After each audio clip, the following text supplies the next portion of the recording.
presentation. So if you put it into the chat, I will do my best to get your questions answered, or at least bring up the point up. Again, thank you so much. Dale and Tom, I'm going to hand it over to you. Okay, thanks, Kelsey. Kelsey's been a real godsend for us here today. So please dive into what she has to offer. I think you'll be pleasantly surprised. Welcome, everyone. It's a beautiful day here. Winter is here. So when you're talking about the fur trade and the difficulties they had, imagine traipsing around all this snow, carrying all those furs with that birch bark canoe, and then enjoy your coffee in your warm seat. Today, we've got a busy agenda with a couple of breaks built in and a lunch period as well. So we'll be moving along, trying to keep on schedule. You're welcome to come and go as much as you please. As Kelsey mentioned, you know, we all have things to do. I have a puppy that might need to go outside. I may have to disappear. I'll let you guys know in the chat box that I'll be right back if I need to leave. Other than that, I'm going to ask Tom to say a few words, and then I think we'll be ready to move into our first session. Thanks, Kelsey. Yeah, just want to thank these solid partnerships that we're building with Rainy Lake House as a book. Of course, Cook County Higher Education as a platform and as a guide for sharing these types of educational systems and opportunities. It's a great resource locally, and seems to be spreading out. Now we're in Northwestern Ontario and Minnesota, Wisconsin.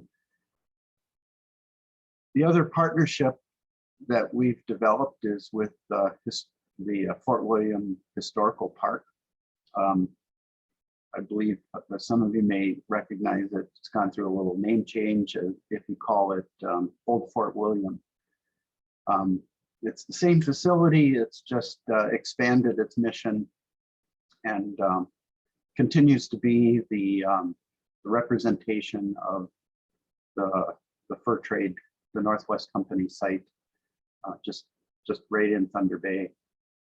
And the Thunder Bay Historic Museum, a great partnership in this learning journey that we're on. They also have an interest in representing this Twilight era to the fur trade, and Michael DeJong will tell us more about that. A Grand Portage National Monument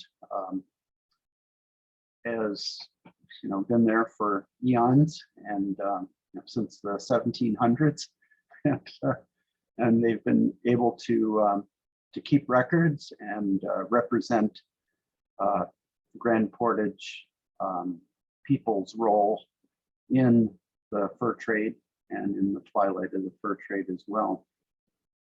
And the partnerships continue to grow. So let's just talk about the structure of the Rainy Lake House as a book group or a book club. We call it a readers group. Dale and I came up with the idea during conversations at the Thunder Bay Market when it was open pre-pandemic. We were having breakfast, and breakfast led to pie, and pie led to tea and coffee, and the conversation went on and on in our interest in Rainy Lake House as a book and the concepts that it covered. We both began to understand the very large dimension that Theodore Catton brought to us in this book, and that if we wanted to talk about it with a group of friends or co-interested people, that it was going to be larger than just a book club format, where we might get together once or twice and talk about the book and present some of our findings in the book. And we looked at the calendar and we discovered that 2021 would be the bicentennial of 1821, which is a significant date in the Rainy Lake House book presentation because it's the date of the merger between the Northwest Company and the Hudson Bay Company. And that 2022 and 2023 are also significant bicentennial years for events in the Rainy Lake House book. And so we had the brilliant idea of let's stretch the readers group event out over these 3 years.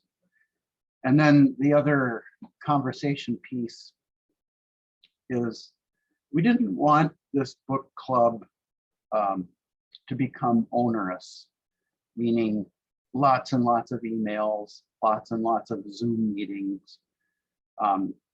And we didn't really want to expose the readers group mailing list, which has grown to over 60 people, and that would keep the dreaded reply to all down, so that your inbox wasn't being flooded. We also talked about the concept of learning circles. And learning circles are a way for a small group of people to take a deep dive or a sensing journey, if you will, into a topic. We've had some learning circles form over this last year, and the role that Dale and I played as coordinators in the learning circles is that we're not necessarily leading these learning circles. We're encouraging people from the readers group to rise as leaders and to connect with interested people. Of course, that's the job, that's the role that Dale and I play, is if somebody says, you know, I've got an idea for a learning circle, I would like to see if there's anybody else interested. Dale and I have the mailing list, and we can put out the request for interest, if you will, to the group and connect whoever would like to be the coordinator of that learning circle with people who are interested. And so any topic that you feel, you know, you just would like to learn more about, and that, you know, the way that the book group or the readers group is approaching it isn't deep enough. You know, we're only getting on the edges of a lot of these topics. If you'd like to work with a group of people and take a sensing journey into one of these topics, all you have to do is email either Dale or myself, and we'll get you connected with people that are interested. And then, you know, no further responsibilities, but one of the things that we want to do today is we want to bring forward some of the discoveries that we've made in the learning circles that were formed in 2021. And so that's part of the agenda, is to visit those learning circles and to share with the larger reading group what some of those learning circles discovered during the last year. And then again, 2022, the invitation's out to raise some learning circles on the topics that will arise as we look closely at John Tanner. 2021, you know, we're just lightly focusing on the merger, on John Mclaughlin, and a few interesting features in the fur trade. As we move into studying the other character in Ted Catton's book, John Tanner, it really opens up a lot of opportunities to look closely at what life was like for Indigenous people and how that was narrated is in another book. See if I can get this to show up. Yeah, this is John Tanner, if you haven't met him yet. And it's a very available book. It's a Penguin classic, and it's called The Falcon. And so, although Ted Catton does a pretty good job of telling the story of John Tanner, The Falcon really takes a deep dive into John Tanner's life, 30 years living with Indigenous people and his struggles to immigrate, if you will, back into white society, and very interesting story. So a lot of topics can surface with the John Tanner studies in 2022. 2023, we'll take a look at the events that really concluded the Rainy Lake House book when the meetup, is a modern term, the meetup of Dr. John Mclaughlin, John Tanner, and Major Stephen H. Long happened on Rainy Lake on what the present site is Fort Frances, Ontario. And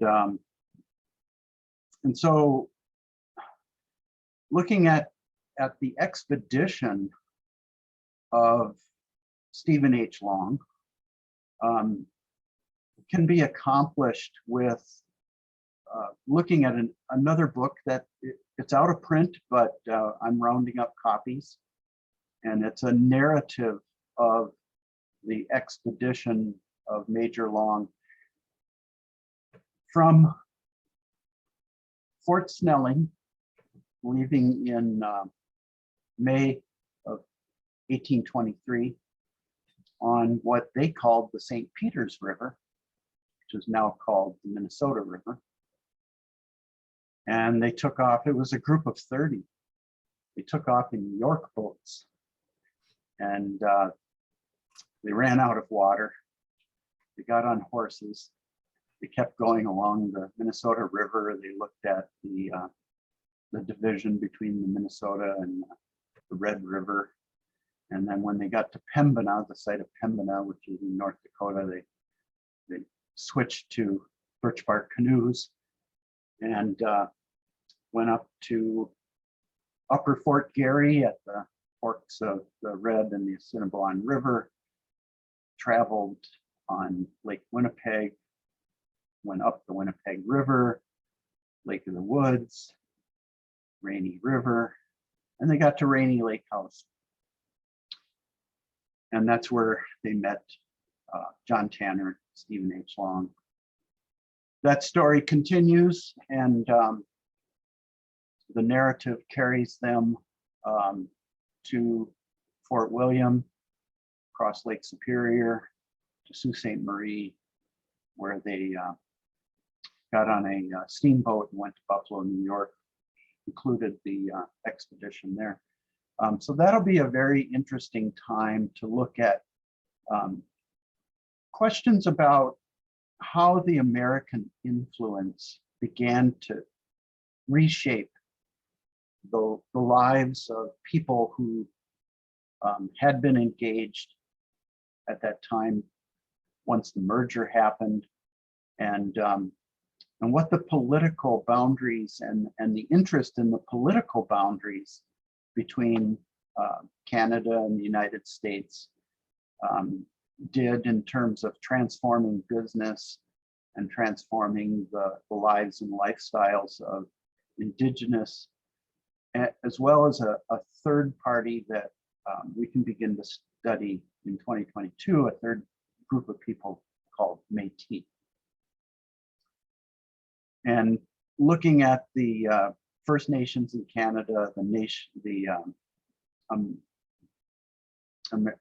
Native Americans as we call indigenous in the United States, as well as the freemen who were retired or the contracts were bought out from the Northwest Company and they weren't hired by the Hudson Bay Company, and how life transformed in the Red River Valley, in the northern edge of Lake Superior, once this merger happened, and once the interest in forming and solidifying the boundary between the United States and Canada began to take shape.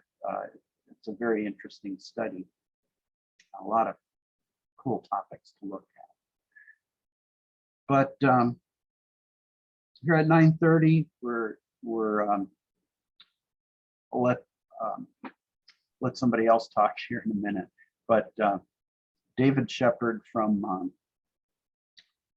Fort William Historical Park will tell us a lot about Dr. John Mclaughlin, and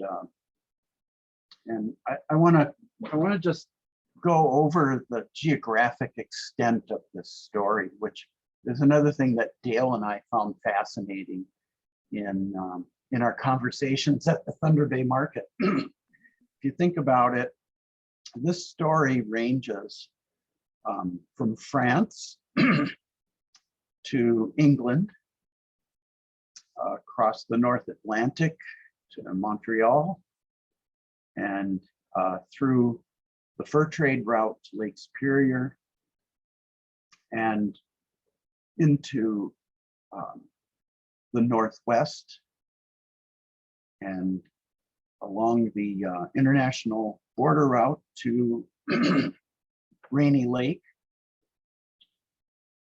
north to Hudson Bay, and then further west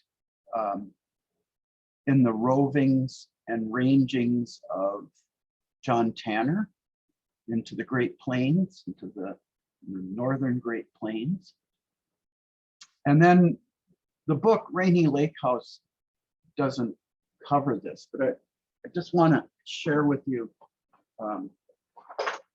another book. I don't know if you can see that or not. I don't think so. This is a hard to find copy. It's called Outpost. It's John Mclaughlin in the far Northwest.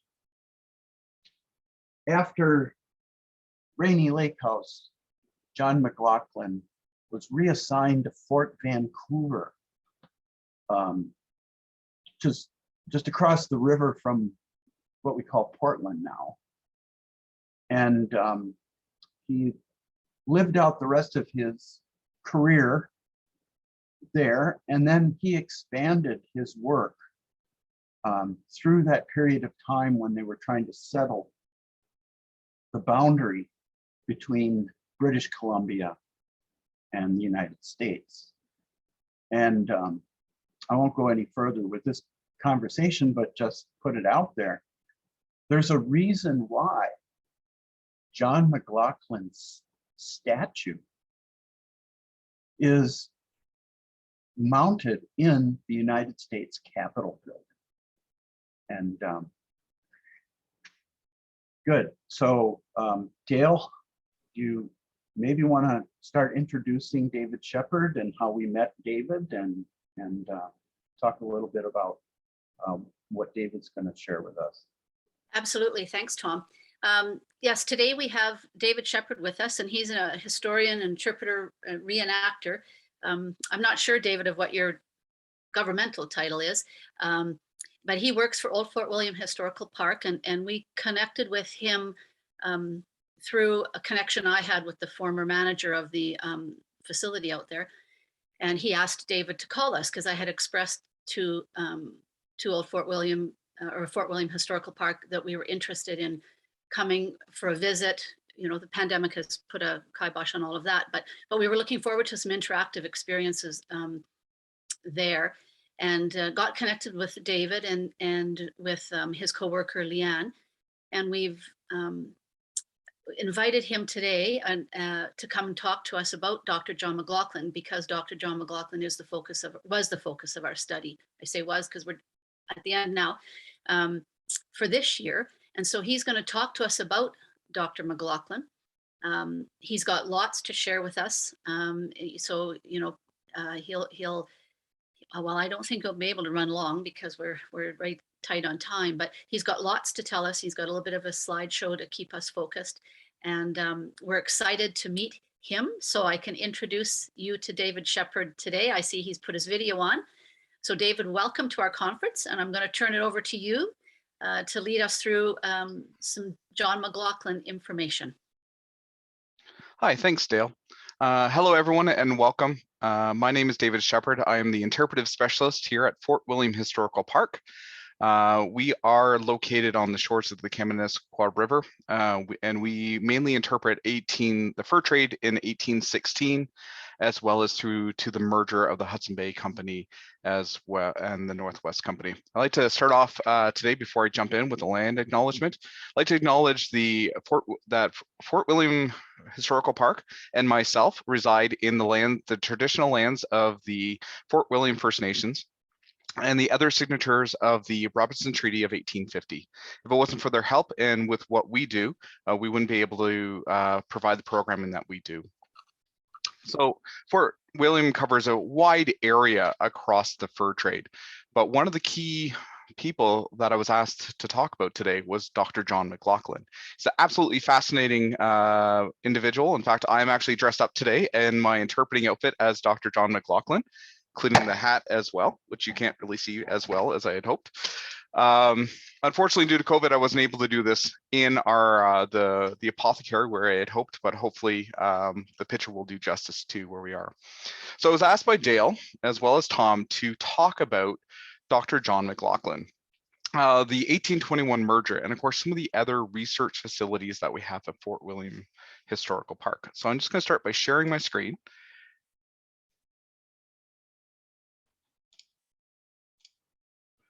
Hopefully everybody can see that. Getting the nod from Kelsey, so I think that means we're good to go. So during the presentation today, I'm going to pause in a couple points to do a little bit of interpreting as Dr. John Mclaughlin, as well as to take a couple of your questions as we move through. I would really like to thank my colleagues at Fort William Historical Park for helping me. My colleagues, Elliot Cromarty, Victoria Hill, John Reed, they were great sources of information, and also they kind of helped to keep me on track because they kind of kept telling me that 200 slides might be a little bit much on Dr. John Mclaughlin for this time frame. So I was able to narrow it down. So as I like to say, Dr. John Mclaughlin started from a very humble beginning, and then he went all the way on to be the father of Oregon. So today I'll be exploring Dr. John Mclaughlin, the 1821 merger between the Hudson Bay Company as the Northwest Company, and I'll also be looking at what we have at Fort William Historical Park. So for today's journey, as I said, I'm going to be starting off with key places and definitions, just to kind of help put everything in concepts. These are things I struggled with myself when I jumped into this topic. Many years ago when I was learning about the doctor, different terms, different acronyms that were used, and as well as the differences between the different companies. Then exploring the life and times of Dr. John Mclaughlin and his love for his wife, Marguerite Mclaughlin. Then moving on to the 1821 merger, and then of course, what we have at Fort William Historical Park, or hopefully everyone will get a chance to come. And I was really looking forward to having the group with us this year. Unfortunately, COVID had different ideas. We were going to do a very large beaver club and wine and dine and toast everyone, but maybe we can do that next year. And at the end, I'll have a few minutes to take some questions and hopefully provide a few answers in the meantime. So just to kind of put everything in preference, the Northwest Company was really a fur trading company that was an amalgamation of very small companies such as McTavish and Company, Alexander Mckenzie and Company, and it was established in 1778 and ran until 1821 when the merger happened with the Hudson Bay Company.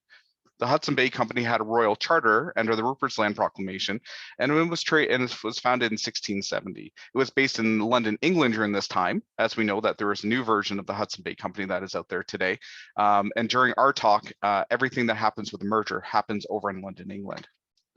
Marriage façon de pays. It is a marriage in the custom of the land. This was quite common within the fur trade, and is very important within the doctor's life because he actually had 2 marriages out of Fasson de Pays, one to an Ojibwe woman and one as well to Margaret Mclaughlin, who he later marries. The company, the Northwest Company, actually provided many items for the families as well as helped to support the families. A wintering partner within the Northwest Company was somebody such as myself, Dr. John Mclaughlin, who owned shares in the company, and we were able to take a percentage of the profits left at the end of the year. An agent within the Northwest Company, somebody who has shares within the company, such as William McGilver, Simon McGilvery, and the difference between them is not only did they get a share in the profits, but before the profits were divided out, they also were paid commission for doing work within the company, therefore making it so that there was less profits for the actual company for the wintering partners to share in. So they're effectively skimming off the top. This caused quite a bit of strife within the company and the doctor and his relationship with the McGilverys, which will come into play more with the merger of 1821. Of course, then we have the Pemmican Proclamation, which was issued by Miles Macdonnell, which was designed in 1814 to starve out the Métis around the Red River Colony and near Seven Oaks, as well as to stop all fur trading within the Northwest Company from going west to east. This plays a vital role in the siege of Fort William, as well as the Battle of Seven Oaks. And then, of course, we have the 1821 merger, where both companies on the verge of being bankrupt were ordered by the courts to merge. And this led to actually a better life for the doctor as he moved on. So starting off, I've yet to find a picture of Dr. John Mclaughlin while he's smiling. And I have to tell my interpreters every single year that it's okay to smile as the doctor. I'm pretty sure he smiled. But every picture, every statue, he has this very stern look on his face. He was a very driven man, trying to make himself better. The love for his life and his many children was quite apparent, and he did quite well within the business. So Rivière-du-Loup to Oregon. So on the map that you can see here, you can see that this is British North America, and we have Rivière-du-Loup on the east coast. Fort William, where I happen to be sitting right now, in my apothecary, was the inland headquarters of the Northwest Company from 1805 until basically 1821, and the doctor took over in 1816. Then, of course, we have Rainy Lake House, which is, of course, quite important with the book that everyone has, which is not showing up because it's green. I just realized that. And that's where the doctor met Stephen Harmon Long as well as John Tanner.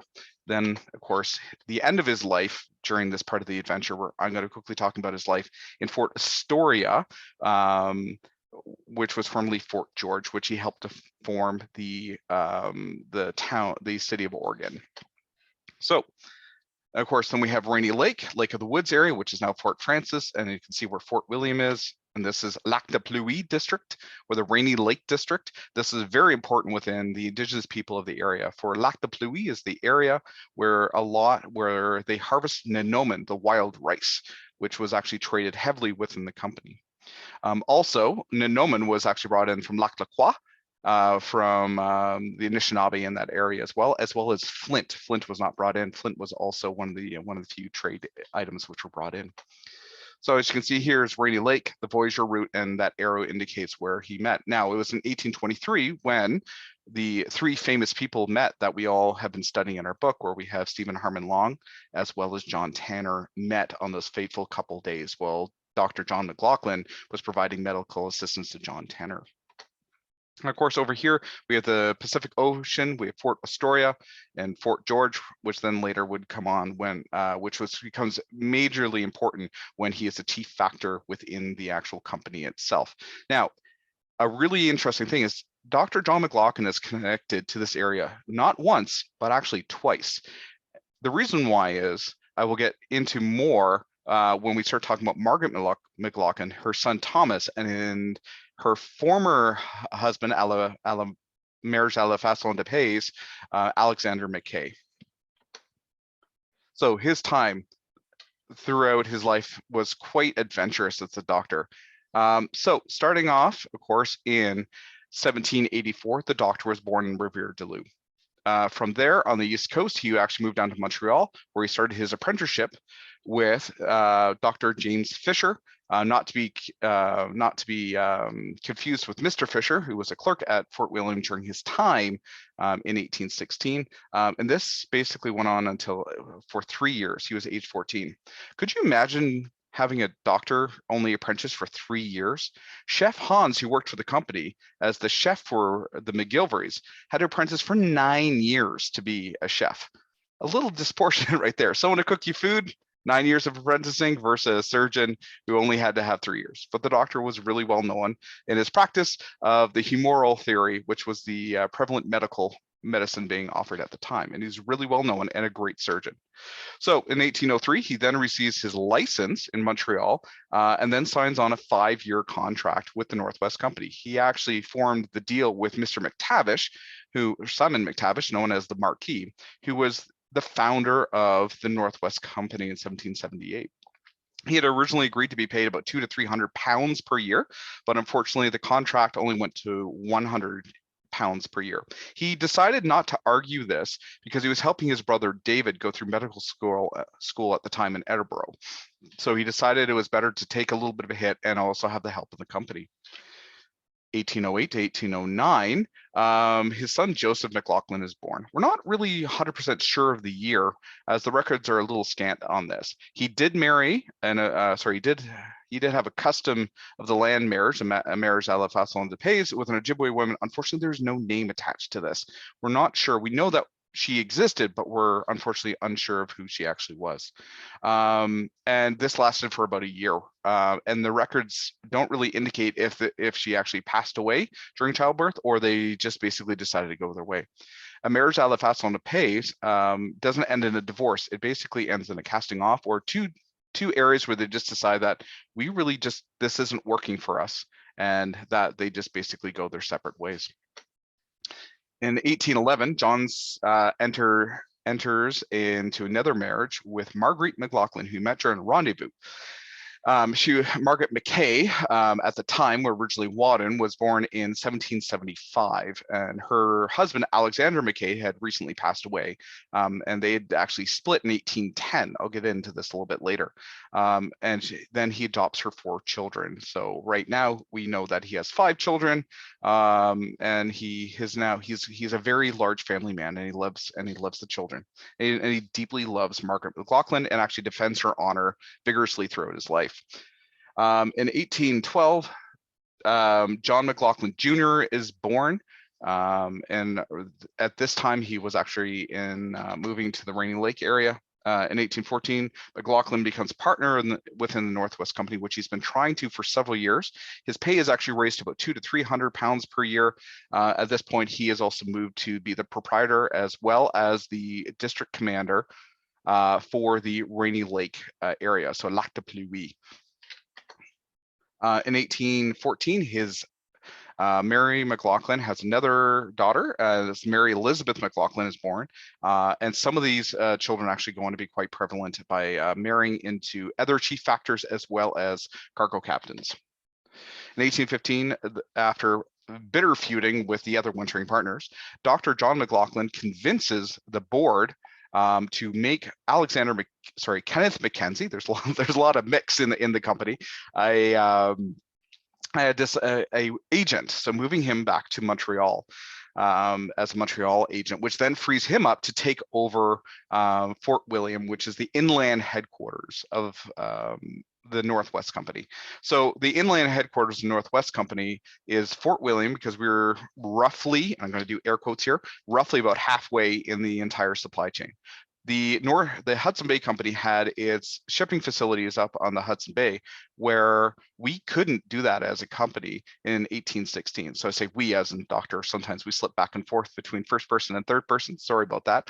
And so what was decided that Fort William would be its inland headquarters after it moved up from the Grand Portage area, where many people in upper Minnesota know like Grand Portage, and it's recreated historical port. That used to be the inland headquarters until 1803, when then it was actually moved up onto the British side of the border in 1805.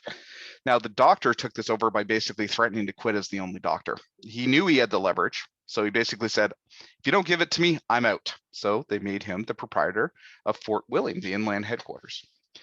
Unfortunately, the next year he was arrested.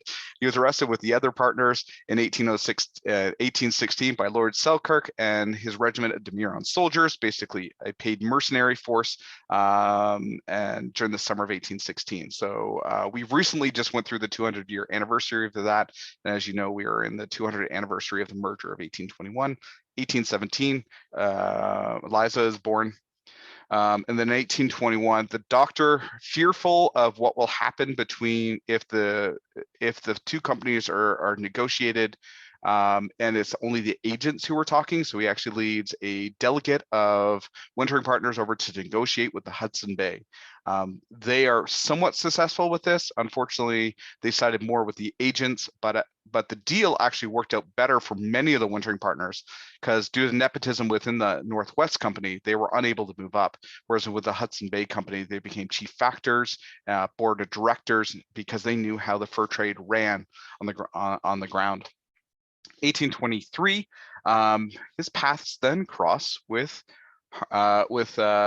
Stephen Harmon Long as well as John Tanner in Lac du Pluie, where he is where he's in charge of the district. 1824, he's then transferred over to Fort George, formerly Fort Astoria, and then he is now in charge of the Pacific Coast trade. He is actually credited with getting a lot of the area mapped, as well as looking further into building relationships with the Indigenous people. Dr. John Mclaughlin did a lot with the Indigenous people, as of his wife, his two wives actually, his original wife, and as well as Marguerite were both Indigenous, and he took a lot of that, and he fought for a lot of rights within the Indigenous communities as well, especially with trading, as well as the movement of people and the development of the Métis. 1824 to 1816, he moves his company, the Hudson Bay Company headquarters to Fort Vancouver, and then is in charge of the entire Columbia District, and in 29 founds Oregon City. He then retires in 46, and he retires with the Hudson Bay Company, becomes an American citizen.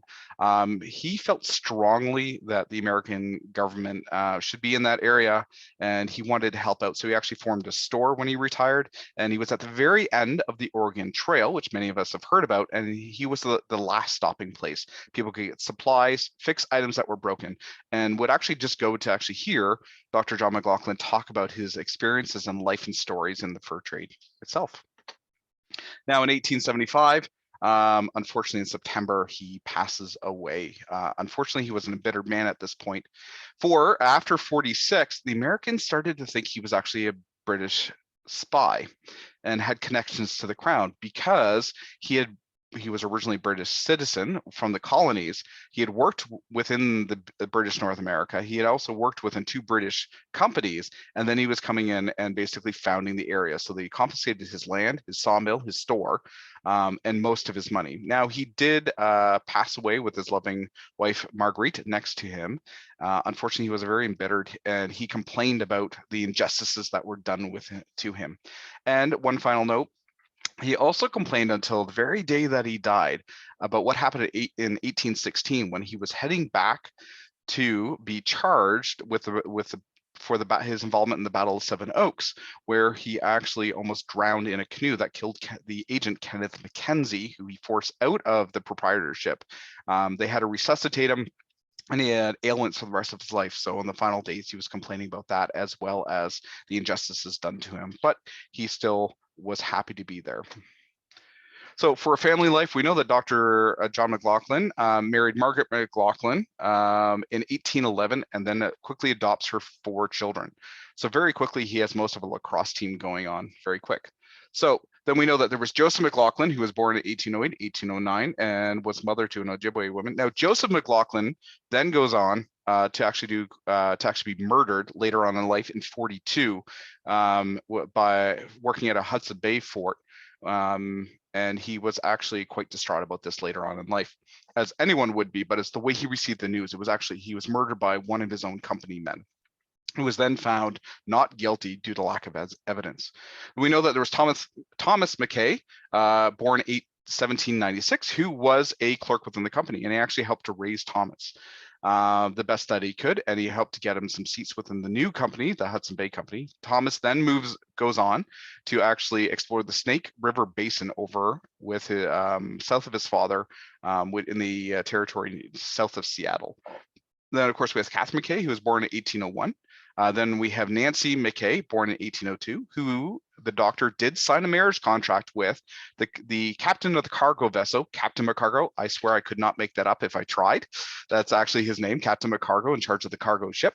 And they were actually married much later on, but the marriage contract was signed in 1816. Then, of course, we have Mary Mckay, who was born in 1803, John Mclaughlin Jr., born in 1812, Mary Elizabeth, born in 1814. Many of these children, when we're interpreting, were at the fort during this time. Then, of course, with Eliza, and then his last son, David, was born in 1821, the year of the merger.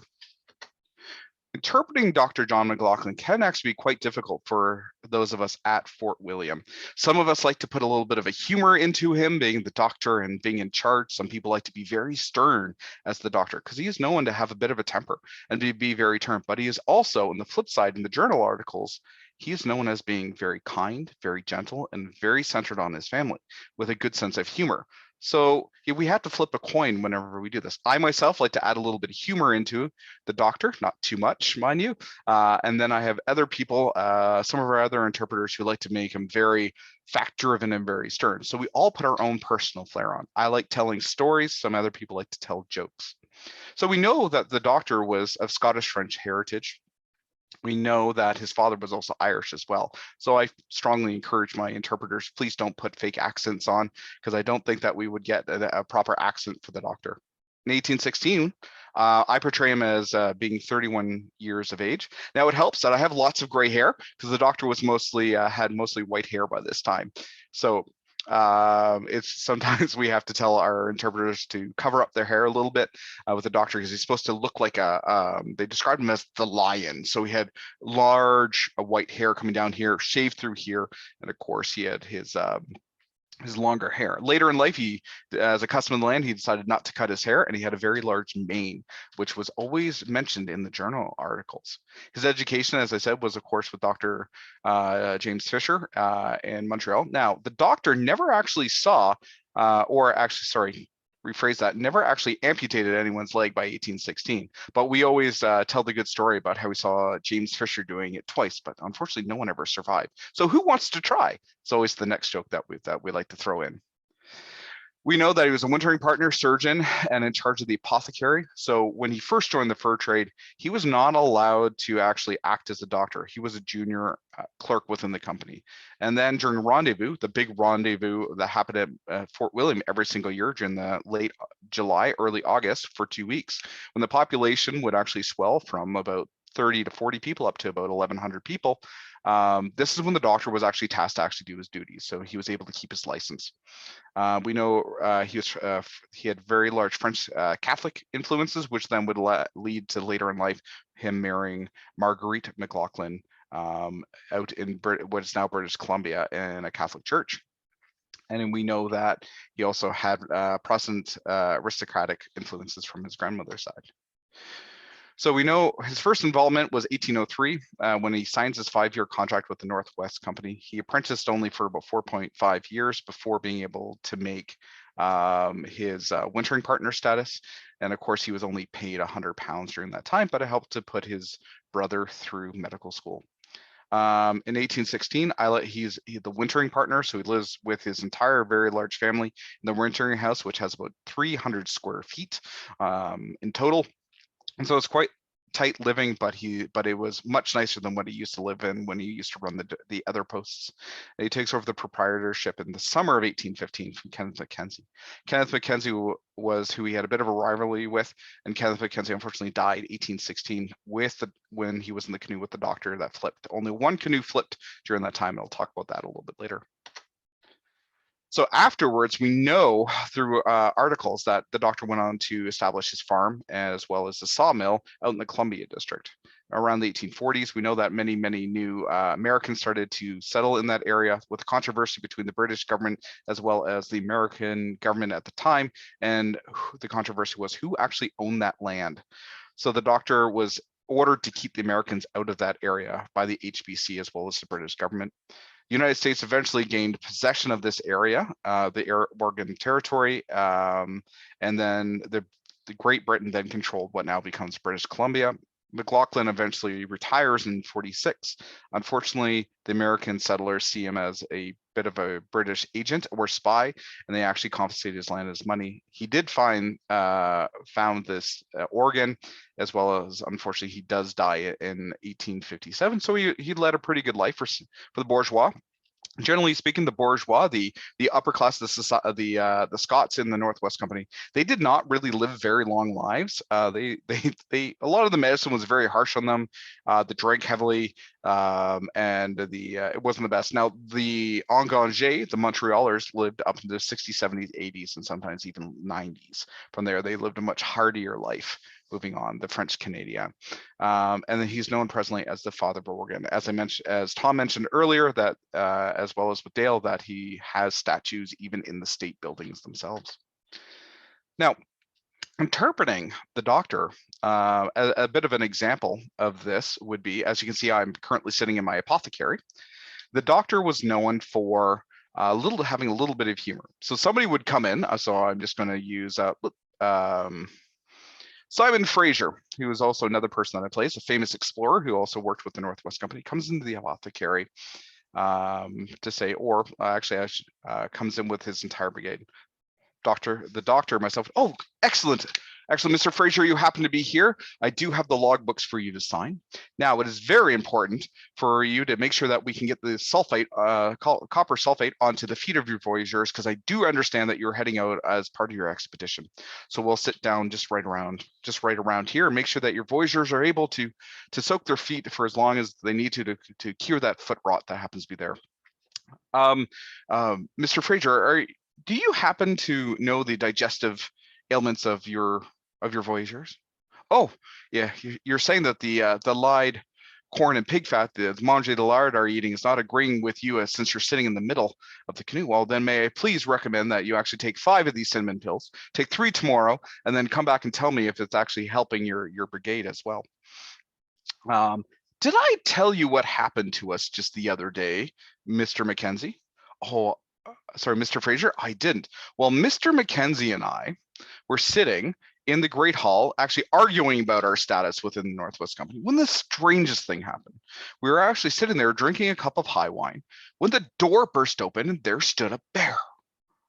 Yes, Mr. Fraser, a bear. Well, Kenneth Mckenzie and I were quite taken back as there was a bear standing at us. He looked at us shyly, walked over to a seat that happens to be right over there, and took a seat next to us. He then reaches over, grabs my cup, grabs my bowl, drinks my drink, and then drinks the broth that I happen to be eating.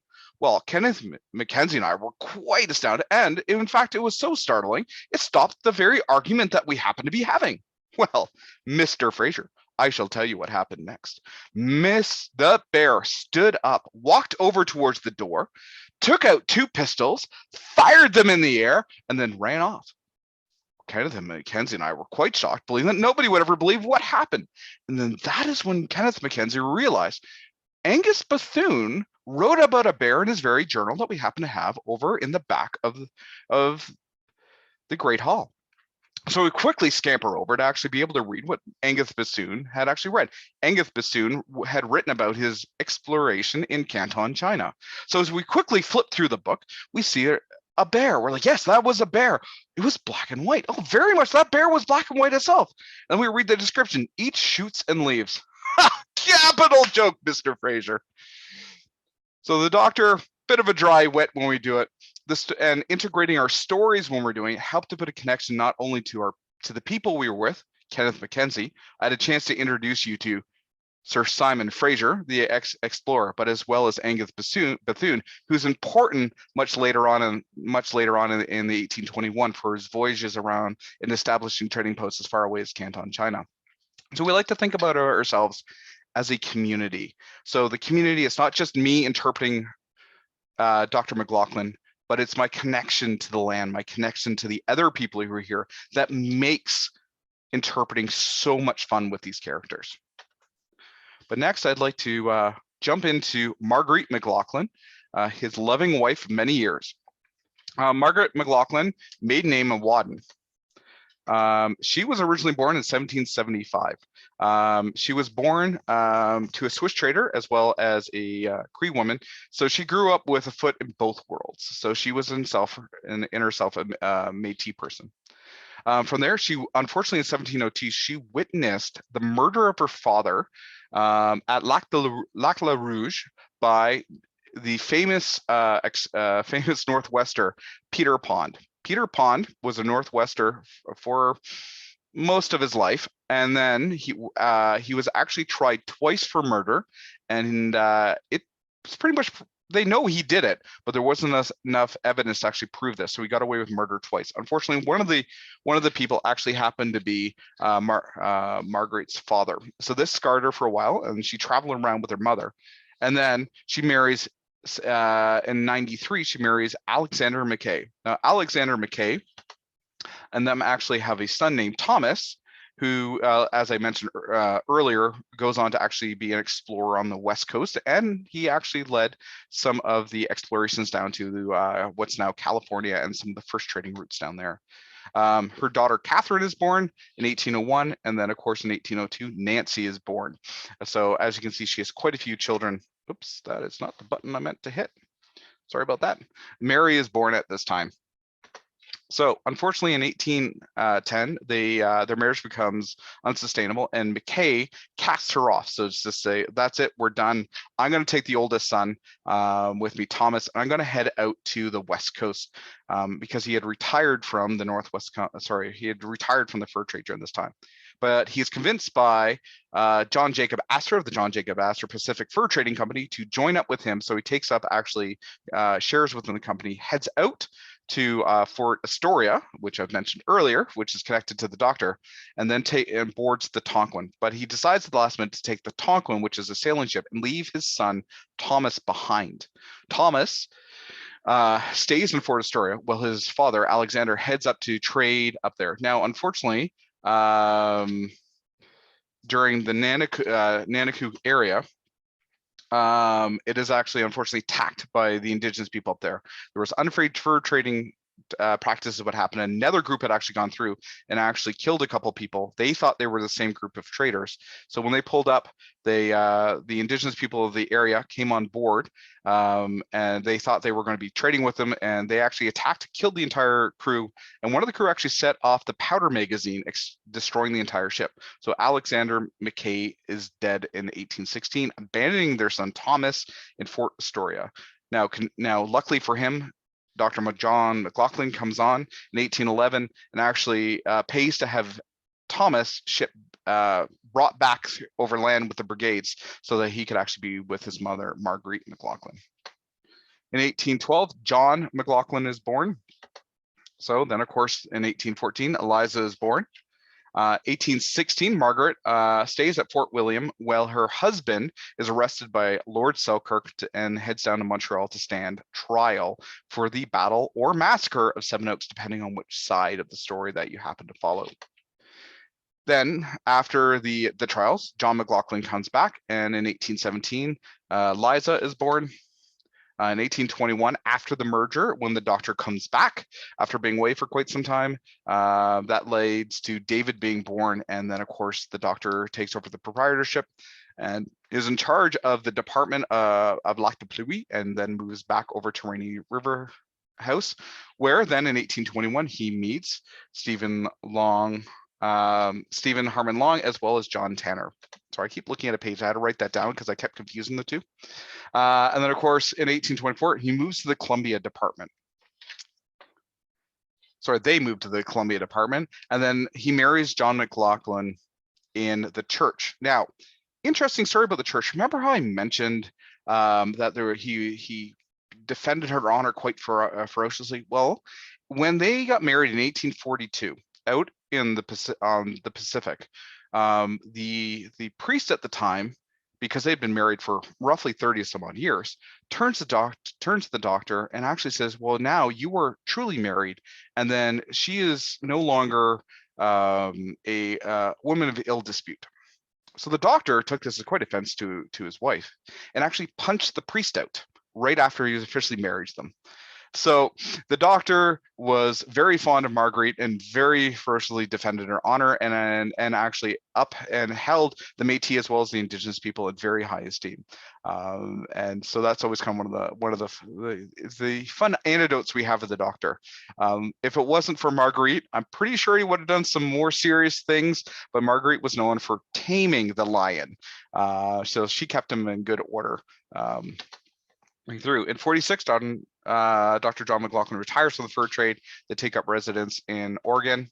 Unfortunately, her husband dies after many years in 57, and in 3 years later in 1816, Margaret passes away peacefully, and her last will and testament, she is married next to her love of her life, Dr. John Mclaughlin, where they still rest today.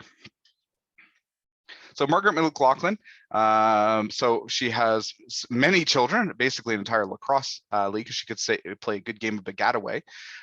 So Thomas was later, so as we know, in 96, Thomas was born. We know in 1801, Catherine was born, and then she marries John Alfred O'Garman in 1823.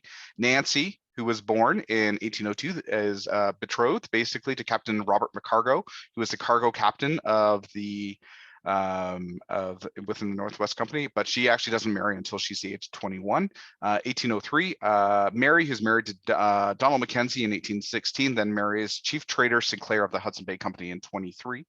And then with her children from Mclaughlin, we know that in 1812, her son John Jr. Actually dies in 1842 as a trader within the company. He is actually stabbed to death by one of the people working for him within the Hudson Bay Company. Eliza, then we know that we have all the way to David. Now, not much is known about David, although he is assumed that he is educated and actually goes on to be a trader within the companies. So I spent a lot of time providing the information to a lot of our interpreters, and interpreting Margaret Mclaughlin can actually be quite tricky because you really need to have your foot in both worlds. At Fort William Historical Park, we're really lucky to be working with those in our Indigenous heritage area, led by Elliot Camarati with Maria as well as John Walmark. They do a fantastic job, and there's a lot of interpreting cues that they actually give us when we're training our students to be able to work with Margaret. All three of them are from are Indigenous themselves, and they give and we're quite honored to be able to work with them. So we know that Margaret was born in 1775. So we always say that, portray yourself that you happen to be about 41, 42 at this time. We know that she is Cree as well as Swiss. So we know that she does speak Cree. So we, as well as several French. And at the same time, within the actual household itself, we know that there are Ticonogans as well as trade blankets. So there's a nice mixture of items from the land as well as from her heritage, as well as items that were trade items within the actual company itself. And we know that she is described as a very strong-willed woman. So she actually kind of really ran the fort when the doctor wasn't around. She was known for going out and making sure that the engagés are working, as well as making sure that things were done right around the fort. Interpreting as the Mclaughlins, as I mentioned before, can be a little tricky, but gathering the children around and telling a story as a great family man is a good way to put Dr. John Mclaughlin in perspective. So I like to gather people around who are around and tell stories that he might be telling his children at the time. So gather around, lads. Actually, I should say I'll do this as Dr. John Mclaughlin with my hat on. Gather around, lads and lasses, gather around. Well, it is nighttime and it's time for me to tell you a bit of a story. Well, Marguerite is away, so I will tell you this bedtime story, and hopefully you remember some things about it. So have you ever heard the story about the rabbit and the skunk? Tom, have you ever heard the story about the rabbit and the skunk? No, I see Tom shaking his head there. Well, the rabbit and the skunk happened a long time ago. Rabbit, as you know, are quite fearful little animals, and they jump around, but they do taste good to eat.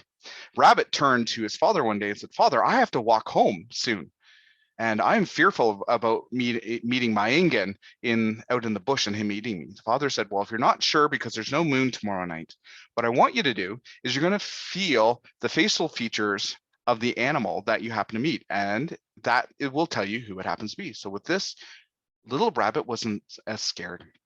So next night, true enough, there was no moon.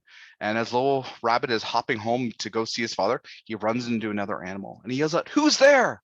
Well, he actually ran into Skunk, and Skunk goes, well, I'm here. Who's there? Rabbit was like, "Oh, I'm not sure if that you were a wolf. So I'm not going to tell you who I am." So Skunk goes, "Well, then how do we know who we are?"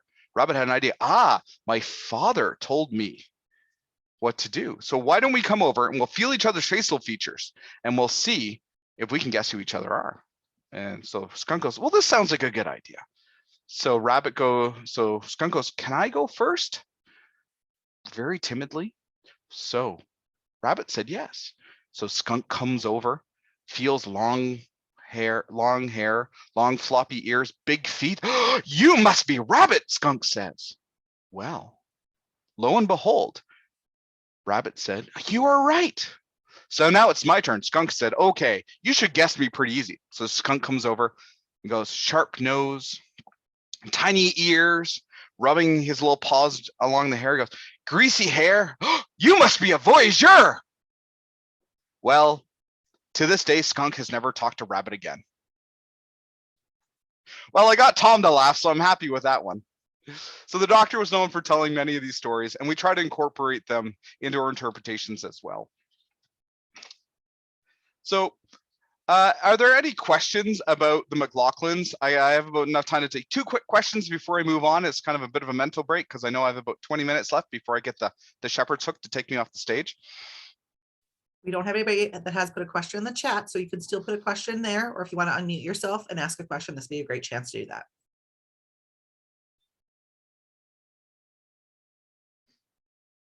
I see some typing. Yep, there is a question in the chat right now. David, wasn't an engraved plate with the Mclaughlins' name found in the 1990s in a garden at a home where the post was originally? I actually haven't heard about that one. Maybe Michael from the Thunder Bay Museum may have heard about this. I know that we did find a lot of artifacts during the 68 to 72, the dig that I'll be talking about later.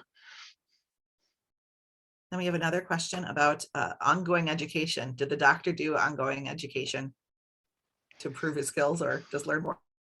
So the Doctor actually learned a lot about Indigenous medicines from his wife, Marguerite, at the time. And then as the medicine styles changed, because he had learned out of the humoral theory, he did have to upkeep his skills as he went on. So he did do some, and he did do a few rotations, or as they would call going down, where he'd actually go back to Montreal, where he did have to prove his skills as well.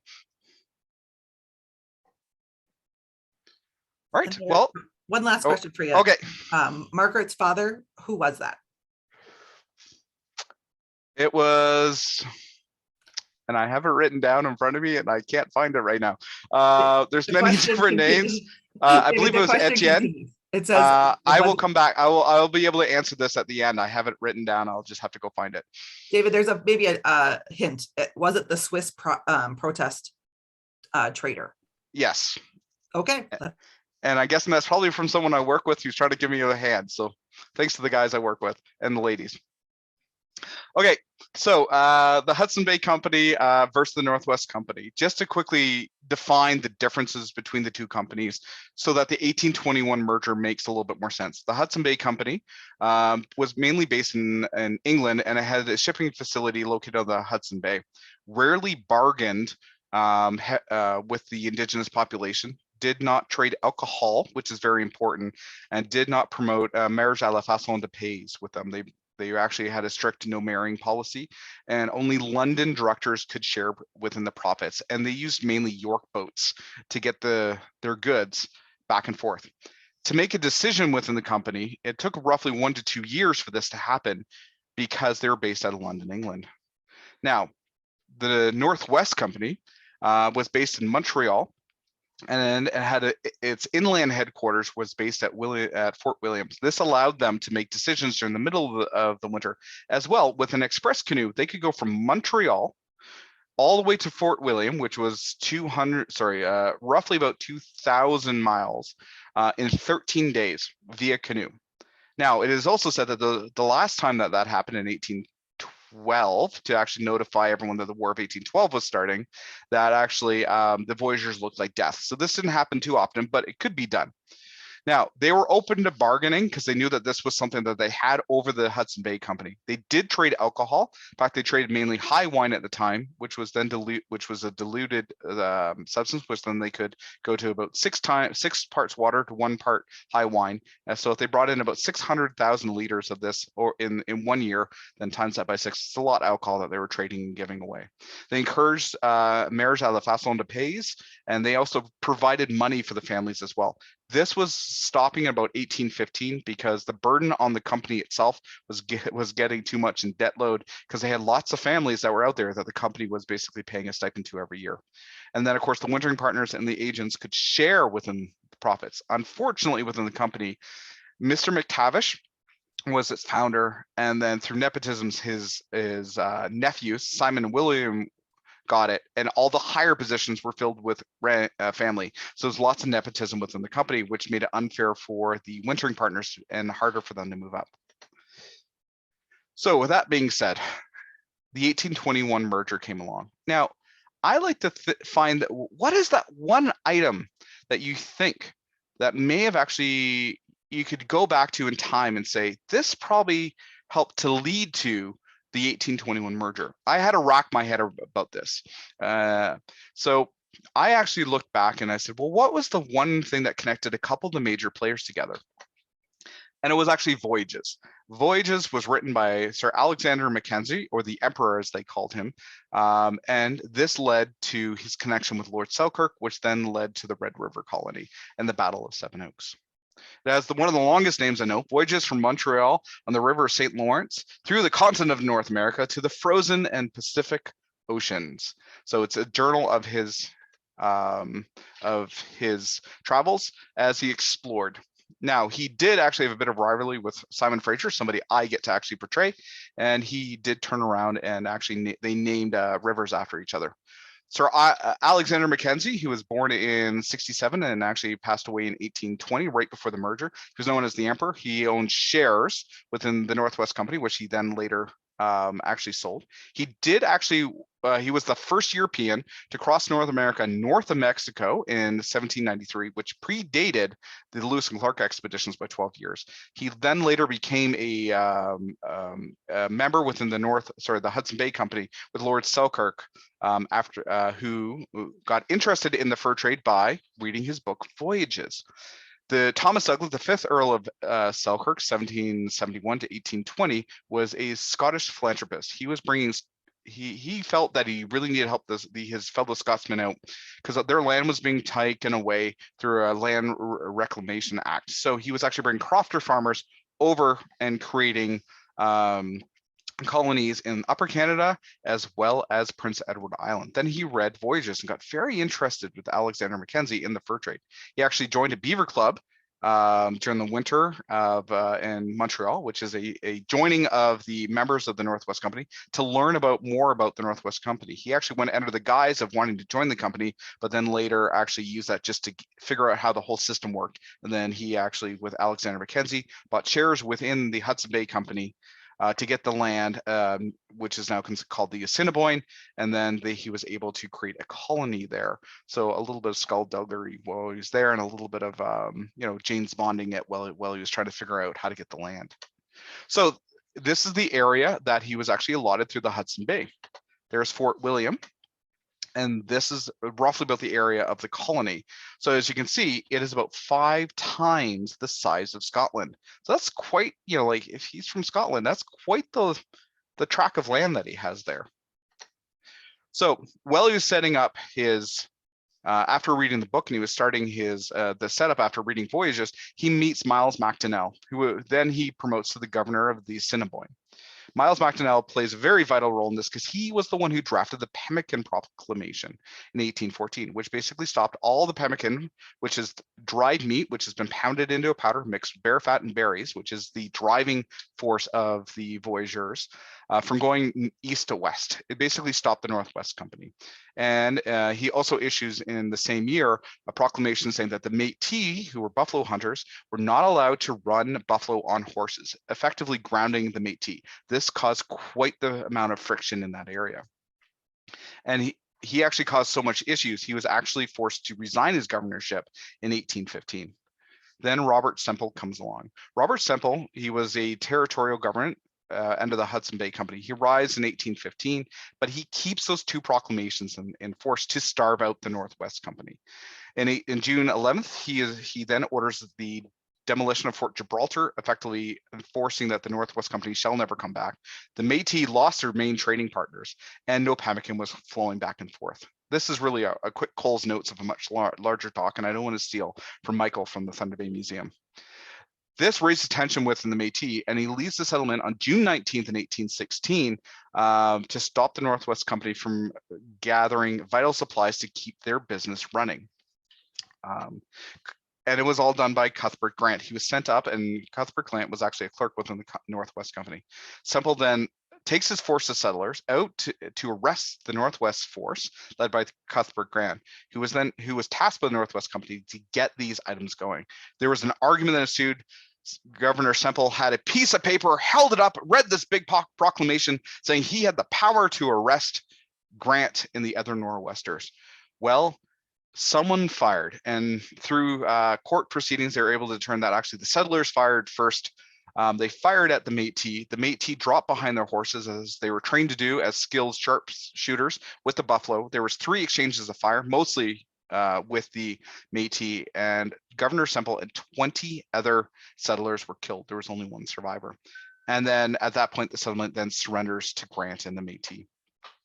That leads Fort William very, very vulnerable, because upon hearing this, Lord Selkirk, who's now on his way up to go see his colony, hears that the colony basically has been sacked. Governor Semple is dead, and many of the settlers have died. So then he hires a disbanded force of Demeron soldiers who were left over from the War of 1812, who were Swiss, and they head up, about 90 of them and 3 cannon, head up to seize and arrest everybody in Fort William. On August 13th, Fort William is then occupied by Lord Selkirk. I would have to say, even though Canada doesn't exist, this was the quintessential Canadian siege. Imagine looking outside your palisade and you see 90 redcoat Demeron soldiers with brown vestes pointed at you, 3 cannon and a couple York boats, and you're staring this down. You are just basically an engagé. You were a French-Canadian fur trader. You look over, these partners who own all the wealth are basically saying, you must go fight for our honor and the honor of the company. Well, the Voyageurs basically said, that's not happening. You're not paying us enough. They're trained soldiers, and that cannon will blow a hole through this palisade, because we're a trading post, not a military post. So basically, once the partners decide to say, somebody needs to close the door, this is the quintessential Canadian part. Someone stuck their arm in the door, and that's the only bloodshed that actually happened through the entire siege. Lord Selkirk comes in, occupies the fort, arrests many of the partners. So we have wintering partners, so Kath Mckay, William McGilvery, and of course, Dr. John Mclaughlin, who's the tie that bides everything through this entire story. Now, with the HBC in control, Lord Selkirk then takes all the wintering partners and they head down to Montreal to face charges. En route just outside Sault Ste. Marie, that's when the canoe flips, killing Kenneth Mckenzie, almost drowning Dr. John Mclaughlin. And we play that as part of our interpretations with him as he goes later on in life. Between 1816 and 1820, the court cases were many. Starting off, Lord Selkirk did not actually have the jurisdictional right to arrest the wintering partners and to occupy the fort. So that was thrown out very quickly. The Northwest Company sued Lord Selkirk as well as the Hudson Bay Company for what they did. Lord Selkirk then conveniently happens to be down in the United States on a bit of a tour. Word gets back that he is now trying to evade his court cases and to defend his honor. That brings him back to the British North America, where he now faces trial. Dr. John Mclaughlin then faces a 2-day trial in which he's found innocent and any charges laid against him in the battle or massacre of the 7 Oaks. As I said, all charges were dropped, and Northwest companies continue this on for almost 4 years of these vicious court cases. This results in both companies being virtually bankrupt. And highlighting of the merger, which happened in 1821. So in 1820, Henry Bathurst, he was the Secretary of War, and the colonies basically says, you guys now need to stop this. We've had enough of your tomfoolery. You've killed people, you burned fort down. This is going to bankrupt the entire economy, which is basically running off of these wonderful things, the beaver top hat and the fur trade. So he orders 2 companies to stop hostilities and to merge at the same time. The Northwest Company agents, so the Montreal agents, as well as the London agent, Simon McGovery, are in London to actually to negotiate this the merger on behalf of the Northwest Company. Unbeknownst to them, Dr. John Mclaughlin heads over with Angus Bethune to negotiate on the side of the Wintering Partners, because the Wintering Partners felt they were going to basically be left penniless at the end of this. They were kept apart. The Hudson Bay Company realized that they are now negotiating with the split Northwest Company. Upon hearing this, he goes out of his way to keep both parties apart within the company. Unfortunately, word gets out to both parties that the other party is there. And at this point, the Hudson Bay Company has to make a decision with who they're going to side with. So they actually side more with Simon McGovery and Ellis, and then they sign with them on March 26, 1821. Now, they didn't cut out the Wintering Partners. In fact, this agreement was actually more beneficial to the Wintering Partners than they ever could have hoped, because they knew how the company ran, so they weren't effectively cut out. The agents were basically paid off and basically told, that's it, you're done. And they took small, pennies on the share, whereas the Wintering Partners were able to get shares within the Hudson Bay Company, and many of them, including the doctor, went on to be chief factors within the company. Dr. John Mclaughlin, of course, unfortunately, having been told this, he now has to head back with Angus Bethune. He goes to Fort William to inform them that the company no longer exists and they are now owned by the Hudson Bay Company, and that poor soul Angus Bethune has to paddle across the continent and tell every single Northwest Company fort that the company doesn't exist. I would have hated to have been that individual at that time. Could you imagine the response that he would have gotten going across? I see Tom shaking his head like this. So yes, we always talk about that. But how do we know all this information?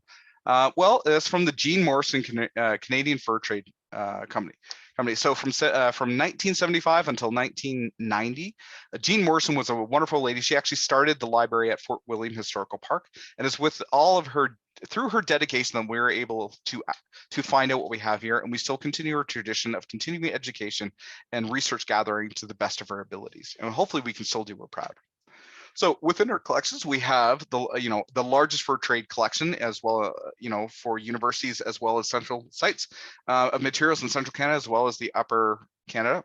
We have collections of archives, we have artifacts, we have reports from the archaeological dig. As you look over here, we have minutes from Mclaughlin's letters from when he happened to be in charge of the Pacific district, as well as maps, pictures, contracts, and we have much more. I could actually give a much longer conversation on what we have, but the best way to say is contact us at Fort William Historical Park, and we can definitely make arrangements once COVID's a little farther down in the history books, and we can get people here and you can explore some of the wonderful people that we had who were basically running the fort in 1816. Now, as I mentioned before, we did do an archaeological project because Fort William Historical Park is not on the original location of Fort William. Fort William was originally about 13 to 14 miles downriver. It's now currently under a CN rail yard. A little hard to make a historic fort in that location. So we were actually on Point de Miron, which is connected to the 1816 siege, where Lord Selkirk came to the Hudson Bay post and actually encamped with his de Miron soldiers before going to siege the fort. So between 67 and 72, Lakehead University and the MNR came and they dug in between and around all the different rail lines, and they were actually finding quite a bit of findings. My favorite map is this one. I wanted to bring this one up to show everyone because, and I'm just going to show, where's my laser pointer? So as you can see here, we have Fort William is in the red right here, and this is pretty much how we are laid out ourselves. And the CN rail yards, this is on the east end of Thunder Bay, formerly Fort William. And then as you can see here, the Great Hall is right here, the canoe sheds. So anything past about this point right here, these are all built into the foundation of some of the houses. And many of the streets here are named for McTavish, McGilvery, and they actually give namesake to the original Fort William. The last building standing was this one right here, which is the stone source, which actually lasts until about the 1860s. So they actually allowed them to actually dig. So here's our stores, our outfits. This is the Northwest House, where the company's gentlemen resided, and many more areas. So if we go back one, you'll see the stone in the bottom corner. That was one of the few stone buildings that would have been there. So the only few still stone buildings, of course, would have been the stone stores as well as the powder magazine. So Fort William Historical Park, we offer quite a bit of different programming. We do educational programming, we do virtual programming, in-person programming. We have a living farm, we have a full living history program as well. And we're very honored to work with those in many different areas, and we have many different partners, from the Thunder Bay Museum to our partnerships with Science North. We do hands-on learning experience, and many of us dress up as Dr. John Mclaughlin or Angus Bethune or Jean-Baptiste Cadeau or Basile Lafort, or whoever we happen to be that day. Some days, we do wear many different hats, and we're very honored to work there and be able to do the skills that we do, from the trades as well as to building wigwams and working with revitalizing our Indigenous encampment to highlight as well as honor and showcase the Indigenous heritage of this land. So there's more to explore, from everything from firing a musket, as this lady is doing up top, to going in and doing education programming such as life in a wigwam, as well as doing anything from just going on a tour itself. There's more to explore at Fort William Historical Park. If you'd like to know more, you can contact me through Fort William Historical Park, so fwhp.ca, and you can chat with them. And we're always excited to work on different programs and to come in and give to talks with us. And I'm very honored to have been here. Thank you, Dale and Tom, for reaching out to me. It's been a pleasure to talk with you. Are there any questions? Thank you so much. There are some questions. What kind of injuries did the doctor attend to as a doctor to the employees? A lot of them were crushing injuries. That would have been from 90-pound fur packs falling on people, trees. There could have been the occasional musket ball being shot at people. And a lot of it was actually, I would say a vast majority was probably intestinal problems with people basically eating uncooked food, worms, things along that. So a lot of it was, how do I get things in, and then very quickly, how do I get things out of people at the same time? That's great. Could you tell us what a Swiss protest trader is? Swiss protest trader. So they were working with the French fur trade at the time. Came over, so Swiss background, basically working independently. Great. Can you define the XY company term in history? So the XY company was the original term before the Northwest Company started. Started originally with headset's falling off. Started originally with Mr. McTavish. Then there was the XY company, which was started. Then originally starting with portraying a lot of alcohol to the Americans, and then basically went into the fur trade. He then signed up with the Foibishers when that created the Northwest Company. The XY company comes back into play when McGilvery and Mckenzie actually split ways with McTavish to create the new Northwest Company, and then they were actually come back to merge several years later. Great. It looks like we have another question. What was the go-to medication that the doctor would always carry on him? Cinnamon pills. Because most of the time it was upset stomachs and people with a lot of flatulence from eating live corn and pig fat. Wild. Looks like that's all the questions we have in the chat. I have a question. Yep, perfect. Bill Hennessy here. Well, David, after Fort William was attacked by the Hudson Bay people, from that point in 1816 until 1821, what do you think was going on at Fort William? It's like a blank page to me. Well, Fort William during that time was still operating as an inland headquarters. There was a lot of worry. So Lord Selkirk, when he left, actually left a regiment of Demeron soldiers there. So they actually stayed. They were still looking for evidence. The Hudson Bay Company officially controlled the fort.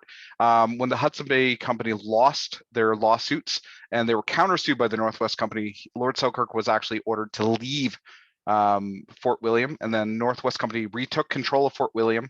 At that point, their main focus was on actually getting the fur trade up and running. So it acted mainly just as the inland headquarters again. So they were making decisions on what was happening, but they were watching the news intently as to what was coming out of what was actually coming out of the Montreal lawsuits, and they were actually quite shocked when the doctor returned saying that they in 1821 that they were actually forced to merge. Great. I encourage other people to unmute. This is a great time to ask your questions, or you can still type them into the chat. I got a little follow-up question. Sure. Well, in 1816, what would be the time frame, do you suppose, before the Northwest Company could continue operating out of Fort William? So everything happened very quickly afterwards because they were taking down during the summertime. Express canoes would have been sent out with news of the preceding court case, but they were actually run effectively by under the guidance of the Hudson Bay Company for at least a year. Okay. Hopefully that helps. Yeah. We spent a lot of time focusing on, the 1816, the lead up and the Pemmican Wars during that time frame, and then afterwards, a lot of the documentation that we have actually refers back to the court cases and then the merger. And with what we do is we focus a lot on the daily life of what people would have been doing. So making the fur packs, building canoes, which we still do today, as well as looking at just continuing their alliances with the Indigenous people of the land. Thank you. Looks like we have some people unmuting. Feel free. Go ahead, Bill. Yeah, in reading Lake House, the Falcon, and Daniel Harmon's diaries, I'm astounded at the distances that these men and women would take to visit each other in the winter when they were bored, covering 20, 30, 40 miles sometimes, it seems, in a day. And they would do this for like a week in the winter. How would they travel overland and survive these winters, the nights? Would they have tents? Would they have 4 or 5 laborers with them? Would they be dragging sleds with dogs? Any insight into those travels, which sound so difficult, and yet they take them on a lark like no big deal? You're right. They were very difficult journeys, a lot of snowshoeing, dog sledding during the wintertime. And then, of course, as you're heading west of Fort William, they weren't in the Montreal canoes or the master canoes. They were actually in the North canoes, which ranged from about 22 to 26 feet versus the Montreal canoes, which were about 36. But they did carry tents with them. They did take some provisions with them, and they never traveled alone. They always traveled with a party of engagés, the French voyageurs. So if you're heading out west, or these gentlemen would have had the hibernants or the wintering voyageurs, or the men of the north, and they would go, they'd take all their provisions, they would snowshoe. In fact, actually got to the point, it was so hard, these travels, even though that in their journals, they just write it off as, oh, I traveled for 3 weeks to go visit Angus Bethune in this post, where in fact, it was very, very rough going. Sometimes they ran out of food. There's many stories of them eating their very own moccasins while they're traveling and boiling their boots. But they relied heavily on their alliances with the Indigenous population to keep them alive. They knew where the different groups were and they would actually travel specifically hitting them so that they could try to restock their food, or at least try, get a guide to be able to help them at the same time.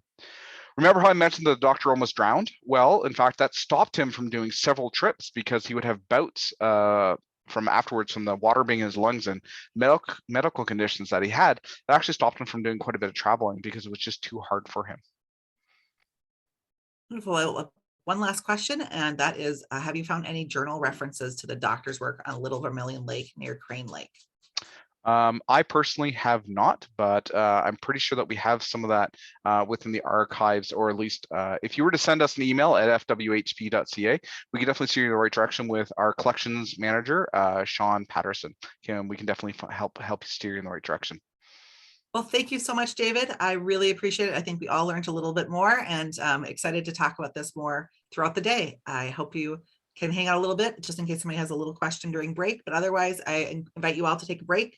We will see you back here at 10:45. Otherwise you can chat away amongst your group if you'd like while we wait. Thank you very much. It was a pleasure. Thanks, David.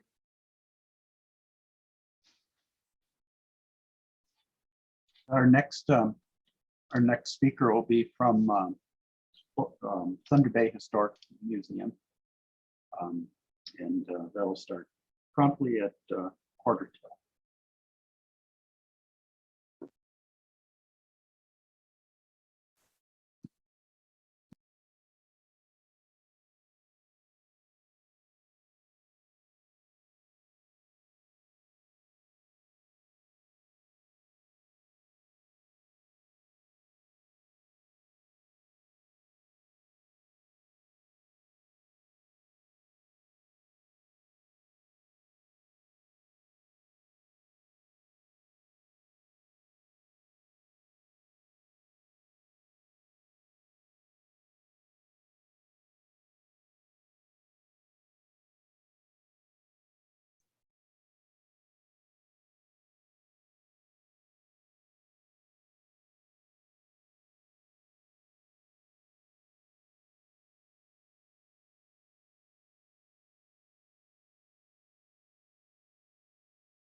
Just for fun, I'm going to put a poll up into the chat.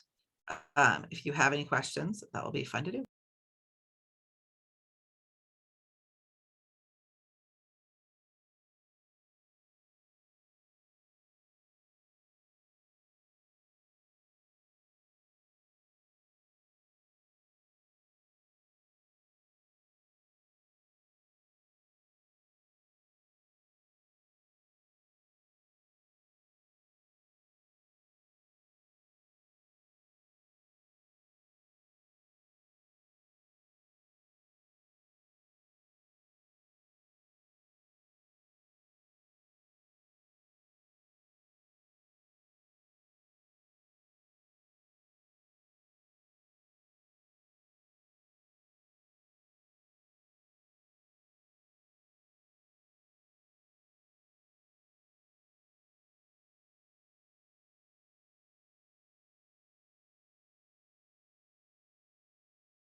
Bill, will you be sharing any PowerPoints or are you good to go?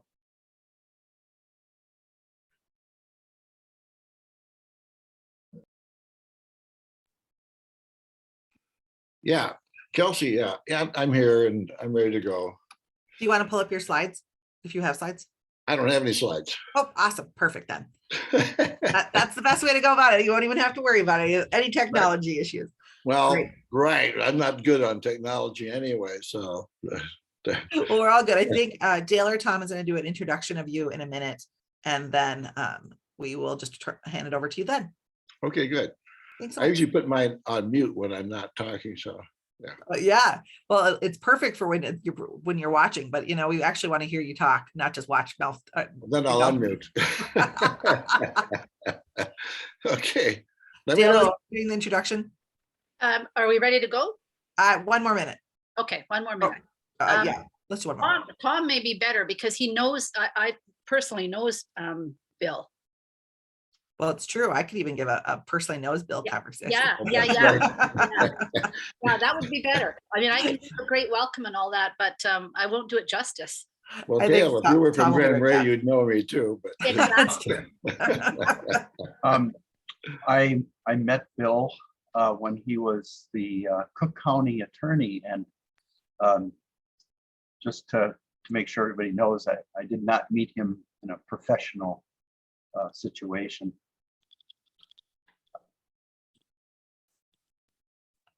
Thank you.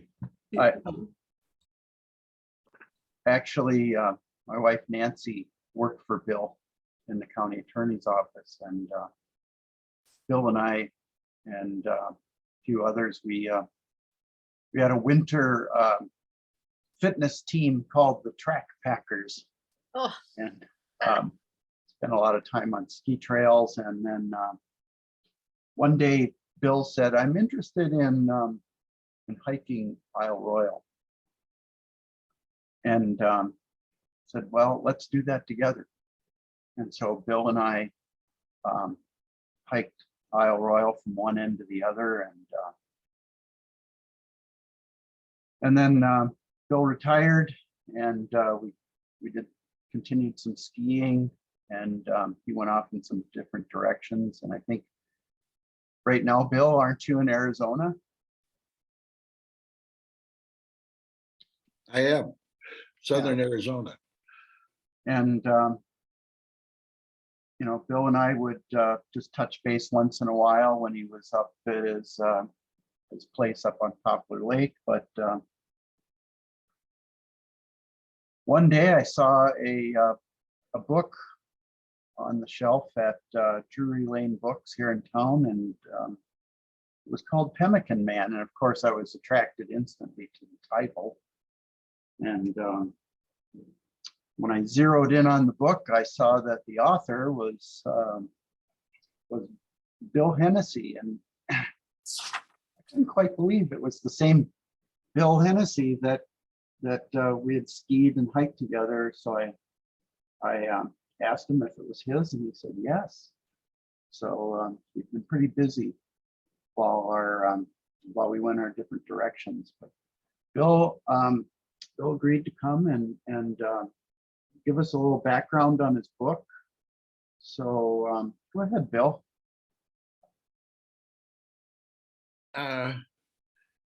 Well, yes, thanks, Tom, for that introduction. And I'm not sure how these work, but here's the photo of Tom and myself taken when we were both a little bit younger. He donated a painting to the courthouse in Grand Marais. So I'm not sure where the camera is. Oh, there's the camera. Okay. And so we've known each other for some time. But the thing that I guess gave me the idea for a novel, and it is fiction, historical fiction, was the fact that the Pemmican Proclamation came down, and that created a problem for the Northwest Company. How are they going to feed all these voyagers when they're traveling through hundreds, actually thousands of miles of rivers, lakes, and portages? to cover that huge area all the way from, well, I think David said it was 2,000 miles from Montreal to Fort William. Of course, that's not in a straight line, but nothing was. And it's another 1,000 or 2,000 miles from Fort William to their furthest outpost. And the way they did it, of course, was with pemmican. But when the Pemmican Proclamation came down, this created a problem for the Northwest Company. And I thought, well, what they need is a new source of pemmican. So I created one for them in this novel, The Pemmican Man, and my protagonist, Bart, was a young fellow from the backwoods of Pennsylvania originally, travels, well, he has a problem with his stepfather who dislikes him and creates a very bad situation for him at home. So he leaves home and travels, gets to Presque Isle, which is on Lake Erie, and gets picked up there from the Northwest Company. He goes to work as a voyageur. From there, he goes to Fort William. He winters there and then travels with the Northwest Company. But he gets out to well, the area of the Red Lake area, and I guess to be where the Battle of Seven Oaks took place, which is now a park in the middle of the capital of Saskatchewan, or Manitoba. And from there, he volunteers to, of course, it's all fiction. He volunteers to travel further west, and he creates or gets a source of buffalo meat and pemmican from the Blackfeet and related Indians living out west. So that's why he gets the nickname Pemmican Man. Of course, it's all basically fiction. And originally, of course, most of the buffalo were hunted out of the area in between the states of Minnesota, North Dakota, and Manitoba, in that area there, which was rife with buffalo. And the Métis, which are talked about, David talked about it quite some length. They did most of the hunting, and they brought in the buffalo and created the pemmican. So anyway, the book goes on, and he creates, Bart has quite a few adventures. I have to warn you that there's stabbings, shootings, and all kinds of stuff in this book, and a little bit of romance as well. And some people like it, and nobody's told me personally anyway that they don't like the book, which is good. But I'm sure there's different opinions about it. And this young man travels all the way into areas of North Dakota, Montana, Saskatchewan, Manitoba, and he kills this guy that's trying to kill him. And I don't know how much detail you want, Tom, to go into on the book, but it's an adventurous story that I've always liked, these adventure stories where there was a happy ending, and this one has a fairly happy ending. So it's an old-fashioned adventure story is what it basically is. And it's written, this lady friend of ours read it. She said, "Oh, that's a man's book written by a man." I said, "Well, yeah, it is." So it's not, but a lot of ladies like men's adventure books too, I guess. So I hope they do. And I guess I can try to answer any questions anybody has about it. It's called The Pemmican Man, of course, and it's available on Amazon, and it's also in the bookstore in Grand Marais, the Drury Lane bookstore. And so I think some people have got there. I guess I'm just soon. see if there's any questions about the book that I can possibly answer. So Bill, every time we talk about pemmican, I'm interested to know if anyone's ever had it recreated and eaten it. Have you? No, I haven't. And I don't know where you could get it. I don't know. You would have to try to make it somehow. You'd have to try to make it, and you'd have to start off with some dried buffalo meat, and that's not that easy to get either. No. Oh. Of course, you can buy dried beef in almost any little store on the highway, but that's not the same. No. So you would have done some research into this to build in some historical truth in the book as well. Not as much research as David provided us with. He's amazing. But yes, if you go to the internet, you can find, there's all kinds of stuff on the internet. It's amazing what you can find there. And basically that's where I did most of my research. I did read a few books, including Rainy Lake House, but most of it's off the internet. Nowadays, you can get anything there. Bill, I've got a question. How did you get diverted from the life of leisure as a retiree into the extensive process of gathering all this information and then to express it in a book, in Pemmican Man? I mean, what happened? Well, when you're retired, Tom, I don't know, maybe you haven't experienced this for very long yet, but sooner or later you start thinking, wondering, what are you going to do? You know, you need something to do. You just can't sit around and drink wine or whatever. So you need something to do to keep your mind active and your body active. And so I play a few sports, but I needed something for my mind to do. So I decided to write this book. And you know, when the other thing is that you need something for your mind to do, just to prevent depression or anything else that might happen to you when you get older. But as I told this medical doctor I was talking to one day, I says, I'm not depressed. I wrote this book, and if nobody else buys it, I can give it to my grandkids. So you need something to do. And actually, it was kind of fun. And I'd always liked these adventure stories, like, some of them, like the ones written by, what's his name? James Fenimore Cooper, for example, and the Lonesome Dove book written by Larry McMurtry. He wrote some other books too, and just an adventure story of, you can put yourself out there and having an adventure in a book, or you can write the book and then you can have the book you want.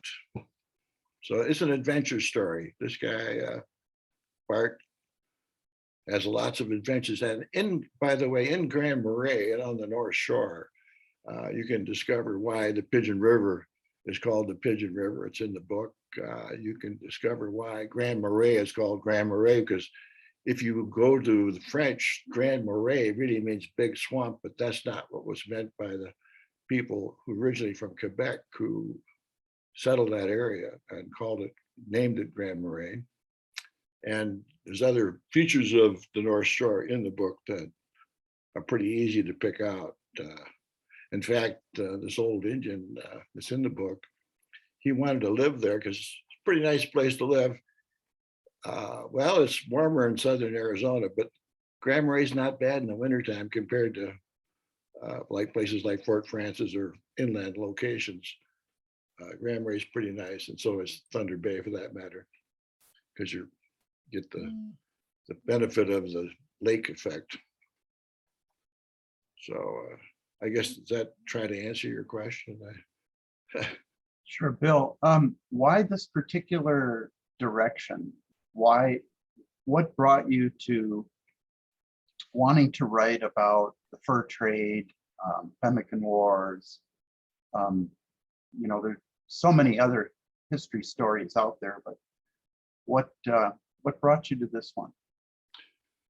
Well, we have a cabin on a Poplar Lake, and we've, as you probably know, I've canoed in Portage, many of the areas around there, Saginaw being on the original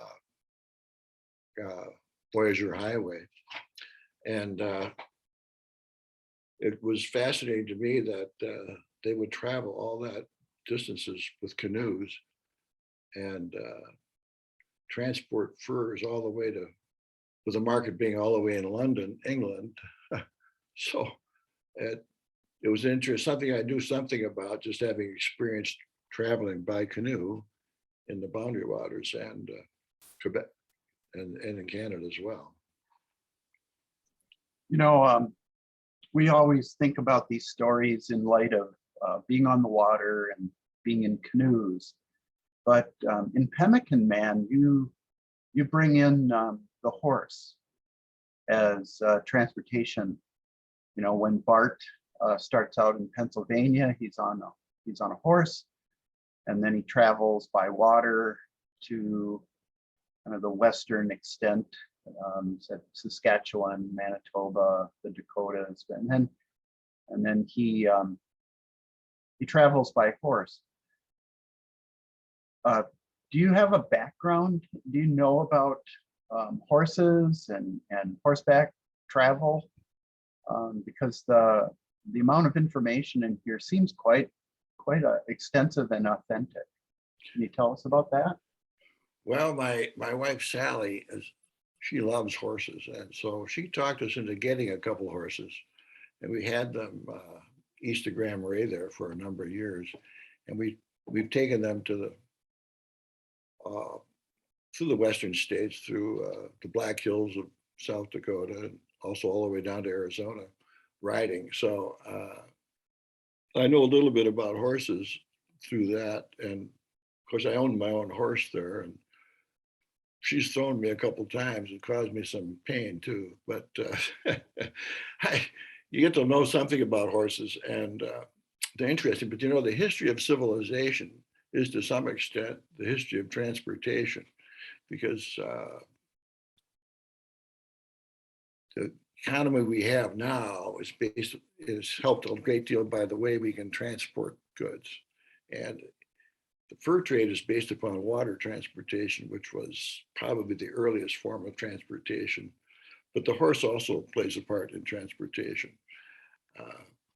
But if you look at where industry first grew and flourished, it was because of transportation ability. And like Europe was probably the first industrialized place, and there's lots of rivers in Europe that provided transportation. And of course they had the horse too. But so the river transportation and lake transportation with canoes was intriguing to me because of that aspect as well. Transportation is a big thing in the world. And we now we get stuff from China. I mean, that's incredible distances involved. Can you come up with any more questions there, Tom? Yeah, one more question. As I read the book, you know, you're right. It's an action-packed adventure with, you know, lots of stuff going on. And I started to wonder if, you know, since you have a background in the law and you've actually served as county attorney and have prosecuted cases. First question is, were any of the action adventures inspired from some of the cases that you've studied? And then the other feature that's in Pemmican Man is how justice is administered through, well, at Fort William and beyond. Can you tell us a little bit about your interest in the law and how that came into the book, as well as you know, any experiences that you reflected on from real life. Well, I think the distances involved in fur trade made the application of justice very difficult, and basically would all be after the fact. For example, the Battle of Seven Oaks, which was kind of like a unfortunate incident, which there was really no good justice provided after the fact. I mean, there were some lawsuits between the HBC and their agents and the Northwest companies and its agents. So my questions to David were involved, what happened at Fort William after Hudson Bay Company took over arrested the major agents of the Northwest Company in the summer of 1816 until the merger, because it seemed to me that it would be very confusing about who would control the Fort William and all of the, I guess they just went on their way the way they have in the past. There was no direction to speak of as far as I can tell. They just continued to do business as they had in the past. And the furs that the Northwest Company people collected would go to Montreal and then back to be sold in London by their agents. And so the Hudson Bay Company would do its as well without any clear direction as to who controls the fort there at Fort William. So I don't think there was much law out there, and people tried to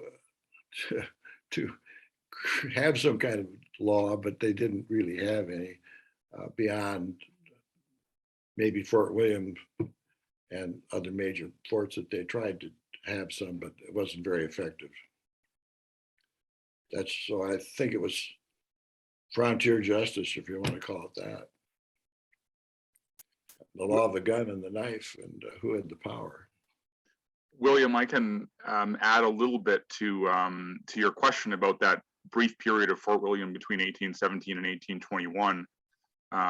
Adding on to what David mentioned earlier, but the Hudson's Bay Company, of course, the Northwest Company went back to its usual business at Fort William, but the Hudson's Bay Company set up a small rival post at Point de Meuron, which is the point at which the de Meuron Regiment, of course, launched their siege of the fort. And for about those 4 years, there was some definite hostile rivalry between the two companies, specifically along the Kaministiquia River.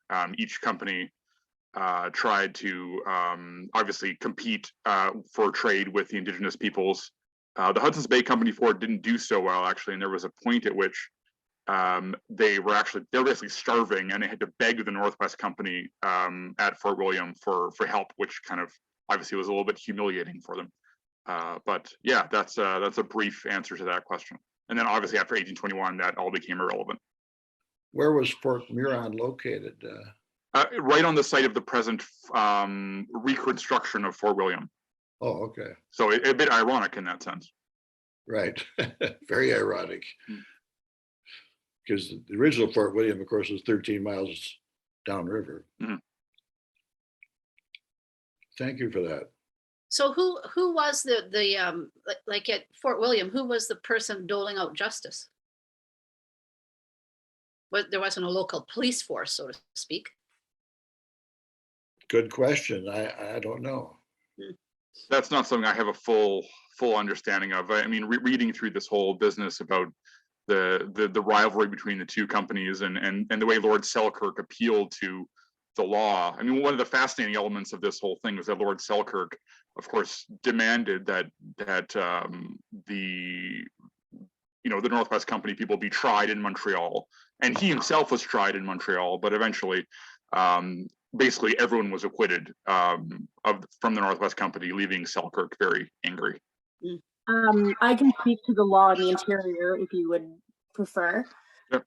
So in the interior, there is no law as there is no government. There were a number of men from both companies that were appointed as magistrates. So it's essentially acting as lawmen in the interior. One of the men was from the Northwest Company, Archibald Norman McLeod. He's one of the magistrates, and he actually deputized James Tate, one of the clerks and the superintendent of trades at Fort William. So there is a jail at Fort William, however, it really only functions to kind of quarantine really drunk voyageurs. So that's really all it had served as up until the occupation, except for in the case of Alexander Fraser, the blacksmith in 1815. But for the magistrates for both companies, because they were partners and shareholders respectively for the both, it mainly just became personal vendettas between one company to the other. Case in point, the arrests at Fort William, and then the counter arrests and lawsuits against Lord Selkirk and his men from the Hudson Bay Company and the Red River Settlement. So when it came to the occupation at Fort William, McNabb was the Hudson Bay man put in charge of the occupation there.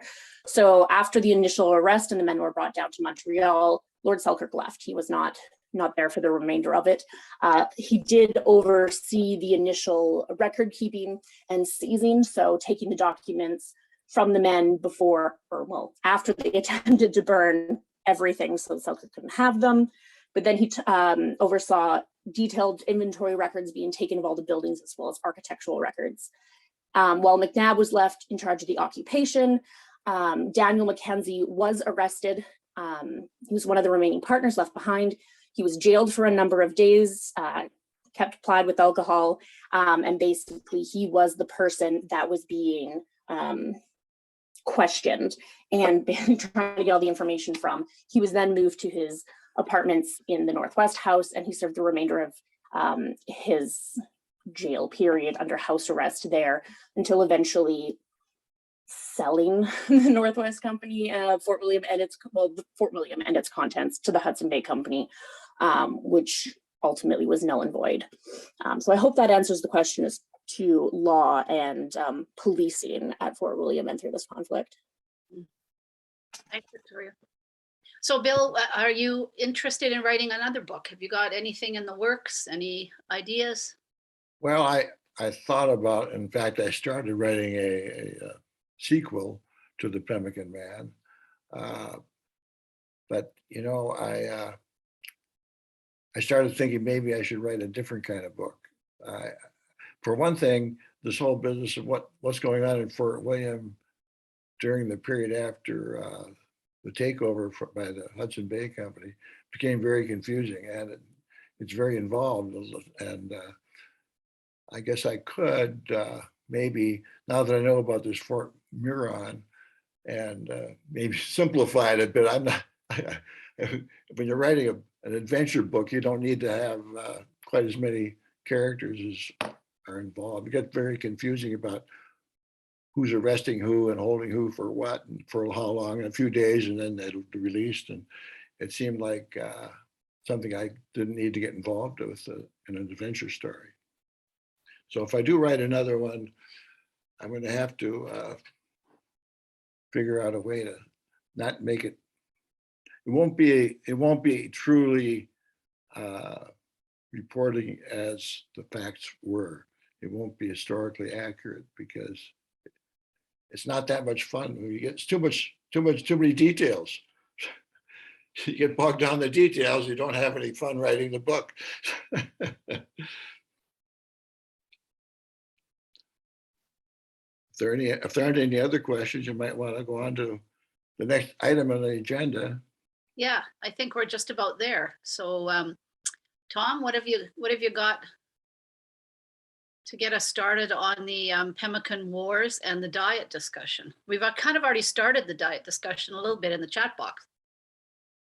Yeah, thank you. So we did form a learning circle and started to look at the Pemmican Wars. And I had heard of the Pemmican Wars, but really didn't have a clear understanding of why it would be called a war. And so the group started to look for books, and of course we found Pemmican Man, and in Bill's book it does talk about the Seven Oaks incident. And I think David had said, depending upon which view you're taking, you might call it a massacre, or you might call it an incident, a happening. And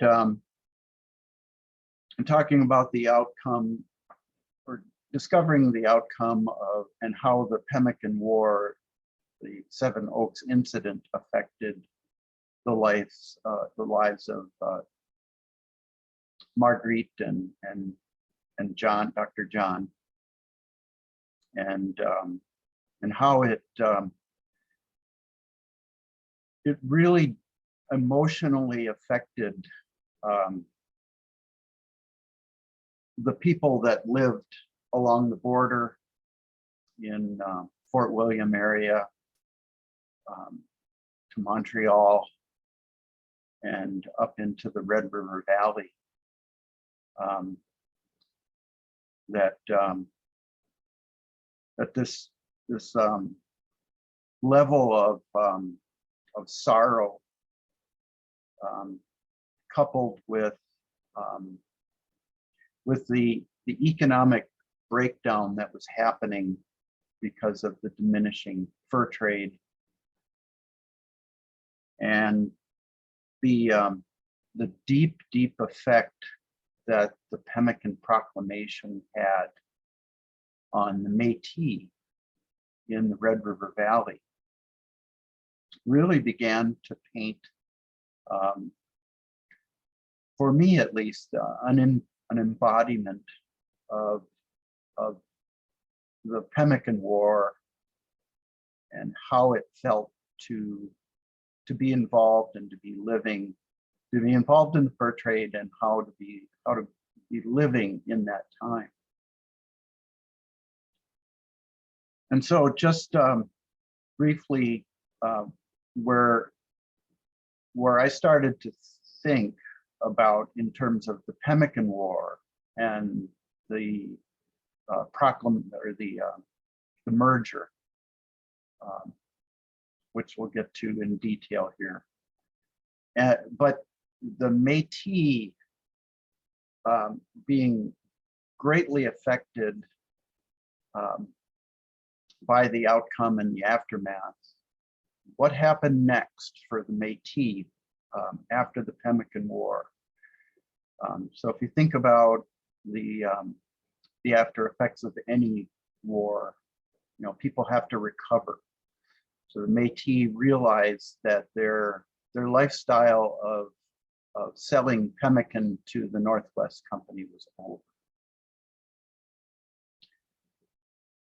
And so what appears to have happened is that they began to form trade routes from the Red River Valley to St. Paul.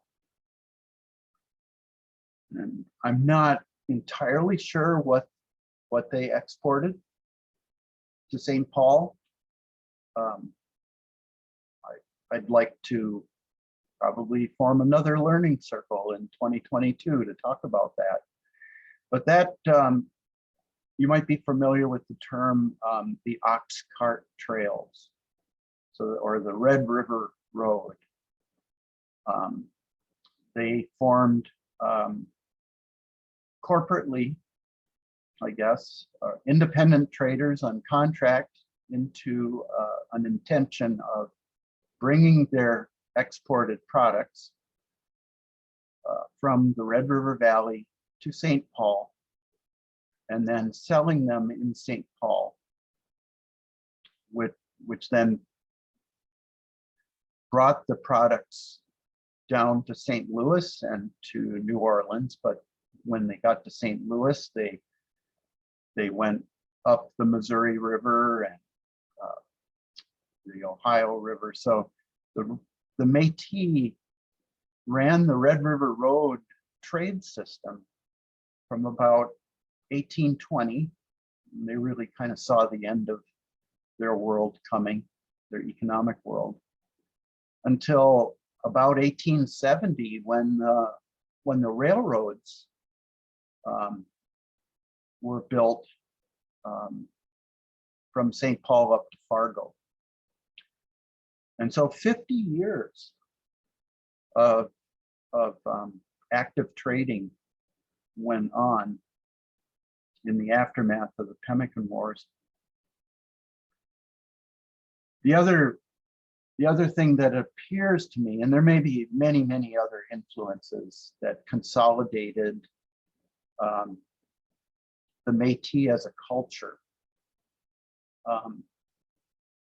that has quite an active and current influence in Canada today, is also of interest. And questions that in my mind that I would like to explore is, how did the Pemmican War and the further development of the Métis as a political entity move toward the Riel Rebellion and the formation of the province of Manitoba. So questions like that. The other learning circle, of course, the one that is even more interesting is we decided to explore the Voyager Diet and this idea of pemmican. And of course, pemmican has the calorie content from fat, and it has the protein from pounded meat that was pounded, dried first, sun-dried, and then pounded into a powder, and then consolidated into transportable units or blocks by mixing it with warmed fat or tallow extracted from the bones of animals. And then if there were other additives that were in surplus, could be wild rice, it could be berries. I'm sure there were a lot of other interesting things to be found in pemmican, like animal hair, maybe a lot of grit. We haven't actually acquired pemmican, but we would like to do that. The other thing that, I do want to relate a story. This summer I met a gentleman who was on Portage, just on the east end of Mountain Lake, and he had paddled all the way from Edmonton. He's left Edmonton at the end of May, and my wife and I met him on the 15th of August, and that he had supplied himself with pemmican as he passed through communities, and was ending at Thunder Bay and was down to 2 pounds of pemmican. And I see Carl's putting in some of the additives that were common. Anyway, so pemmican is still out there. The other thing that the Voyager community ran on were peas, dried peas. And what's interesting about that to me is that the peas were not the green peas that we know and love in our green pea soup. They were yellow peas. And if you go up to the Red River Valley and you go in a cafe and you order a bowl of pea soup, it won't be green. It will be yellow. So I tried to find a seed source. You know, where can I buy yellow pea seeds so I can plant them in my garden? And I've not had an answer. And I thought, well, maybe these are just green peas that are extended in their life and they've turned yellow. And that may be the case, but of course, this summer I grew some peas and I tried to see if I could make that happen. I turn these green peas into yellow peas. No luck. But I can go to the local grocery store and I can buy a bag of yellow peas. And in fact, I prefer the yellow peas to the green peas. And the other thing that somebody mentioned, pork, salt pork was part of the diet, but that was the pork eaters' fat and protein source. You know, people that were coming from Montreal were supplied with that. The other thing that I found is that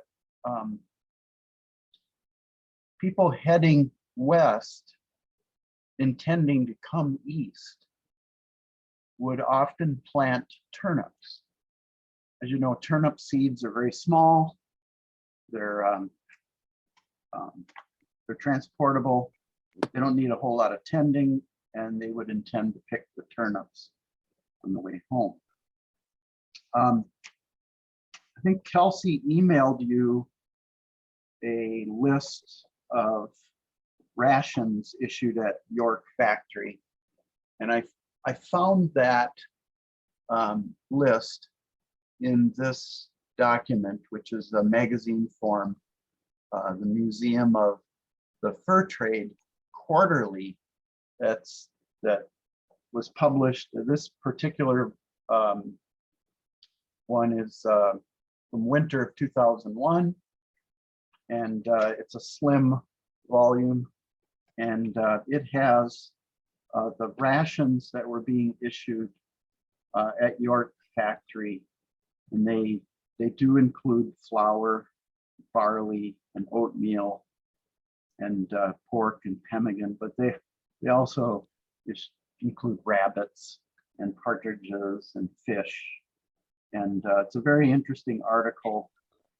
They write about the source material, and I'll get this scanned, and Kelsey will send that out as well. But just for now, Kelsey has provided us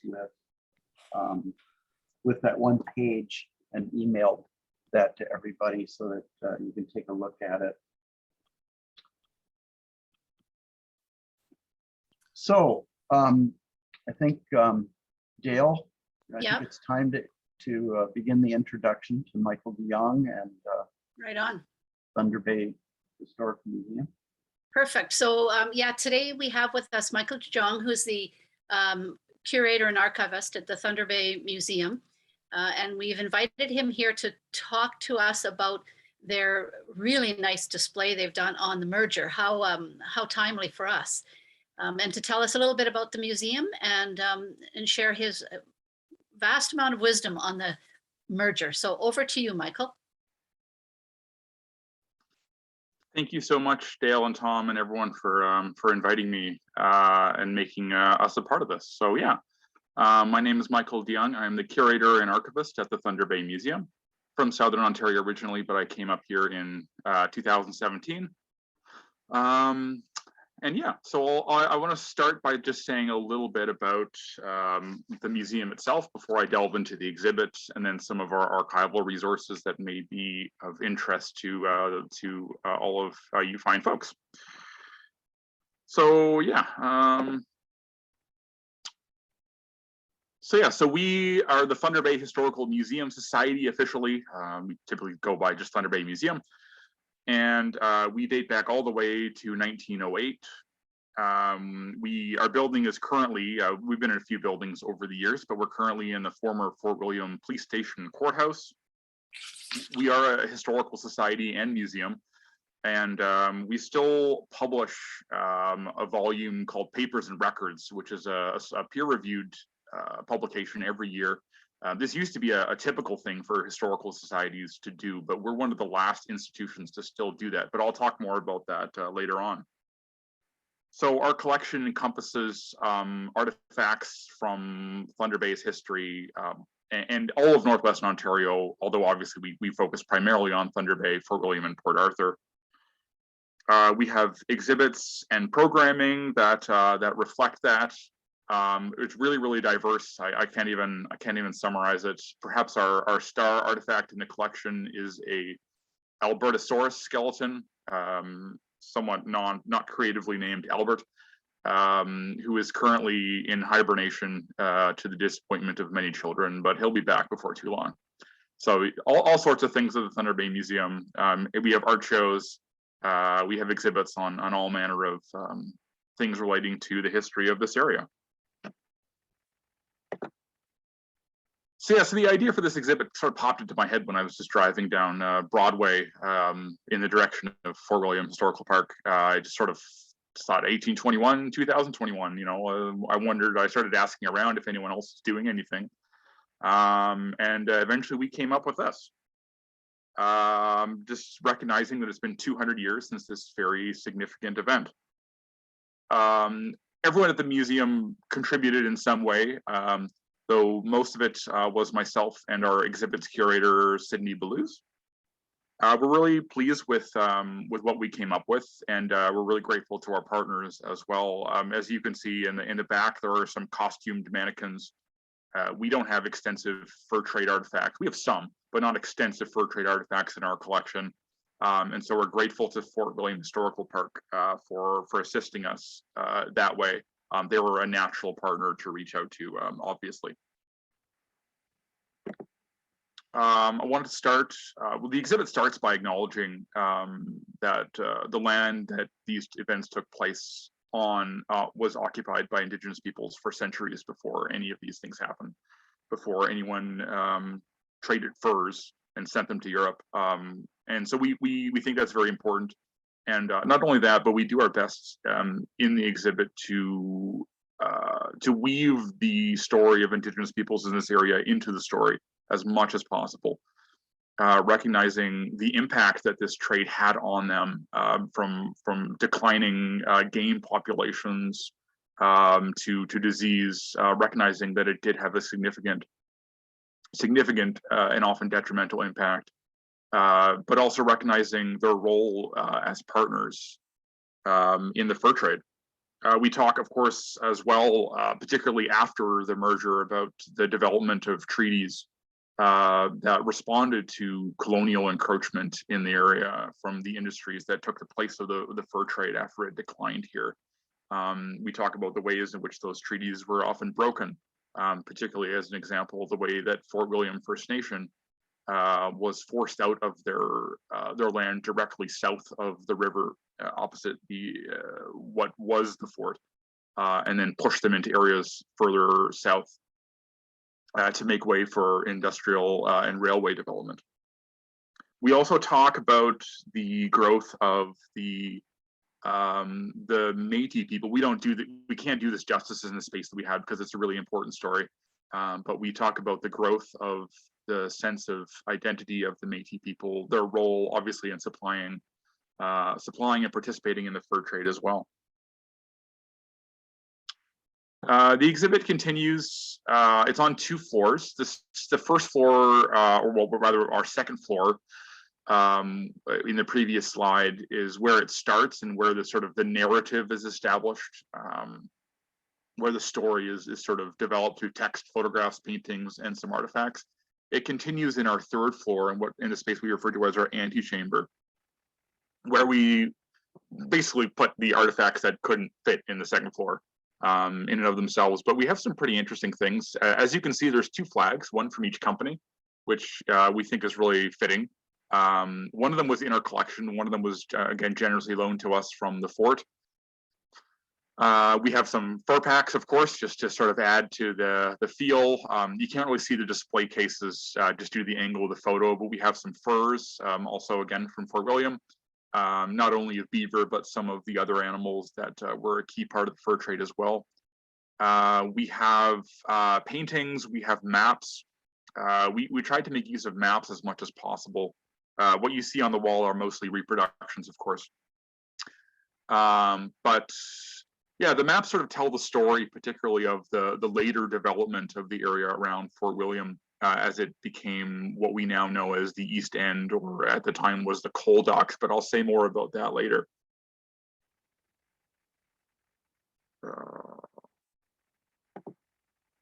Oh, actually, I'll say more about that right now. We also, of course, make use of photographs, which obviously are more useful for the later period of the history that we interpret.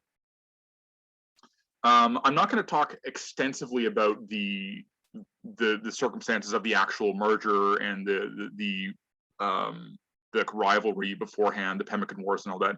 Partly, I mean, David already covered that very well earlier. And of course, Rainy Lake House covers that very well in one of the chapters about John Mclaughlin. Sort of chuckling as I was reading that, because it really summarizes that very well. So I'm not going to go too much into detail on that. And I'm assuming many of us are reasonably familiar with that story by now. I do want to talk a little bit about how the exhibit relates the story of the merger to Northwestern Ontario. We talk about, of course, we talk about the occupation of Fort William. And of course, we talk about the decline of Fort William after 1821, when it still operated as a fur trade post, but it certainly declined in importance because of trade routes shifting to Hudson's Bay as a part of George Simpson's changes after he basically took control. And we talk as well, of course, about industrial development in what is now Thunder Bay, particularly towards the end of the 19th century. So as you can see on the right-hand side, this is probably one of the more fascinating images in the exhibit. But as you can see on the right-hand side are the buildings of the old Fort William in really the last decade of its life. I don't recall the exact date on this photo. Right directly to the left of it, of course, you see the CPR coal docks. And that, of course, is why that neighborhood eventually became referred to as the coal docks. Literally right next to those buildings. Very shortly after this photo was taken, those buildings were demolished entirely and are now under the rail bed. And I'm really grateful that David was able to show that map that shows the exact interplay of where the fort was, because it's really, really fascinating. And of course, over on the left-hand side, you see one of the early grain elevators on the Kaministiquia. So it really just shows sort of the story of the later chapter of Fort William's life, sort of all in one photo. On the left, of course, you see the monument that marks exactly where the fort is. That monument was erected by the Thunder Bay Historical Society in its early years, I think in 1916. And still stands today, and it has also become a provincially recognized heritage site as well. Yeah, and of course we also, again, we talk about the growth of the Indigenous community around Fort William after the merger, and how that eventually became a Fort William First Nation and the treaties again. We really think it's important to recognize that story as well. We don't want to overstate the case in terms of the causality of all this. I mean, quite obviously, the fur trade was going to decline over the course of the 19th century, regardless of whether there was a merger or not. But nonetheless, we think 1821 is significant in that it really marks the end of one chapter in Northwestern Ontario and the beginning of a different chapter as well. I definitely want to recognize our exhibit partners. Again, I mentioned Fort William Historical Park. Many of the artifacts, including those at the left, some examples of trade items, were generously donated or loaned from their collection. David in particular was enormously helpful through the course of this exhibit in helping us source and helping us borrow these artifacts. So they really help them come alive, supplementing artifacts from our own collection. And the Champlain Society as well. The Champlain Society has been collecting and interpreting historical documents from many aspects of Canadian history, but they have an excellent fur trade collection. They gave us access to that collection in order to help develop the text of this exhibit. And I should briefly mention, I mean, I don't know how many of you are familiar with the Champlain Society. I believe their membership is somewhere, I don't recall exactly, it's not the cheapest membership out there, but some of you who are particularly interested in this may find it worth looking into, because the documents that they have online are a treasure trove of fur trade related resources, and your membership gets you access to these at the tip of your fingertips from the comfort of your living room. So it may be worth looking into. But again, we're grateful to them for helping us with this exhibit. And of course, Fort William has its own important archival collection as well that David touched on earlier. And I also like to recognize all the generous donors, individual donors who helped with this exhibit as well. We did have an exhibit opening back in October, and we had representatives from all of our partners. That exhibit opening rather is recorded and is available on our Vimeo channel. And again, Fort William was kind enough to send over costumed interpreters, one of whom was the fort's representative at the event, to help bring it alive. Forgive me, Victoria, were you one of the interpreters as well?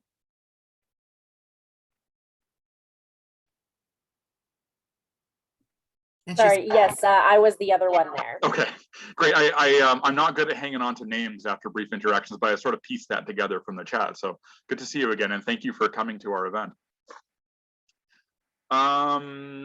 Yeah, so this exhibit is open until June. So I hope that many of you are able to hop the border and come. Please drop me a line. My email is at the end of the presentation, and I'll happily give you a curator's tour of the exhibit, so to speak. I'm going to switch gears to talking about our archival collection that may be of interest to many of you. Quite obviously, we don't have the volume of collection that Fort William has, but we do have some documents that are interesting. There's two main archival fonds that are obviously relevant here. The first is the smaller one. It's the Northwest Company fond, which consists mostly of one document, but one very, very interesting document. As you can see, it is a bill of lading for the canoes that left appropriately for this group from Lac La Pluie between 1806 and 1809. So each of these pages basically tells you who and what was on each canoe heading into the interior. So really a fascinating document from that era that if you're really interested in the logistics of the fur trade, and again, you can see the food that they carried with them, not only for their own use, but to supply the interior fur trading posts. So yeah, so that's available in our archives. I believe it's digitized as well, but I have to check on the status there. But anyone is welcome to come and see it by appointment. It's also interpreted in one of our papers and records articles that sort of takes this document and sort of explains everything in a little bit more detail. The second collection that may be of interest is the Hudson Bay Company fond. Quite obviously, we're not the primary repository of Hudson's Bay Company records. That would be in Winnipeg. But we do have a collection, mostly from the latter period of Fort William's period between 1821 and its eventual demise in the 1880s. One of perhaps the most notable documents in there is the one I took a little snippet of at left. It's a copy, I should say. It's not the original, but it is a copy of Lord Selkirk's daybook during the occupation of the fort. I was only able to skim through it. I mean, most of the stuff in there is relatively banal, you know, who went where and when. There's nothing terribly dramatic in it, but still, it's a fascinating insight to that brief period of history at Fort William.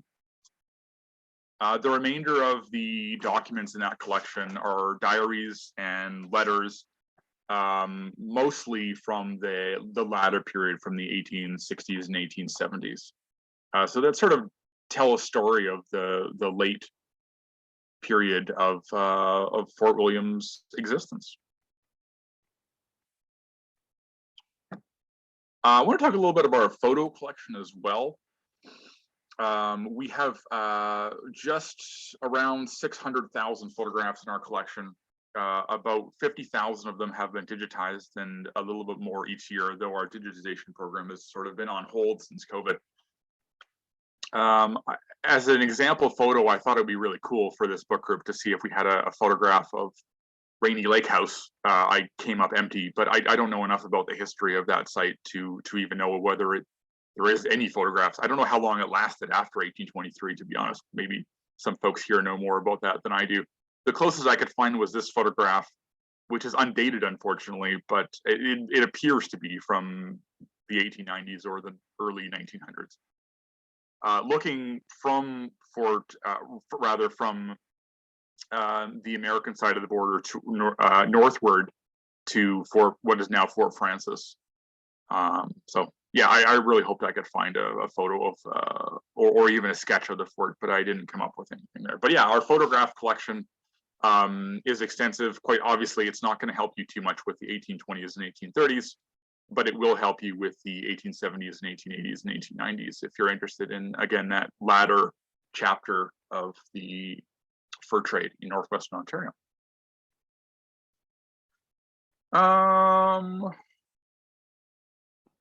And then I mentioned earlier papers and records, which is could be a valuable resource to you. I took a quick look at our bibliography of articles from it that relate to the fur trade. One of them, I'll show you a few of them. One of them from 1873, one of our earlier papers, describes that brief rivalry between the Hudson's Bay Company and the Northwest Company along the Kaministiquia that I mentioned earlier. So again, some really, these are again our peer-reviewed works. They're professionally done. And also, I mean, apart from the articles themselves, the footnotes in them can, if you're really, really interested in delving into these topics, can lead you much further down a rabbit hole if you want to go. Another example, this is the one I mentioned earlier that that describes in greater detail the bill of lading, the bills of lading rather. We have an article that may be of interest. It's called Fur Trade Rivalry on the Rainy River between 1793 and 1797. So that also very much is relevant to this group because it describes the early history of Rainy Lake House and the other fur trading posts in that area. Really interesting article as well. And again, there's a few other really, there's probably 10 or 15 really good articles on the fur trade in this journal. And a membership to our museum does give you access to these journals. And also, of course, one gets the latest one gets mailed out to you every year. I'm well ahead of schedule here. I didn't really know how long this would take, so I guess there's plenty of time for questions. But I just wanted to mention that our membership starts at a very reasonable $30. Again, it includes papers and records. And you see our website there, our memberships, and feel free to drop me a line with the email address there. So yeah, again, I'm sorry this didn't take as long as I thought it would, but I welcome questions. So Michael, you showed in the one picture the monument that's there, and one of the photos I've seen of it shows, the last time I actually saw it in real life, it seemed a little not taken care of. And I see a more recent photo where it seemed to be in better shape. Who's taking care of that monument? Is it the museum? No, Parks Canada. Parks Canada. Yeah. Yeah, Parks Canada, because they now have declared it a Yeah. National Historic Site and nicely put their plaque right smack dab in front of it, as they're wont to do, to get, you know, the front billing, so to speak. Yeah. But for the folks on the phone, so when you go over to the East End, if you'll recall the map that David had showed with the rail tracks and then the footprint of the fort buildings. It's my understanding this thing sits pretty much where the council house was, which is where the merger actually occurred, on paper, where the people sat. Easy to get to. And I think that's something that when we get to come up to have a group out to Fort William and to the museum, that we'll certainly make that a stop to go and check that out. But I'm glad that you had a picture of that and showed that. The other thing I was wondering about was the founding father of the Historical Museum Society. I understand his name was Peter Mckellar. Correct. He was a character in and of himself. Yeah. So lots of Mckellar names in the city of Thunder Bay for the folks from south of the border. But what an insight to make this such an important thing to develop a historical society. Yeah, definitely, yeah. Tom, I'll leave it for you for any more questions there. I have something else to ask Michael before we finish, just in closing, because it's going to take us in a different direction. Yeah, just could you elaborate a little bit more, Michael, on the Champlain Society? I don't think that's well known. Yeah, definitely. I mean, I'm not there. The connection possibly starts here because their president is the vice president of our board and also a friend of mine. So I mean, we know them that way. He's one of those people that's on like 10 boards. But yeah, they're I've never delved into it too much. Again, they generously gave us access to their online collection, but they've been collecting and preserving documents from key parts of Canadian history for a long time. Obviously, their focus has shifted over the years. I mean, obviously they were inspired by the explorers to some degree. And obviously, as different directions in Canadian history has come around, they've shifted a little bit from that. But I'm not the best person to give an excellent overview of their organization because I'm not extensively familiar with myself. But in the Vimeo link that I shared with our opening, their representative, again, who was wearing several hats at that event, but in this case, the president of the Champlain Society. Spoke at our event and described, gave a very good overview of what the organization does. And again, their membership can give you access to a lot of these documents. Sorry, that's not as much of an elaboration, but they're worth checking out. I think it's just champlainsociety.ca or something like that. Could you talk just a little bit about the plans for the exhibit about travel from Lake Superior to Lake of the Woods? Is that something that's on your? Wait, sorry, from which story? The is there an upcoming exhibit through the Historical Society on travel from Lake Superior to Lake of the Woods? There is a lecture coming up. Yes. In January on that topic. Sorry, I got a little wires crossed there, but yes, it is a lecture. I don't organize our lecture series, so I don't know a ton about it, but I believe it is both in person and online. And yes, it's sort of about efforts to preserve the historical significance of the route between Fort William or Thunder Bay and Lake of the Woods. I can't say much more about it than that, but if you search Thunder Bay Museum lecture series, it will give you, I'm just going there myself, it will give you the information on that. And most of our lectures now are live broadcast. So anyone will be able to. Do we need to be a member for that? No, absolutely not. They're free to anyone to join. Sorry, thank you. Yeah, excellent question. I should have mentioned that. Yeah. Yes, here we go. Dr. Brian McLaren, traveling west and east from Lake Superior to Lake of the Woods, January 25, 2022 at 7:30 p.m. Yeah, that was going to be my question, Michael. That's why I saved it for the end. Was I couldn't quite get from the description whether they were traveling this route or trying to document it or what the scoop was. But I guess maybe that might be part of the intrigue and why I might need to come in January. Yeah. But to the extent that I've heard about it, I understand they're primarily focused on preserving and recognizing, historically recognizing the significance of that route. Yeah, yeah, and the email actually included a Paul Kane painting. Does the museum have any of his works? Not Paul Kane, I'm afraid. No. That would have been nice. Yeah. Quetico probably does because they. Yes. Yeah. We the main artist that was relevant to this exhibit is Armstrong, William Armstrong, who I guess shares some similarities in focus to Paul Kane, documenting many of the scenes around here in the 1850s, 1860s, and a few of his works are on display as well. And that picture you showed in one of your slides, that's a great picture. Is it available to get a copy of somehow? Like. Yes, absolutely.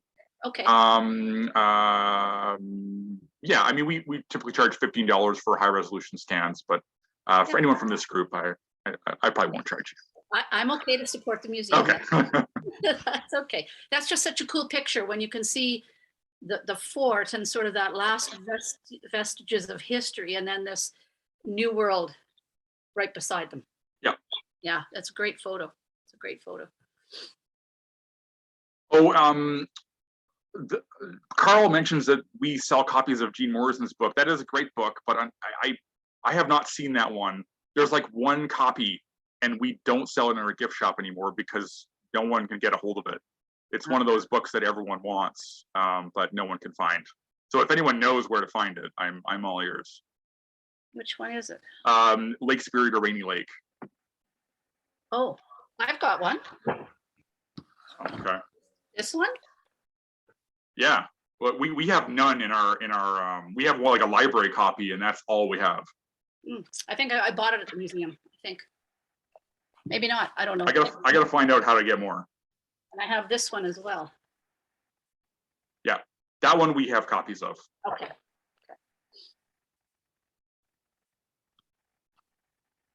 Excellent. So there's lots to explore at the museum, and it's interesting when you talk about how many photos you have and documents and old newspapers. So anyone who wants to do historical research, certainly this would be a place for them to check into to see if you could be of help.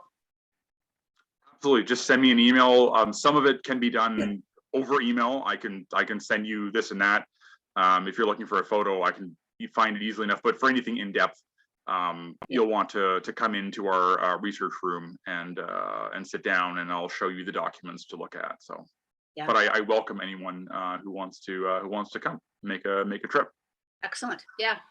So, yeah. Well, I invite anybody to unmute and ask questions if you'd like. Otherwise, feel free to put questions in the chat.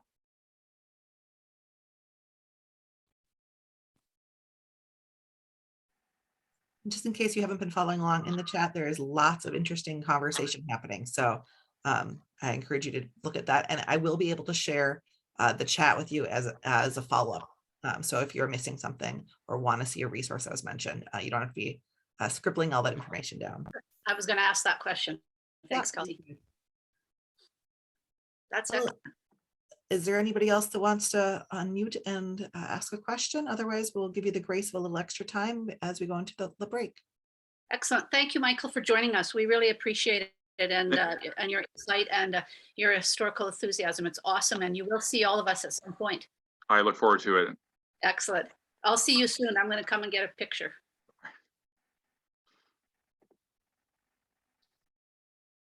Yeah, thank you, Michael. As Dale said, we're heading towards the lunch hour. It's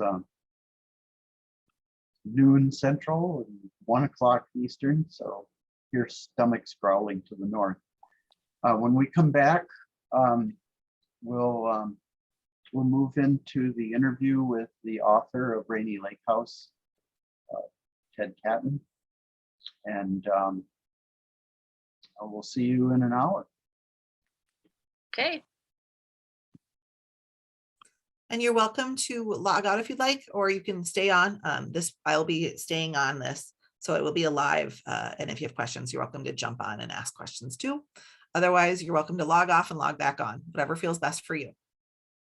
Okay, I'm gonna mute and go and deal with the dog. Sounds great. An article I was reading that had talked about somebody uncovering a bag of pemmican on their farm and actually opened the bag and ate some. And I don't know what the outcome was, but you know. They live to tell the story. Yeah, and what kind of bag was it? Was it a leather or was it like what was it made of? I wonder. How big were these packs? Like how did they bundle it down? Did they just hack it off when they wanted to eat? Well, what I read about that, Dale, is they would take the green hide of the buffalo Okay. and they would sew it up in green hide into these 90-pound packs. Same as the weight as the fur. Yeah, Okay. right. And the you would think the whole mess would just turn into, you know, a complete disaster. Well, look at shortening. You put shortening in your cupboard, it stays firm and the way it is for a couple of years. Easy. Yeah. And then, you know, for caching it, you know, they would bury it or cover it, you know, with rocks to keep, you know, large predators out, and, you know, and hold on to it for quite a while. I don't know. Yeah. I mean, and then it would be edible, and, you know, it wouldn't do you in. No. No, and I was looking at when this bill of lading, and Carl mentioned that it was in this book as well, and yes, it is. So they talk, there's pictures very similar to what Michael showed. This was from canoe number 18. Provisions, a keg of Greafe, Greafe. Any idea what that is? And then I think it's bushels, I don't know, Buffhels of corn, and then some oats. So that it kind of gave you a little bit of an idea what kind of food was moving around, whether they were just taking it to their destination, or whether this was some stuff that well, it must have been, because this was all packed up in those packs. Bags of flour, cafe iron, butter, beef, pork, sugar, Madeira, port, high wines, spirits. They moved around a lot of alcohol. And then they talked about packs and cassettes. So what do these cassettes look like? Where's that word now? So I can cassettes. Yeah, CASSETTES. That was for music. Yeah, exactly. Oh, you worked hard like a dog. No, my dog doesn't work hard. She sleeps all the time. Oh, here it is. It's a small case, referred to a small trunk made of well-seasoned pine, made strong and light by dovetailing, grooving, and binding with sheet iron. No, not a light thing. Cassette had a hinged lid held close by an inlet chest lock. 2 foot 4 inches by 1 foot 4 inches by 1 foot 4 inches. Boy, doesn't that sound like a great North House project? Eh? A cassette. A cassette. And they would carry up to 20 of them in a canoe. What did they carry in the cassette? Well, that's a good question. I just been skimming through this. Laundry list for great care to be taken. I don't know. Yeah. Bags, kegs, cassette. And then in one of these things it says caffette. So I don't know if they mixed up the letters or what. Oh, the F, you know, in the old writing, it looks like F to us, but it's an S. An S. So that's what it was, cassette, and then numbers. And so all of this stuff would have been bundled up into these packs, and they were all detailed in what was in it and all numbered. It's crazy. I have a hard enough time going to the grocery store and bringing home a couple of bags. I tried Googling Greafe. Yes, And my device insists I'm trying to spell giraffe. yes. So that's a tough one. I think we need a historian to help us. Historian to tell us. Yeah. Or it, yeah, maybe it's French. Let's see. And then they had the men's names listed. Those were the people in the canoe. So 5, seems like 5 was a common number.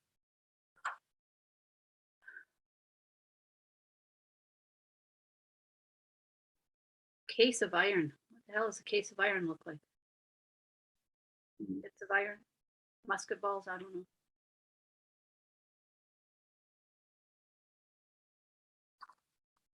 My French dictionary doesn't reveal anything about Griaf. Okay.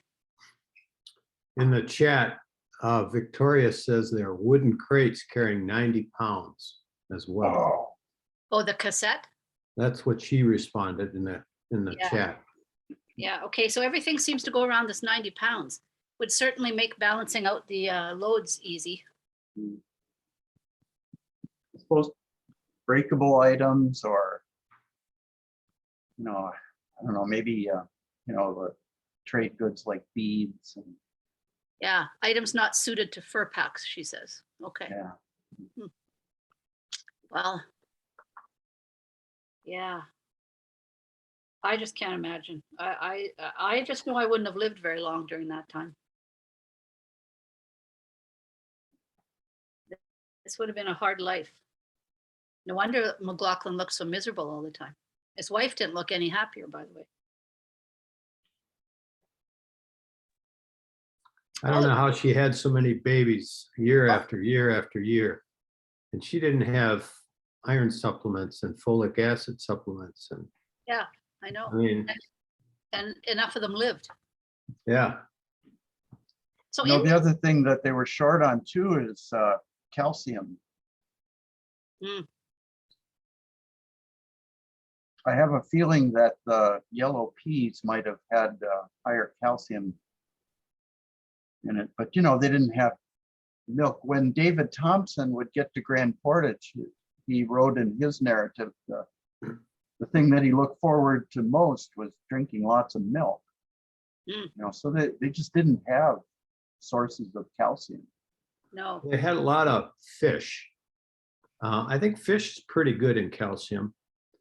And in Daniel Harmon's book, has anybody read that? That's a wonderful book about his diary. I bought it at the Grand Portage Museum. But he talks about how so many of the Indian areas he went through, their main diet of the natives was fish. Fish, yeah. Well, Carl talks about in his talk about when they came from Europe over fish, and fishing was the big target before they moved into fur.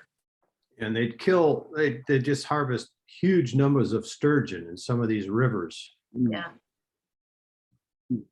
So Victoria said in the chat that Mrs. Mclaughlin would have gotten her vitamins from the plants and stuff she was eating. So some herbalist must have been up on all that stuff. Pretty much the entire indigenous food source and all of their vitamins just comes from their natural harvesting of materials. A lot of the natural plant life that they're eating has more nutrients than would have been available to the Europeans. So they're actually eating far healthier, and they're actually far taller than the rest of the population. Labrador tea, for example, has such a high vitamin C content. You can really only, first you have to let it dry, but then the vitamin C content is so high, you can really only have 1 or 2 glasses of the tea.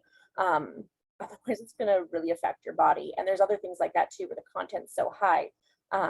If you drink a high content, it'll act as a diuretic, and well, you'll be running to the bushes for a different reason.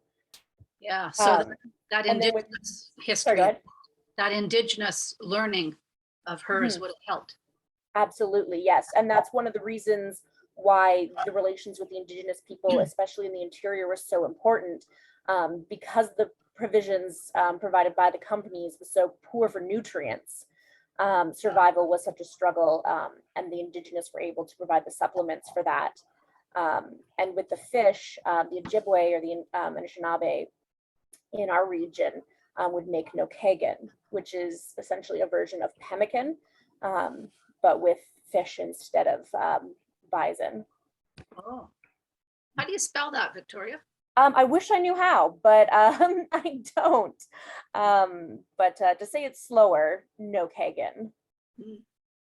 So Victoria, what kinds of crops did they grow that they grew intentionally as agricultural crops? For the Ojibwe, none. They're a non-agricultural community.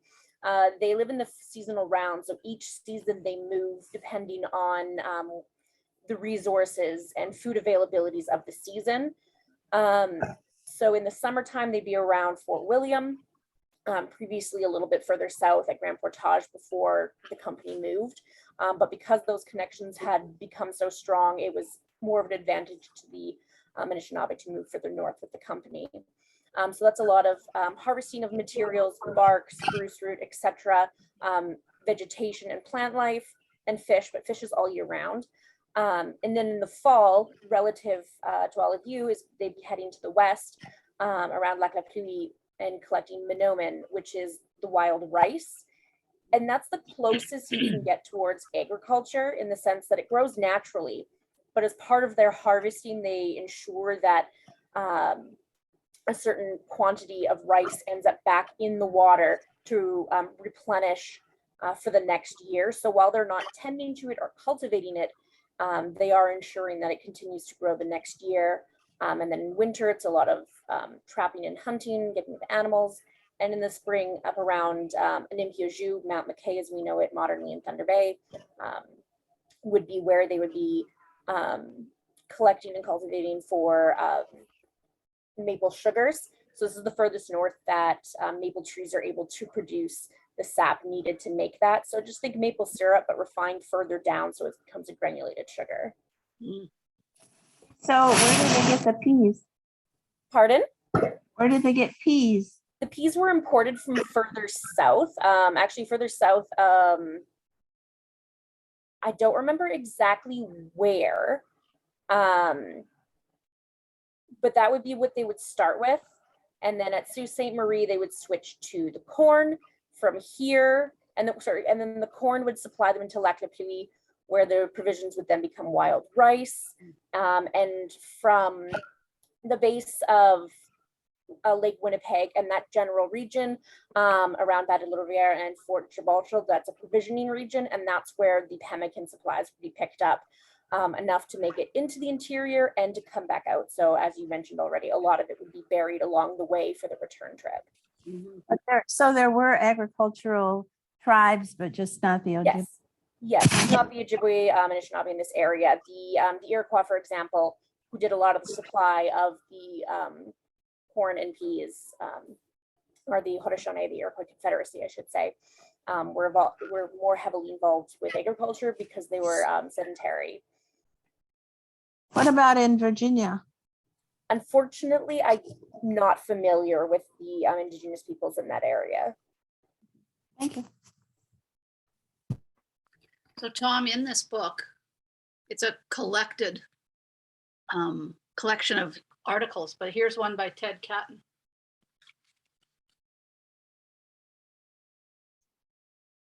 Yeah. Ted has an extensive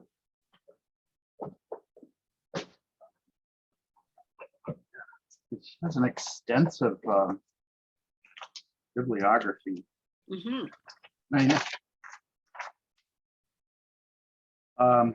I asked him when he was here,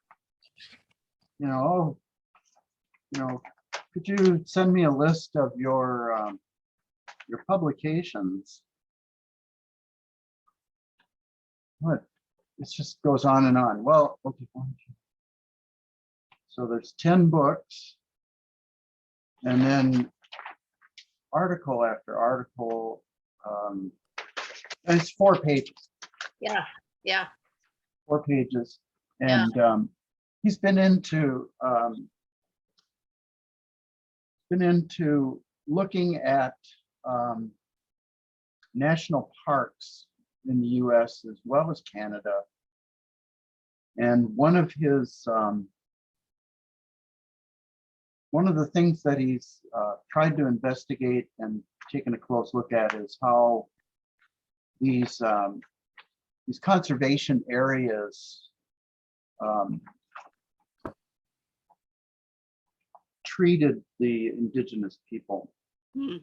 And so I'll get this scanned and get it to Kelsey, and Kelsey can distribute it or get it on the website. But there's plenty of good information that Ted Catton's been part of. Yeah. We're fortunate to have him in the community for a month this summer. No kidding. We he and his wife is a historian as well, and they their bread and butter is writing the administrative histories of national parks. You know, so what I understand an administrative history to be is the organization can easily lose track of information about you know, how they were formed, under what laws, what you know, what funding sources they had in the past, and things like, you know, who, you know, facilities, who planned the facilities, what architectural groups built the facilities, what you know, what contractors were used, you know, who are the administrative people, who were the staff at the park. And he and his wife Diane spent a month at Grand Portage Monument collecting that data, which then they bring back to their home in Missoula, Montana, and put that into the formatted report. Right. So we were able to visit with Ted this summer. He talked about Rainy Lake House at Drury Lane Books. Some of us were fortunate enough to meet with him. Mm-hmm. And then I asked him if he would be able to join us today on December 11th. And he said, "Well, I'll look at things, and I really want to." And then, as he got further into looking at that, he found that he had some scheduled parental care during this time. And it sounds, he didn't go into detail, but what it sounded like is the typical thing is, you know, your siblings and you split up some duty time, and this day overlapped with Ted's duty time. So Gail and I scheduled time. Oh, when was that? It was that in early November or October? Yeah. Anyways, this fall we scheduled some time with Ted and Kelsey at Cook County Higher Education coordinated an interview and recording of us asking Ted questions, and then Ted responding to these questions. I wanted to talk a little bit about the process. When Dale and I started to think about this readers group, we knew that a lot of questions were going to be asked, and people were going to, you know, just in general during conversations or Zoom chats or whatever, that they were going to ask questions. And we said, we want to do what we can to collect these questions. The questions are just valuable, and we'll hold those questions, and as answers are discovered, you know, we can share those answers and check off the questions that we found the answers. And that that question bank, as we started calling it, became very valuable in composing the list of questions that we're going to present to Ted. So all the questions that you're going to see Ted respond to, they really came from the readers group, which I think is a really interesting and great process. So I want you to know that we value these questions, that they're valuable, to ask, and we hang on to them, and they come into good service over time. So please, throw them out there, get them into the chat so that we got a good chance of recording them. It doesn't matter what they are; they're just questions, and we'll hang on to them in our Excel database. I think we're ready to go with this interview with Ted. It's a little over an hour, and so we budgeted an hour and a quarter. So once it's done, we can have some conversations and follow up about what we observed or what we heard. So I think Kelsey's ready to go ahead and start showing that.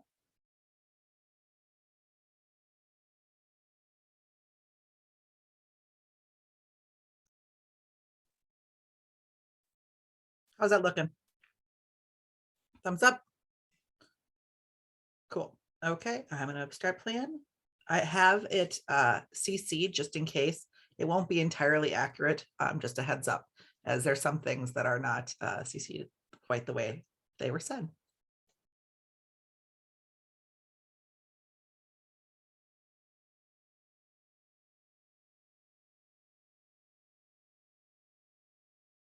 And it looks like I'm having a network error. 1 second.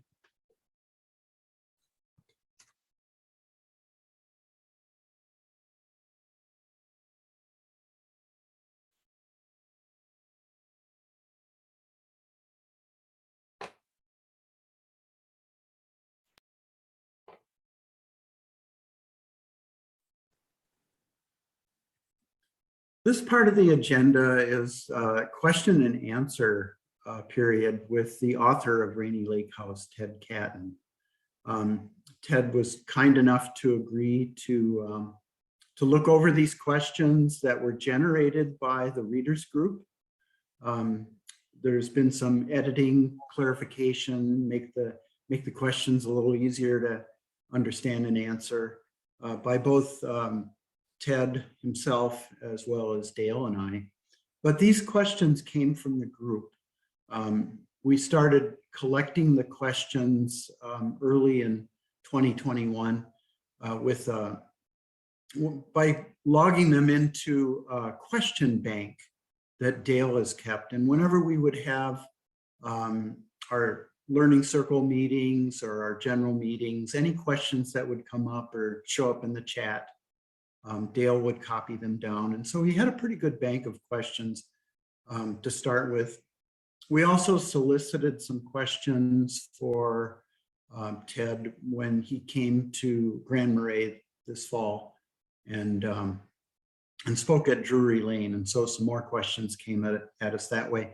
And in the meantime, a few more questions have drifted in, and we've had enough time for Ted to take a look at them and go through this editing process. And so now here we are. We're ready to just go ahead and shout them out. But first, I'd like to introduce Dale Willis, who's co-coordinator of the Rainy Lake House Readers Group. Hi, everyone. We're so happy that you're here and that Ted's here to share all of his knowledge and wisdom with us. And then Ted, if you could kind of get us familiar with yourself, just a little brief about what's going on with you these days. Sure. I'm Ted Catton. I'm living in Missoula, Montana. I'm in my house here. Glad to be joining for this Zoom call. I was really glad to be able to meet some of the folks in the Learning Circle at Drury Lane Books last September. It's a really neat thing that you've organized, and it's so fun to be a part of it this way. really enjoyed getting to see a little bit of the North Shore in September too, and what a great part of the world y'all live in. So looking forward to this conversation today.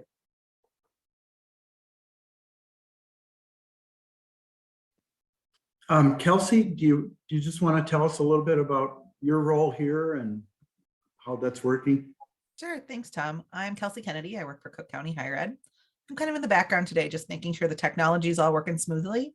Our organization is just helping to partner with you all to bring this together. And we're excited to see what we can and learn what we can from Ted as well. This is an exciting opportunity. Thanks for having me. Okay, great. So Dale's going to start out with the first question, and then as much as we can, we'll alternate questions between Dale and I. So go ahead. Okay, so Ted, the first question was about the title. How did you arrive at Rainy Lake House? Is it just a translation of Lac La Pluie? Well, no, I mean, it is. Yeah, it's a translation of Lac La Pluie, and Lac La Pluie was the more common name you see in all the fur trade documents, but I like the English name for my English readers. I liked Rainy Lake House because I think this is fundamentally a place-centered history. It's some might call it a micro history, getting into the details of what the fur trade was like from the standpoint of individual experience.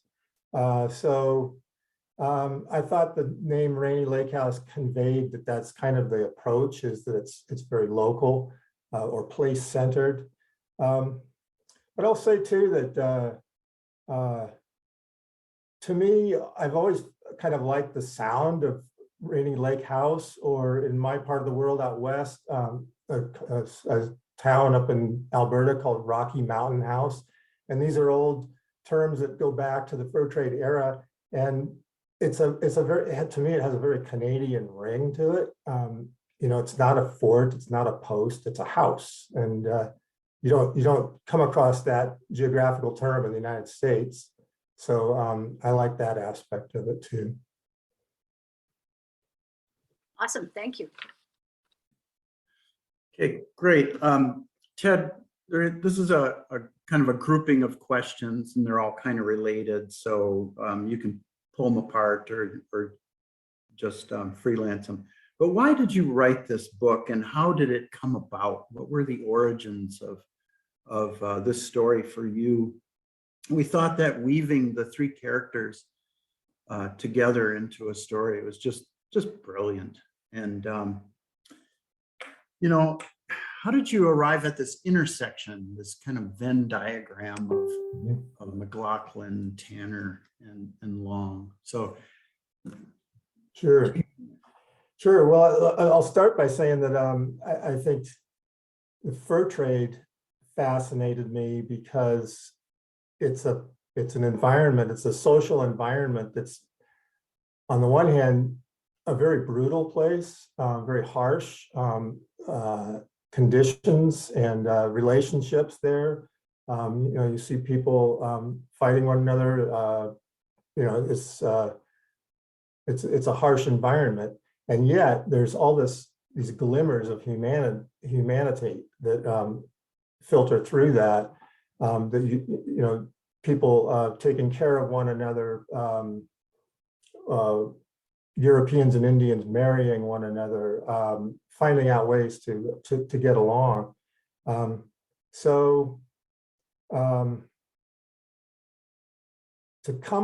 explain that, it really needed, I felt like, to get down into the level of individuals, to kind of illustrate that sort of contradiction or that juxtaposition of a brutal environment, but also a very humane one.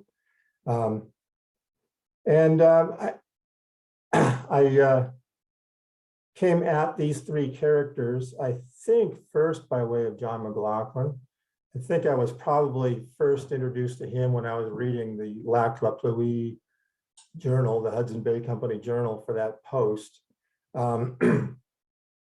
And I can talk a little more, maybe a little later on, about why I was doing that research. But I think it was reading that journal where I was introduced to John Mclaughlin, the first of the three people.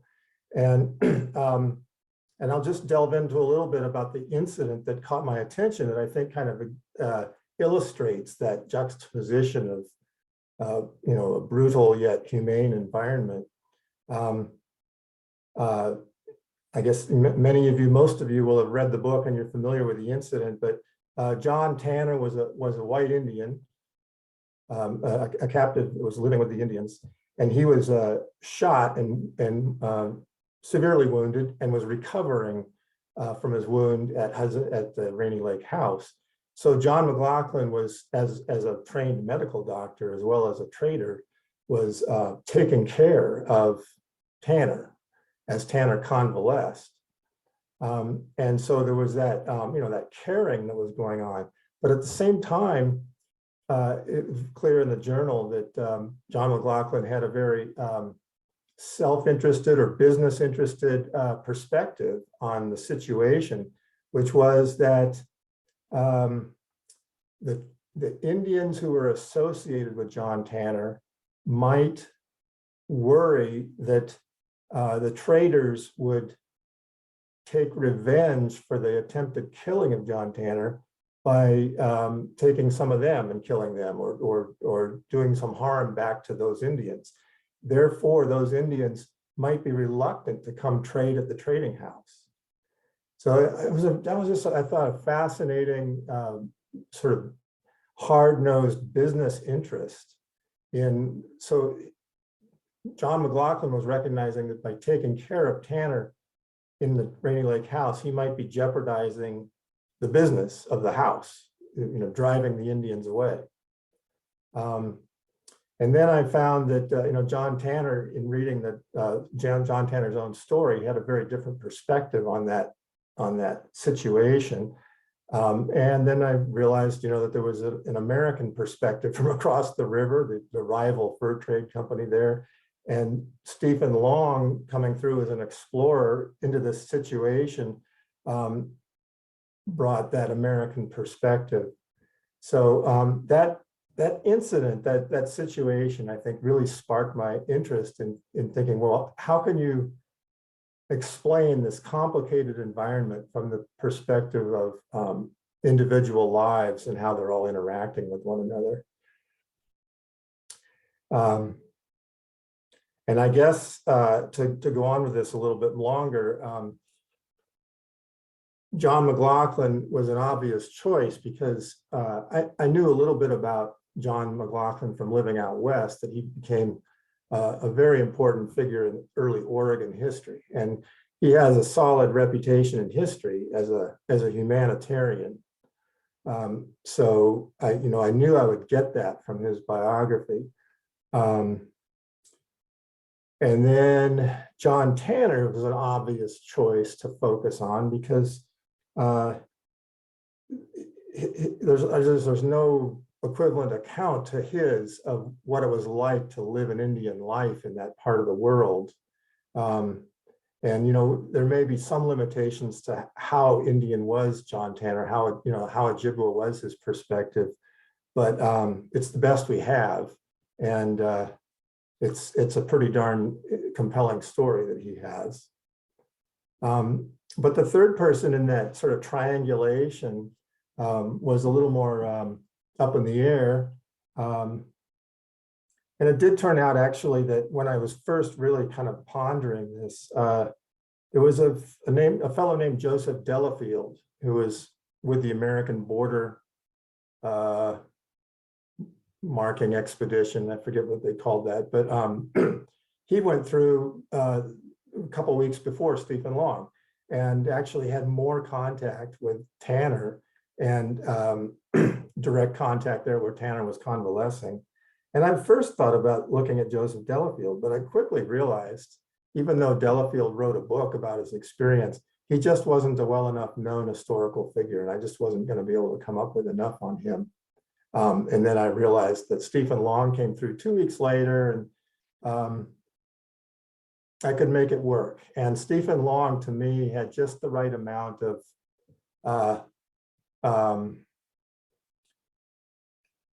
he was just famous enough so that there's going to be quite a bit of information about him, but he wasn't so famous that he could kind of represent that sort of everyday person perspective that you would get with, you know, John Mclaughlin being a trader and John Tanner being a hunter, pursuing the Indian way of life as a hunter.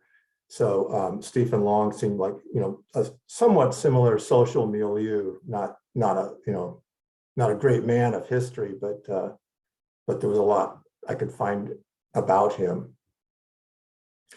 So I thought that those three would work, and I just love the idea of sort of being able to triangulate through them on this complicated society, with John Tanner being the perspective of the Indian, the perspectives of sort of the working class hunter in this economic enterprise, and John Mclaughlin being representative of a sort of British American or Canadian perspective, and being the trader, the sort of bourgeois trader in the managerial class in this economic enterprise. And then Stephen Long representing kind of the nicely, in a way, kind of the naive perspective of an explorer, of coming into this area and looking around, which is what the reader is doing essentially. But also Stephen Long brings to it the American, sort of an official American perspective. And I think there was a lot to be said, you know, maybe I'll be able to get into this a little later, but there was a lot to be said about the American perspective on white Indian relations, U.S. federal Indian policy, and just sort of concepts about who Indian people are, and Stephen Long became kind of a vehicle for getting into all those things.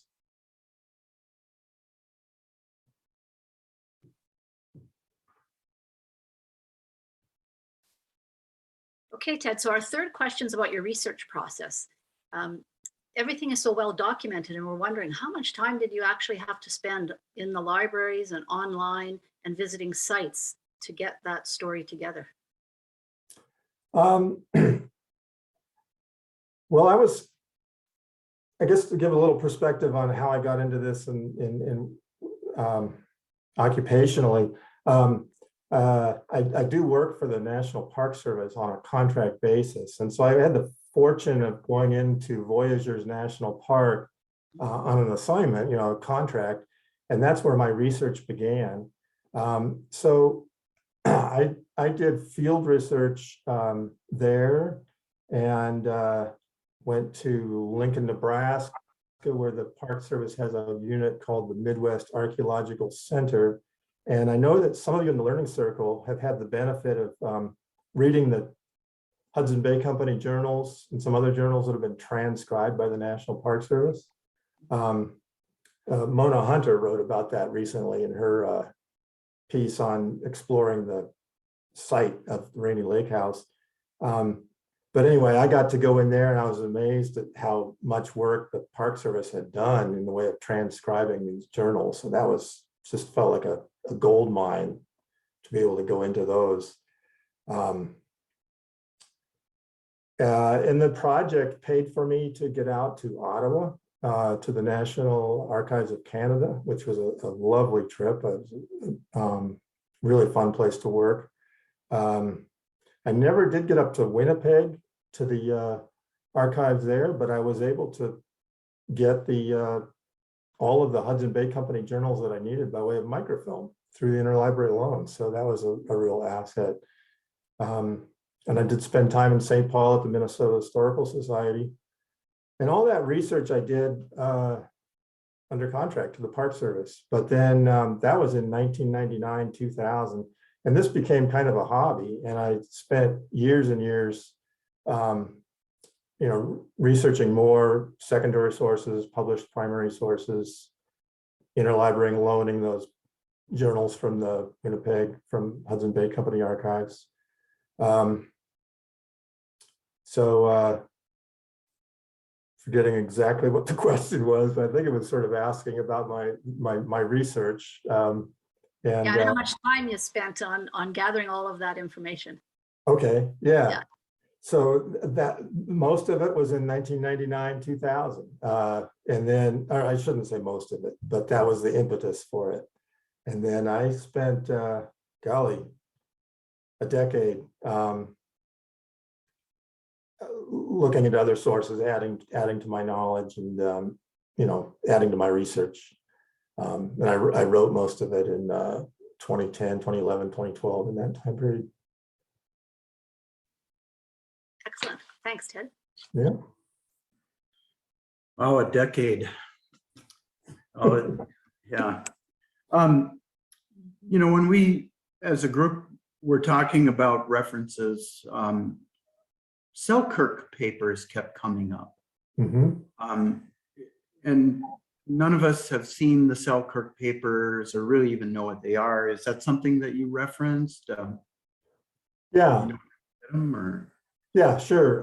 You know, Lord Selkirk was the major figure in the Hudson Bay Company in the background of the story, and as I recall, his papers are not just what he wrote, but there's quite a lot in there of other people's correspondence as well, and they have all been put onto microfilm. I think I looked at them in. Can't recall now if I looked at microfilm or if I looked at the originals, but it was at the National Archives of Canada in Ottawa. But I believe I also looked at some by way of microfilm later. So I think they're pretty accessible as all being on microfilm.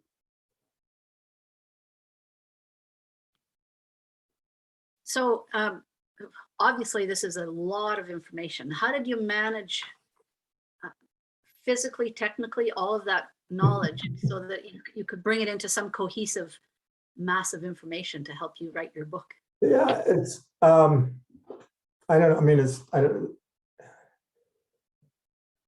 it's not so different from what all historians do. I think that and I feel like when I look back on it, actually my research collection on this particular project is pretty hybrid, in that early in my time as a historian, I was doing the old-fashioned taking note cards on index cards, and you know, that seems pretty old-fashioned now, but I actually did some of that for Rainy Lake House. Then again, I was also collecting articles by way of PDF on my computer hard drive, and I've got a lot of those. And then I had, I think, research files of Xerox copies of articles that I'd gathered.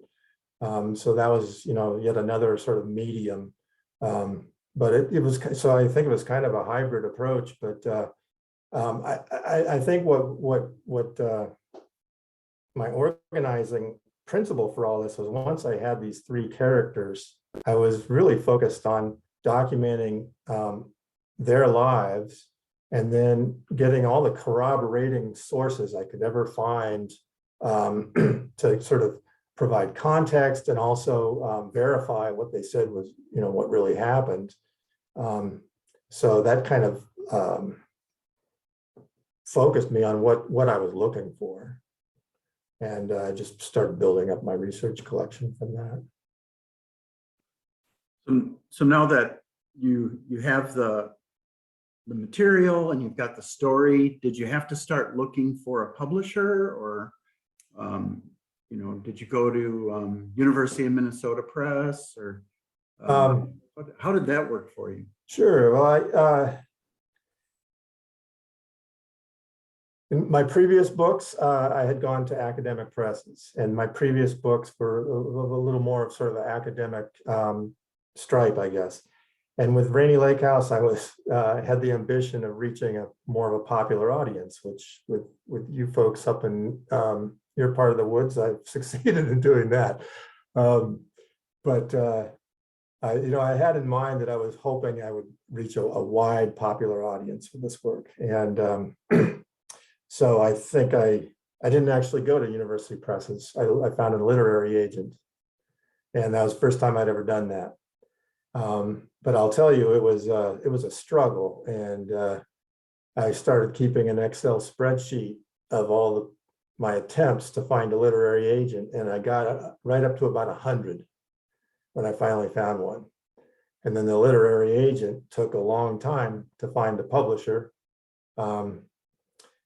So in the final analysis, the reason it was Johns Hopkins University Press was because I got lucky that the editor, the acquisitions editor there, her name is Elizabeth Demers, and she read the manuscript and she really liked it because it meshed with one of her interests. She'd written her dissertation in history on the fur trade in Upper Michigan.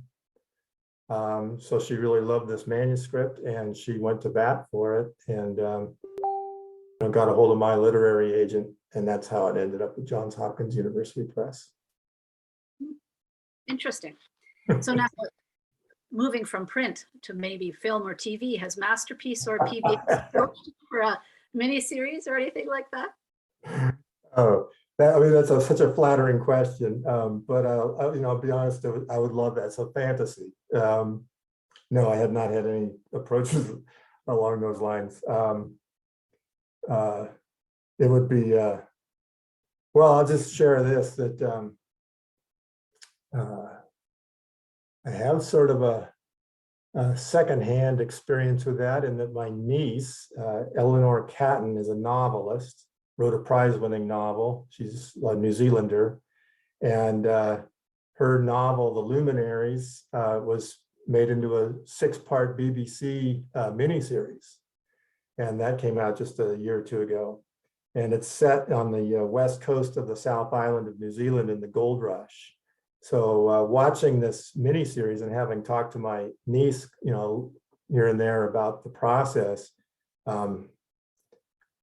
it was fun to watch, because the way that the miniseries did the costuming and the set design, it was fantastic. And it would be such a thrill to see Rainy Lake House come alive in that way. I don't think it'll ever happen. We agree. That's why we asked the question. Yeah. So Ted, of these three characters and this story, and they work so well, but did you have a favorite character, one that you really identified with, or Yeah, closer to? good question. It's one time I was sort of pondering, I guess, which one I would want to have dinner with if I had the chance, or be most likely to feel like I could be a friend with or something. And so John Tanner, let me go one by one here a little bit. John Tanner, to me, is the most impressive in what he endured. His resilience, his fortitude, and it just has a remarkable story to tell. He's also a very intense individual, and I think it'd be pretty hard to sit down with him and be friends with him.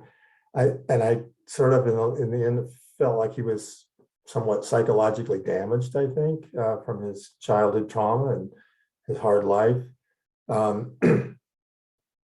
And to take the next one, Stephen Long, to me, he is in a way the most approachable of the three characters. He's an explorer, and who doesn't admire that, seeking adventure and trying to further the knowledge of the world. And he was an intellectual. He was actually a teacher by background. He taught at West Point before he started exploring. He taught high school in Philadelphia before that too. So he had that sort of teacher personality, which I could relate to. I could, find approachable. But for my purposes, Stephen Long also represented a kind of an official perspective, and reflected, kind of the racist ideas of the time. And not that he was any more racist than his fellow Americans, but in the end, that's kind of what comes through for me with his character.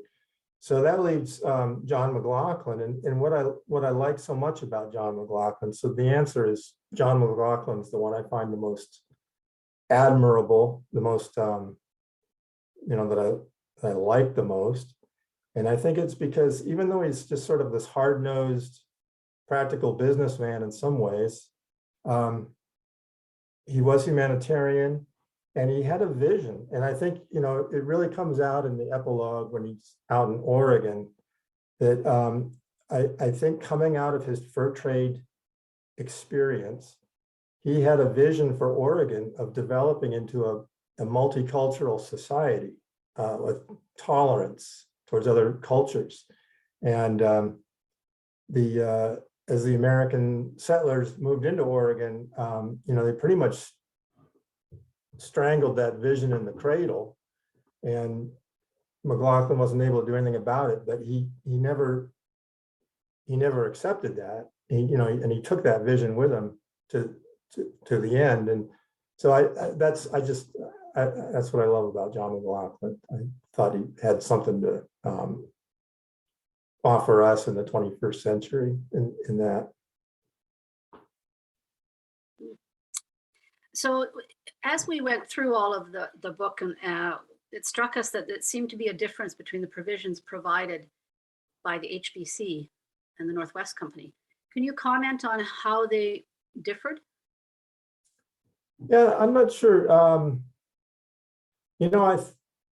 I think when I thought about that question, it's an interesting question. And I feel like it's maybe not so much a difference between the two companies as it is determined by geography. So for example, in the far north, where both the Northwest Company and the Hudson Bay Company both had operations, the provisioning was heavily dominated by fish, because there was no way to grow grain up in the far north. So fish and then in the wintertime, frozen fish was a mainstay. And then when you come down into a more temperate latitude like Rainy Lake, there was more things like grain available as well as pemmican. But I think one thing we want to not overlook is that in both cases, the Hudson Bay Company and the Northwest Company, they weren't really bringing their provisions in from outside to any large extent. So there just wasn't the capacity in their transportation systems for that. So what they relied on instead was what was called the provisioning trade, which, I talk a little bit about this in the book. But alongside the fur trade, where the companies are trying to extract peltries and take them to sell them to Europe. Alongside that trade, there's also this provisioning trade where the Europeans are trading the Indians goods in exchange for provisions, for food of various kinds. And so in the Rainy Lake region, you find that the Indians were actually growing corn and selling some of it to the traders, which I thought was really fascinating. So I guess if there's a difference between the two companies, it might be that the Northwest Company developed that unique transportation system based on the canoe all the way from Montreal. And it went right through the Red River area. And so the Northwest Company, probably more than the Hudson Bay Company, gave a huge impetus to the pemmican trade. They kind of developed that. And they used it to supply their transportation system and supply system. And maybe they did that to a larger extent than the Hudson Bay Company, but I couldn't say that for sure. I'm confident about that. I think they both companies used the pemmican. But to me, the main thing is it varied geographically. and the farther south you went, the more opportunity there was to provision with, grains, cereals, other things. And if you look at the fur trade out in Oregon, for instance, when Mclaughlin was out in Oregon, they were growing a lot of wheat alongside their trading posts to help with the provisioning.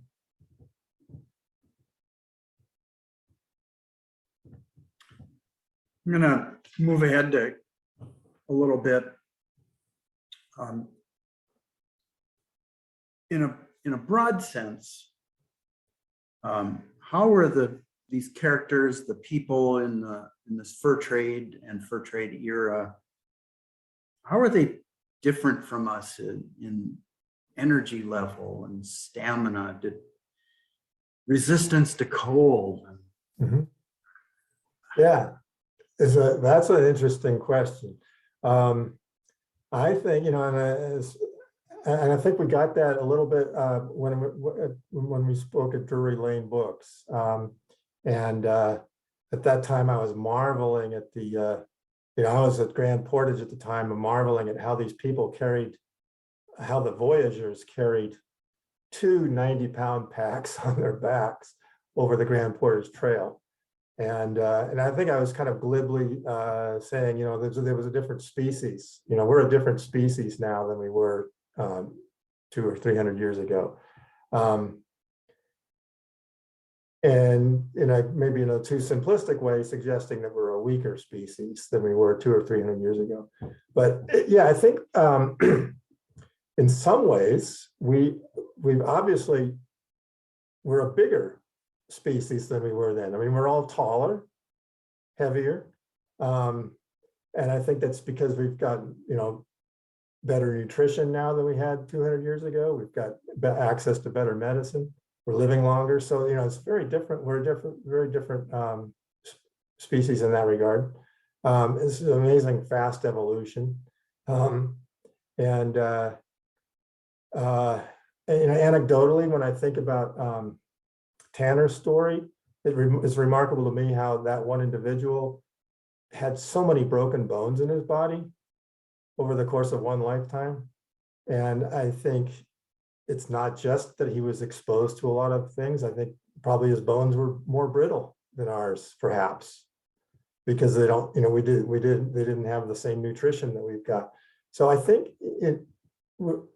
I would amend what I said last September, that we're probably physically, biologically stronger than those people.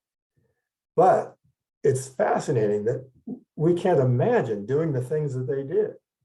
So I think it comes down to that as I was saying back in September, we're soft. We're incredibly soft by the standards of the fur trade people. But that's a cultural choice more than a physical limitation. So we marvel at what they were able to do in terms of canoeing thousands of miles, withstanding conditions that could have brought on hypothermia, surviving gunshot wounds and all those things. But I think it's not so much that we're physically weaker than them. It's just that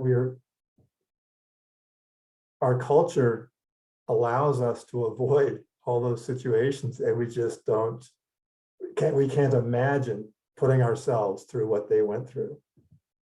So I think it all comes down to more of a cultural evolution than the physical one.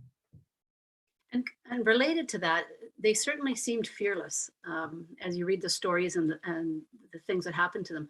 How do you think they approached death, or the fear of death, or lack of fear of death, and how that might be different today? Yeah, I think there is a real difference. I think that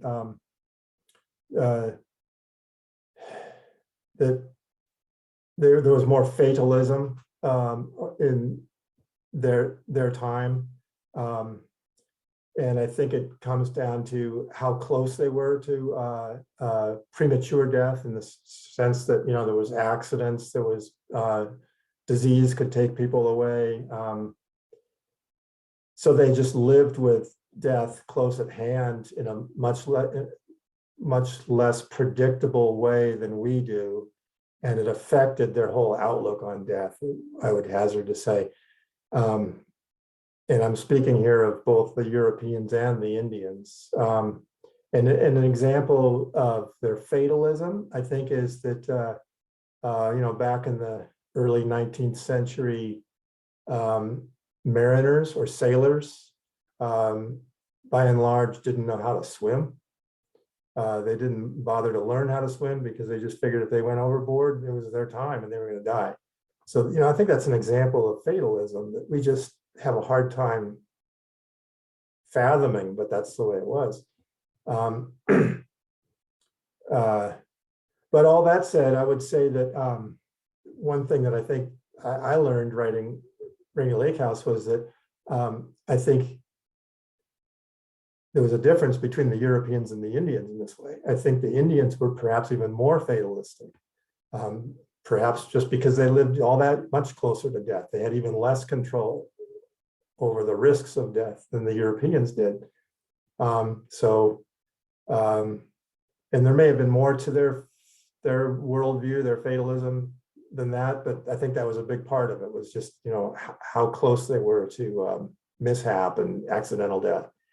And my chapter in the book titled Providence, towards the end of the book, is a whole chapter, a short chapter about how Rainy Lake House provisioned itself in a typical year through the seasons. And I called it Providence because the Europeans regarded almost obsessively, they were looked at how they needed to provide for their food supply through the winter so that they wouldn't starve to death. So they were very deliberate in laying aside, growing the food, laying aside these food supplies, and they were kind of appalled by the way it's seeming to them, the way the Indians didn't provide for themselves in that same methodical manner, and therefore put themselves at risk of starvation. So there was a real, cultural difference over that, and I thought it was pretty interesting, and I thought that it kind of underscores what you see in the historical records a lot, which is one of the negative attitudes that Europeans held towards Indians was that they were improvident. You see that word improvident a lot, and we don't use that word much now, but the idea being that the Indians kind of lived day to day and didn't plan for the future, and therefore put themselves at risk of starvation. And is one of the ways in which the Europeans saw the Indians as being an inferior culture, and justified their imperial policies towards the Indians, was that these were improvident people. So this all goes back to the question of how they thought about death and their degrees of fatalism, and that was a pretty impressive cultural divide between the Europeans and the Indians. And I guess I would add that it comes out in the Rainy Lake story in another place where, in my interpretation, and Tanner writes about this in his autobiography, but in my interpretation, when he was a boy of about 13 and was really starting to become part of his family, his Indian family, and he was out hunting with his older brother, and they got into trouble. This was in the wintertime, and they got into trouble. I think they broke through some ice and got wet. And Tanner writes about how his brother lay down in a snowbank and prepared himself to die. And Tanner would have nothing to do with that, and searched out some punk to start a fire, and built a fire, and basically saved both of their lives. And Tana writes about this and uses the story, I think, to underscore that this sort of fatalistic part of the Indian mindset that he, at that age, just and I guess at a later age when he was telling the story, just didn't buy into. So that, you know, he was, I think, himself identifying this bit of a kind of a cultural divide.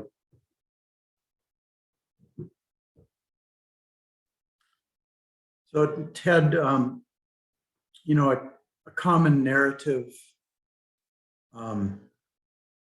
is that, you know, the fur trade decimated the native cultures that it came in contact with, and if that if that's a correct description of, or just a generalization of, you know, how to think about that in the aftermath of the fur trade, what do you think some of those reasons are, or you know, what are your comments on that question? Sure. Yeah, I mean, everywhere all over the globe, when Europeans came in contact with indigenous peoples, the results were pretty unhappy. And to me, I mean, one big factor in this, of course, that we've learned about is disease, that Europeans brought with them diseases that American Indians especially were not prepared to deal with, because they had been in the Western Hemisphere isolated from old world diseases for so many centuries that they just, you know, what the antibody systems, I mean, anyway, we all know this story, that the European introduced diseases had a decimating effect on Native American populations. And you see that other places in the world too. But so that's a huge factor you need to remember. But it seems to me that the more universal, another universal thing that was happening when Europeans came in contact with indigenous peoples everywhere was competition over land. And I think, you know, the Indian cultures were interested in maintaining their collective ownership of land, just as Europeans were. Indian tribes were interested in protecting their hunting grounds. They were also interested in protecting their homelands as cultural spaces, you know, spiritual spaces that they didn't want to give up. So they, you know, they had their own stake in the land, but Europeans were also interested in exploiting natural resources. And so, and they had a capitalist system that was based on amassing wealth. And so land had a commodity value that they were after. So everywhere, it's almost universal, everywhere the competition over land was driving this conflict between Europeans and native peoples. And, you know, I guess I could point out as an aside to this that it's been noted that in as much as all peoples have a you know, spiritual connection to the land, native peoples have a more intense spiritual connection to the land, because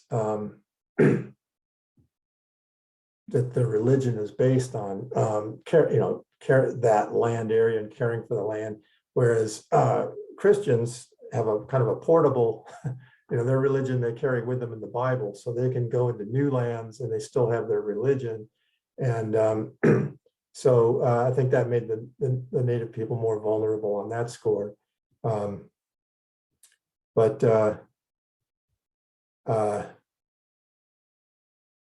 So I think that's the basic underlying to me, the most important factor in this conflict that you see all over the world between Europeans and natives is just a competition for land. And the Europeans had the technology and the structure to get the upper hand and take the land. And that's what happened. So Ted, if the Northwest Company had prevailed when it came time for the merger, how do you think things would have played out?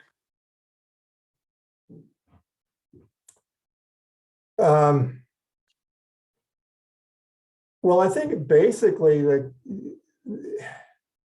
it would have still ended up a lot the same, in that it would have gone from a situation where there was competing companies to a situation where you had one monopoly. And that would have been the same. You had the Northwest Company come out on top. So to me, in the big scheme of things, it wouldn't have made a huge amount of difference. But I think you can point to some differences in the two corporate cultures. It seems to me that the Northwest Company was structured in a way where it was looking for short-term profits. The way it was distributing shares and promoting shareholders up in the company, it had a little bit more of a cutthroat, exploitative corporate culture, whereas the Hudson Bay Company, I think, was a little bit more conservative and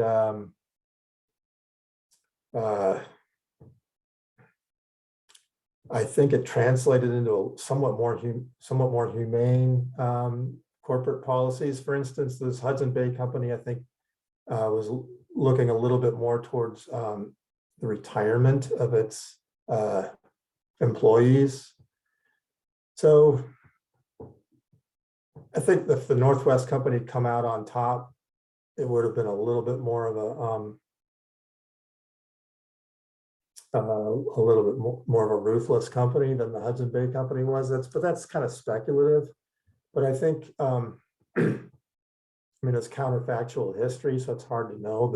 But I think one thing you can say is that before 1821, there was strife because there was competition. And competition, one of the factors that one of the fallouts from competition, of course, was that there was a lot more alcohol brought into the Indian country, and the Indians were suffering from that. So when you got rid of the competition and created a monopoly, you could get a better handle on that situation. And what you can say is that after 1821, there's an interesting comparison to be made between in Canada, where the Hudson Bay Company had a monopoly, and south of the border, where you still had a fur trade based on competition among several companies. Granted, the American Fur Company was dominant, but there was, it was kind of competition was ruling the day. And so you can see how the fur trade developed in Canada versus in the United States. And a lot of that has to do with monopoly versus competition. And to me, it's pretty clear that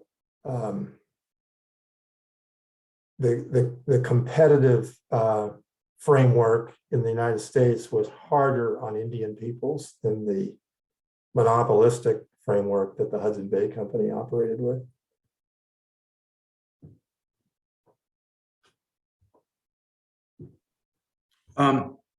Switching back to Tanner, what are your thoughts about the accuracy of Tanner's narrative? I know that that's been tossed up in question. How do you feel about that? What have you run into to validate that? Yeah, I like that question. And I felt I needed to rewrite the whole postscript in the book to address that.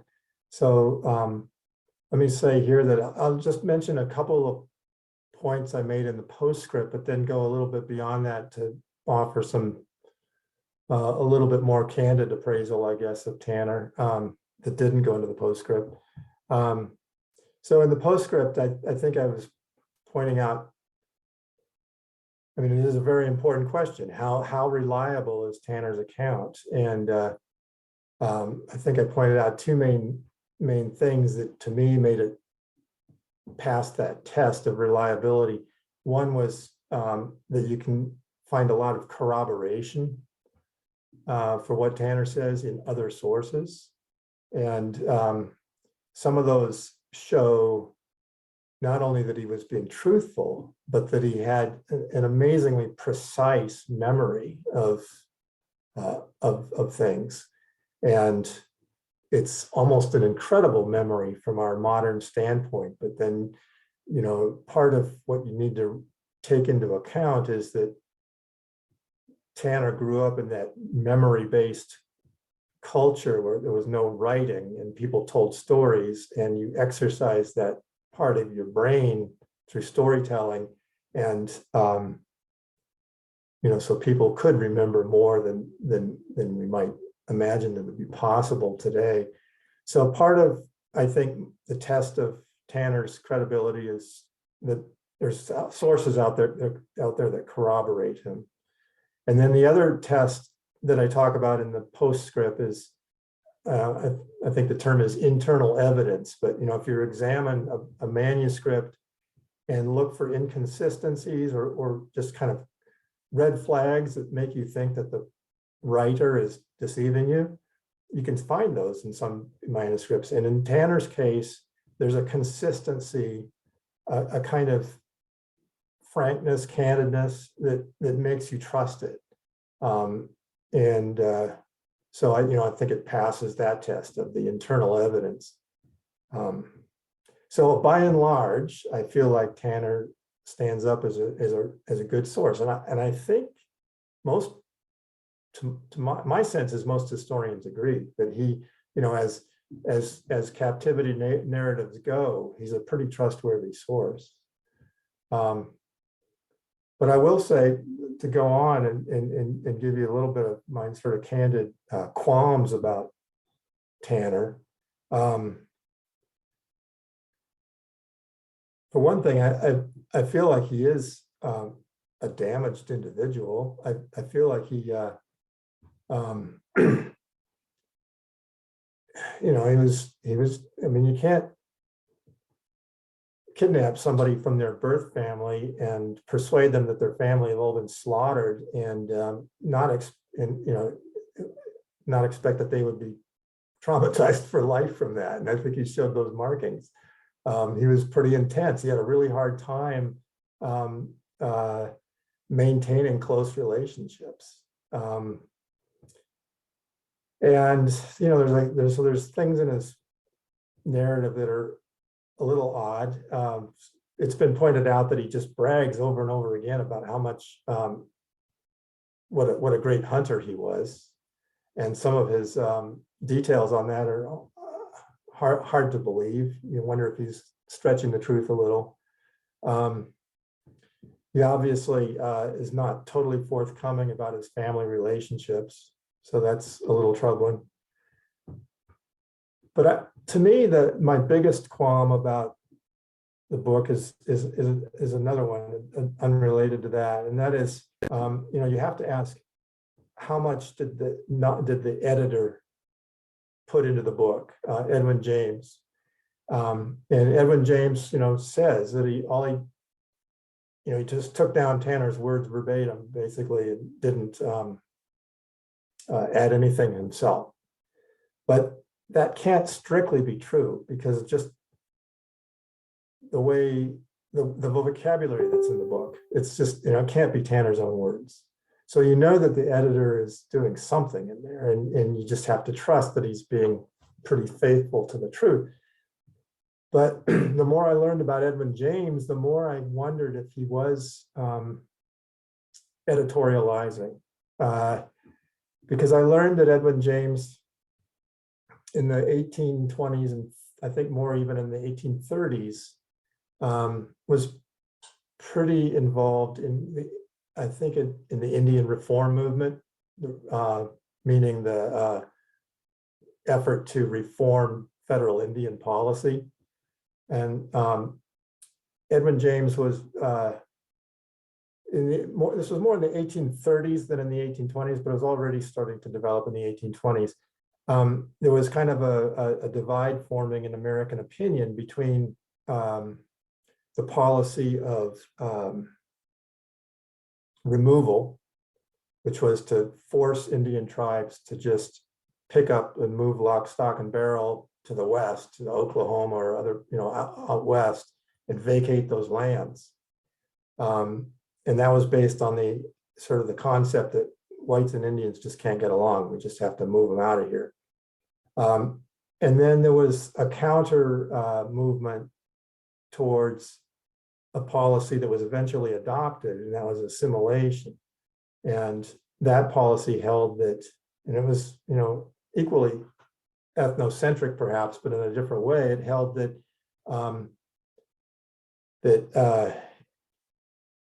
was, I guess, the humanitarian approach had to be to convert Indians into white people, basically teach them white people's ways. And that's what Edwin James subscribed to, was that Indian policy reform towards assimilation. And I think you can kind of see it creeping into his narrative. And I'll give you one example. The way Tanner was so anti-alcohol, commented on what a destructive effect the alcohol was having on Indian people. It may well be that came from Tanner's own life experience, but I just had my doubts that Edwin James was using Tanner as a spokesperson for that sort of Indian reformist perspective. We got to get a handle on controlling the alcohol in the Indian trade. And in that way, Edwin James may have been guilty of using Tanner as kind of that, we refer to the noble savages of holding up an Indian as a way of critiquing what's wrong with our own culture, the white way of doing things. And so it may be that Edwin James was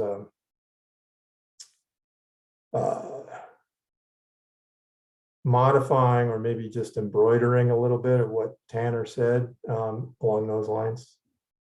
So that's the doubt. And I just felt like I didn't want to put that into the postscript because I didn't want to undermine the great amount of credibility that I think, Tanner does bring to us. Well, that kind of leads us to the last heavy question, and then I'll let Tom close. What are your observations on the issue of race and the balance or imbalance between trader and native trapper? Well, I think what's so fascinating about the fur trade is that it brought together these strikingly different cultures, and both cultures wanted something from the other, and so they found ways to. It was all based around exchange of labor, exchange of goods, exchange of knowledge. Like the Indians taught the Europeans how to make birch bark canoes, which was just a huge asset.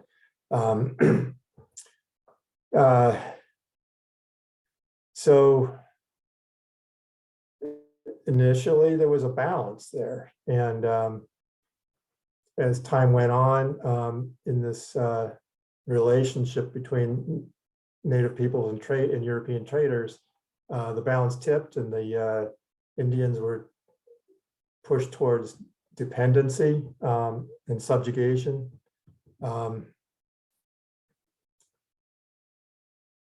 But I think what you can say is that the fur trade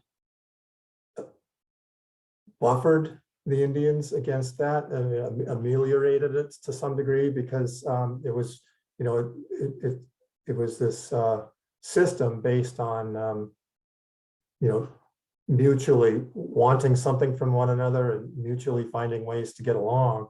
And so as long as there was a fur trade, that clash between Indians and Europeans was softened, I guess, or buffered to some degree.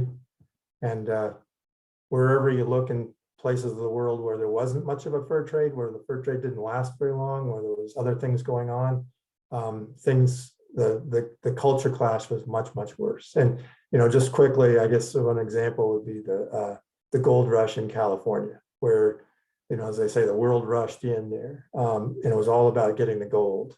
And there was a fur trade, but the fur trade was quickly marginalized.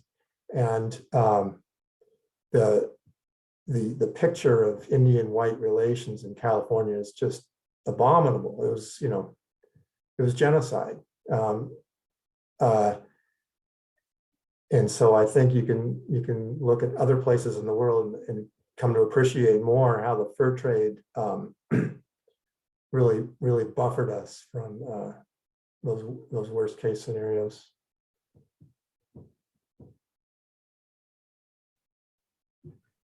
Well, Ted, just amazing amount of information that you've brought to us in Rainy Lake House. What are you working on next? What's next for? What can we look forward to showing up in the bookstore? Yeah, I'm not a fur trade historian, and my career has really been all about two things: Indian-white relations, and the other thing is national park history, and that's been sort of my bread and butter. But I have another book going. Hopefully, it'll eventually be a published book. That's more along the lines of what I tried to do with Rainy Lake House. That is, you know, narrative, character-driven history. And this one is about a young woman in Arkansas in the Civil War. And so that's what when I'm not doing contract work for the Park Service, it's what I'm plugging along on. And I think it'll be a short book, character driven around this one woman's experience and her the two men in her life, consecutive, during the Civil War, illuminating the horrors of the guerrilla war side of the Civil War in certain parts of the South. And it's also it's a true story based on her autobiography, sort of like John Tanner wrote his autobiography, but it's also a romantic story. So that's my project right now. I hope it'll come to a book sometime.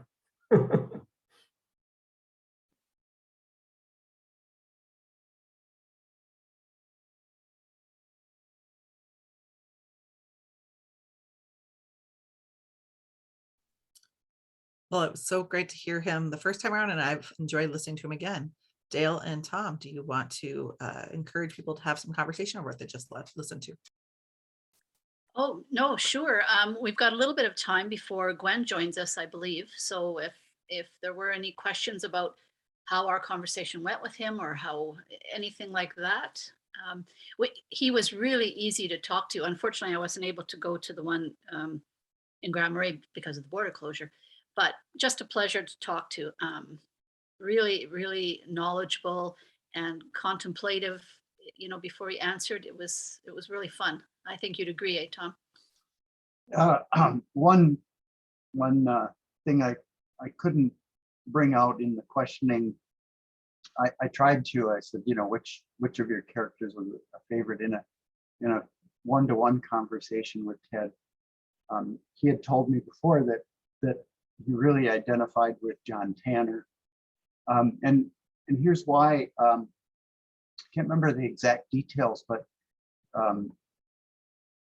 his parents had immigrated to New Zealand, and so he spent some of his life in New Zealand, and then came back to the U.S. and he said something that was really interesting, in that the John Tanner story to him was an immigrant story. You know, it's a story of somebody leaving a culture, not fitting in, working hard to adjust and become part of that culture, and then finding that they really don't fit in, and having to return to a culture, and then not feeling like they fit into that one either. So, I just find him to be a fascinating, very approachable individual, and I want to read more of his books, and I'm hoping that when we talk to Gwen, that she can tell us more about what she has available. In the meantime, I will provide Kelsey the biography, all of Ted's work to date, whenever he printed that, and she'll get that to you as well. Do you, I was surprised to hear him say that one of his two interests was Native people and white people, and has he written about that? I can't remember. I think he did. I think he mentioned a book, but could you? Yeah. Yeah, he has extensively written about that. Not only in essays and articles for periodicals, but books. One book I'm thinking of, it's called American Indians and National Forests. Yeah. Which kind of gets into those types of details. The inhabited wilderness, Indians, Eskimos, and national parks in Alaska. So he does have that interest, and he has that background in his bibliography.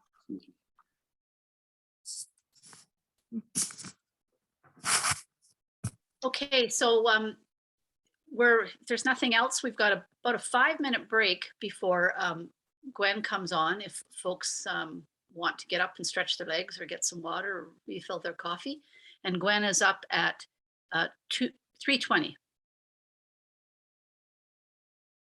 3:20 Eastern time. Yep, Sorry. 2:20. You're good.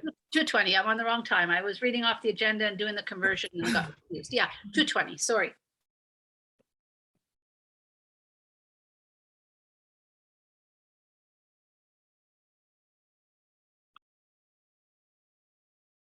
I think I first met Gwen when she starred in a play at the theater here in Grand Marais, and I think it was The Little Shop of Horrors. Yeah. and I've been impressed ever since. And Gwen left Grand Marais. She was able to come back. She started a family, and she began kind of more of a public life when she started to work for Joan Drury and running the Drury Lane bookstore. Is it called the bookstore or the bookshop? The name is Drury Lane Books. Books. That's the legal name. I call it a bookstore. Okay. All right. Drury Lane Books, and it's a real hub in the community. It brings authors, and it brings readers together, and not necessarily published authors, but people have opportunities to share work. I asked Gwen if she would just talk about Drury Lane Books and talk about what she keeps on the shelf and what she can do for the readers in terms of acquiring books. So go ahead. Hello.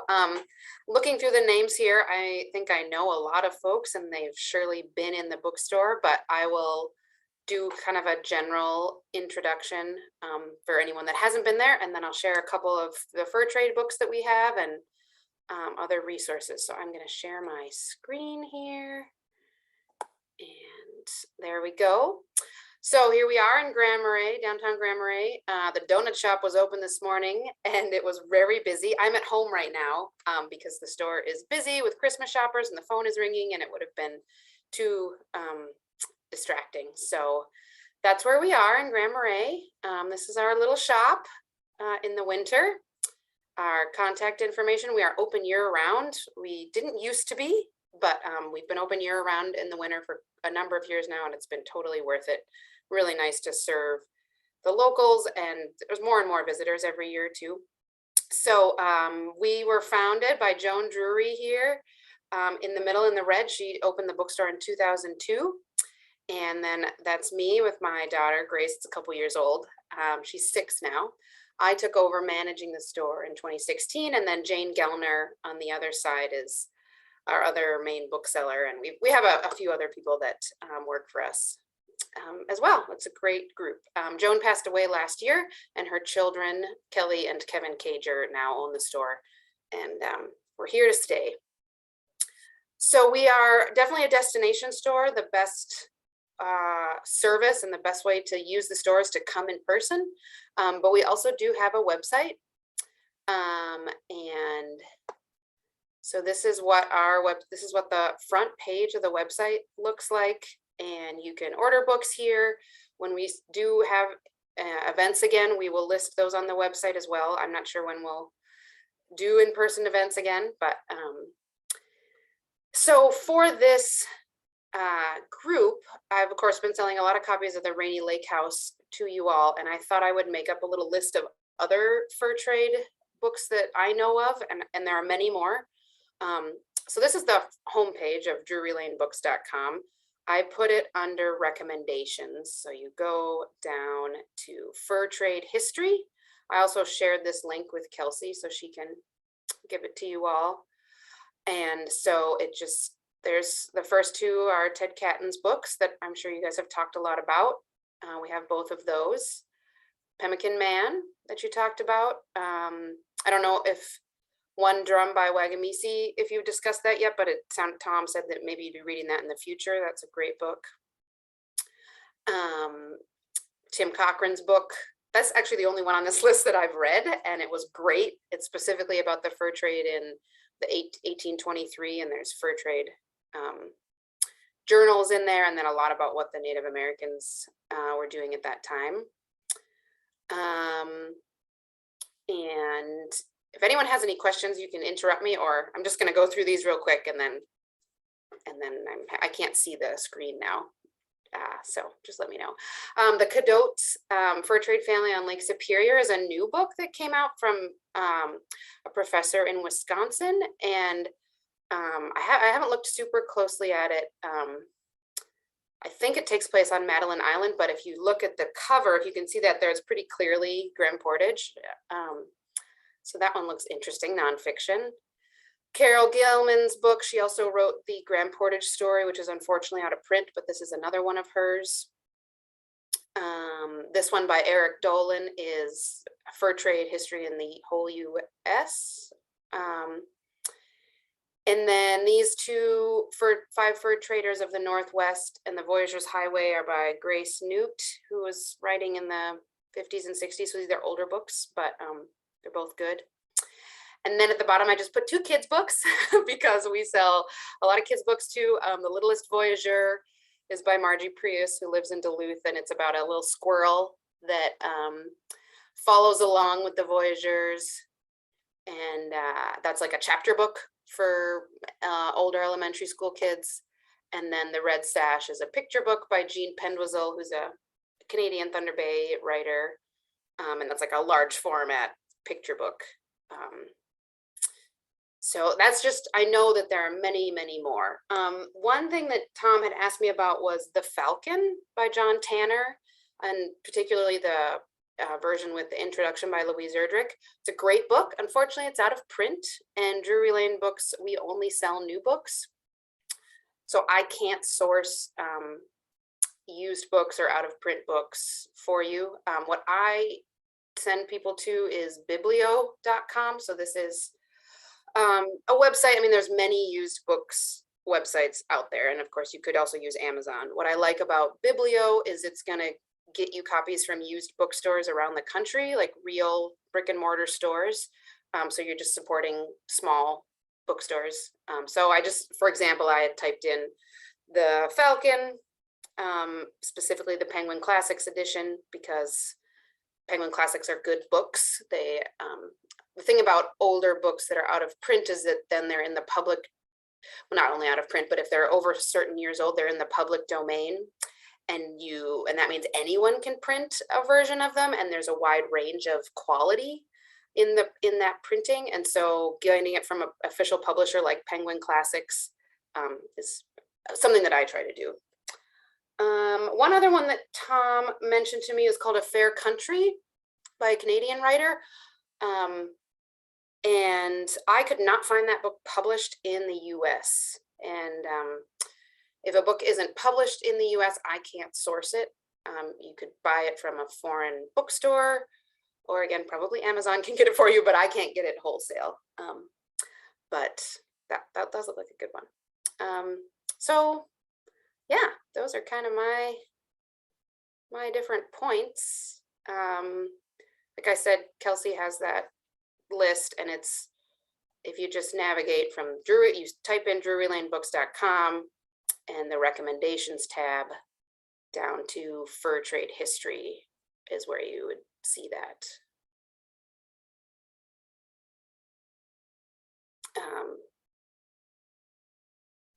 Does anyone have any questions? Just on the services of Drury Lane Books, if a book's not on the shelf and it is in print, you'll order that, and then what? Certainly. Thank you. That's a good question. So going back, so this website shows everything we can get, not what is actively on the shelves at the same time. Because we order books for people every day, and that's year round. We send orders for books every day, and they come in 3 to 5 business days, which is pretty quick for where we are.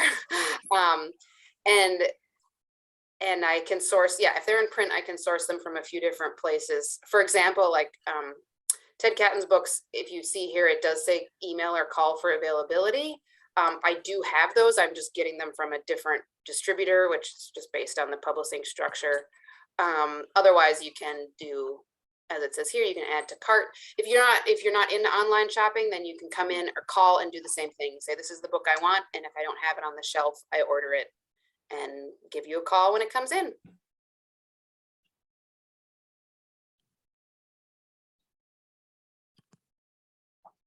Okay, there's some great comments in the chat about books, so check that out. I And, to comment too that for me, one-stop shopping was to go see Carl Costner, and I ended up buying with 14 books or something on the fur trade. So that's another source for. I don't know, Carl, do you have the Falcon? I'm pretty sure I bought it up there. Is he still on? Maybe not. yeah, Carl's saying in the chat that they sell it, and I think he's talking about the store up at Grand Portage National Monument. Right. That's where I got like 15, 14. So let me introduce Carolyn Dry. I met Carolyn in 2011. She and I took an art class together, and Carolyn and I have been fast friends ever since. This spring, as we were assembling our learning circles, a group of people wanted to look at issues and maybe concerns as well in Rainy Lake House, and from a Native perspective. And so Carolyn has some conversation for us about how that learning circle went this summer. Okay. There, can you see it? Can you see the screen? Yep, Claire, we're good to go. Okay, I want to hide the thumbnail. And I want to hide that it says I'm talking.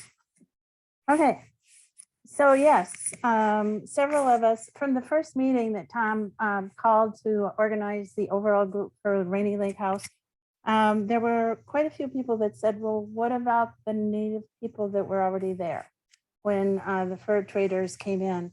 And so we formed a group, and the members are listed in the bottom of the slide: myself, Hillary Freeman, Carol Mork, Barbara Lamont, John Books, and just a little bit about us all. I'm kind of the least informed in this area of anyone. Hillary and Carol had worked with Grand Portage and did some other work on Native peoples. Barbara Lamont was working for the Nature Conservancy and knew a lot about Native works with forests, etc. And John Books is Canadian and American, and he was, well informed with about Native people in Canada. We also had Beth Waterhouse, who's these two people have dropped out. Beth Waterhouse was for years head of Mallard Island, which is, some of you know anyhow, is a location in Rainy Lake and has some emphasis on Indigenous peoples. And then Peggy Ann Smith, who is a professor of Indigenous studies at Lakehead College, is a Canadian Indigenous person herself.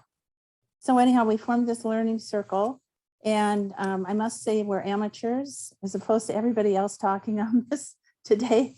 I'm an amateur, but we considered ourselves the reservoirs of information as well as the books and references. So it was quite an organic experience where things just kind of flowed. And we met in the beginning, I think every other week, and then we met every month, and now we've taken a few months off. And the learning came from our listening to each other as well as reading books.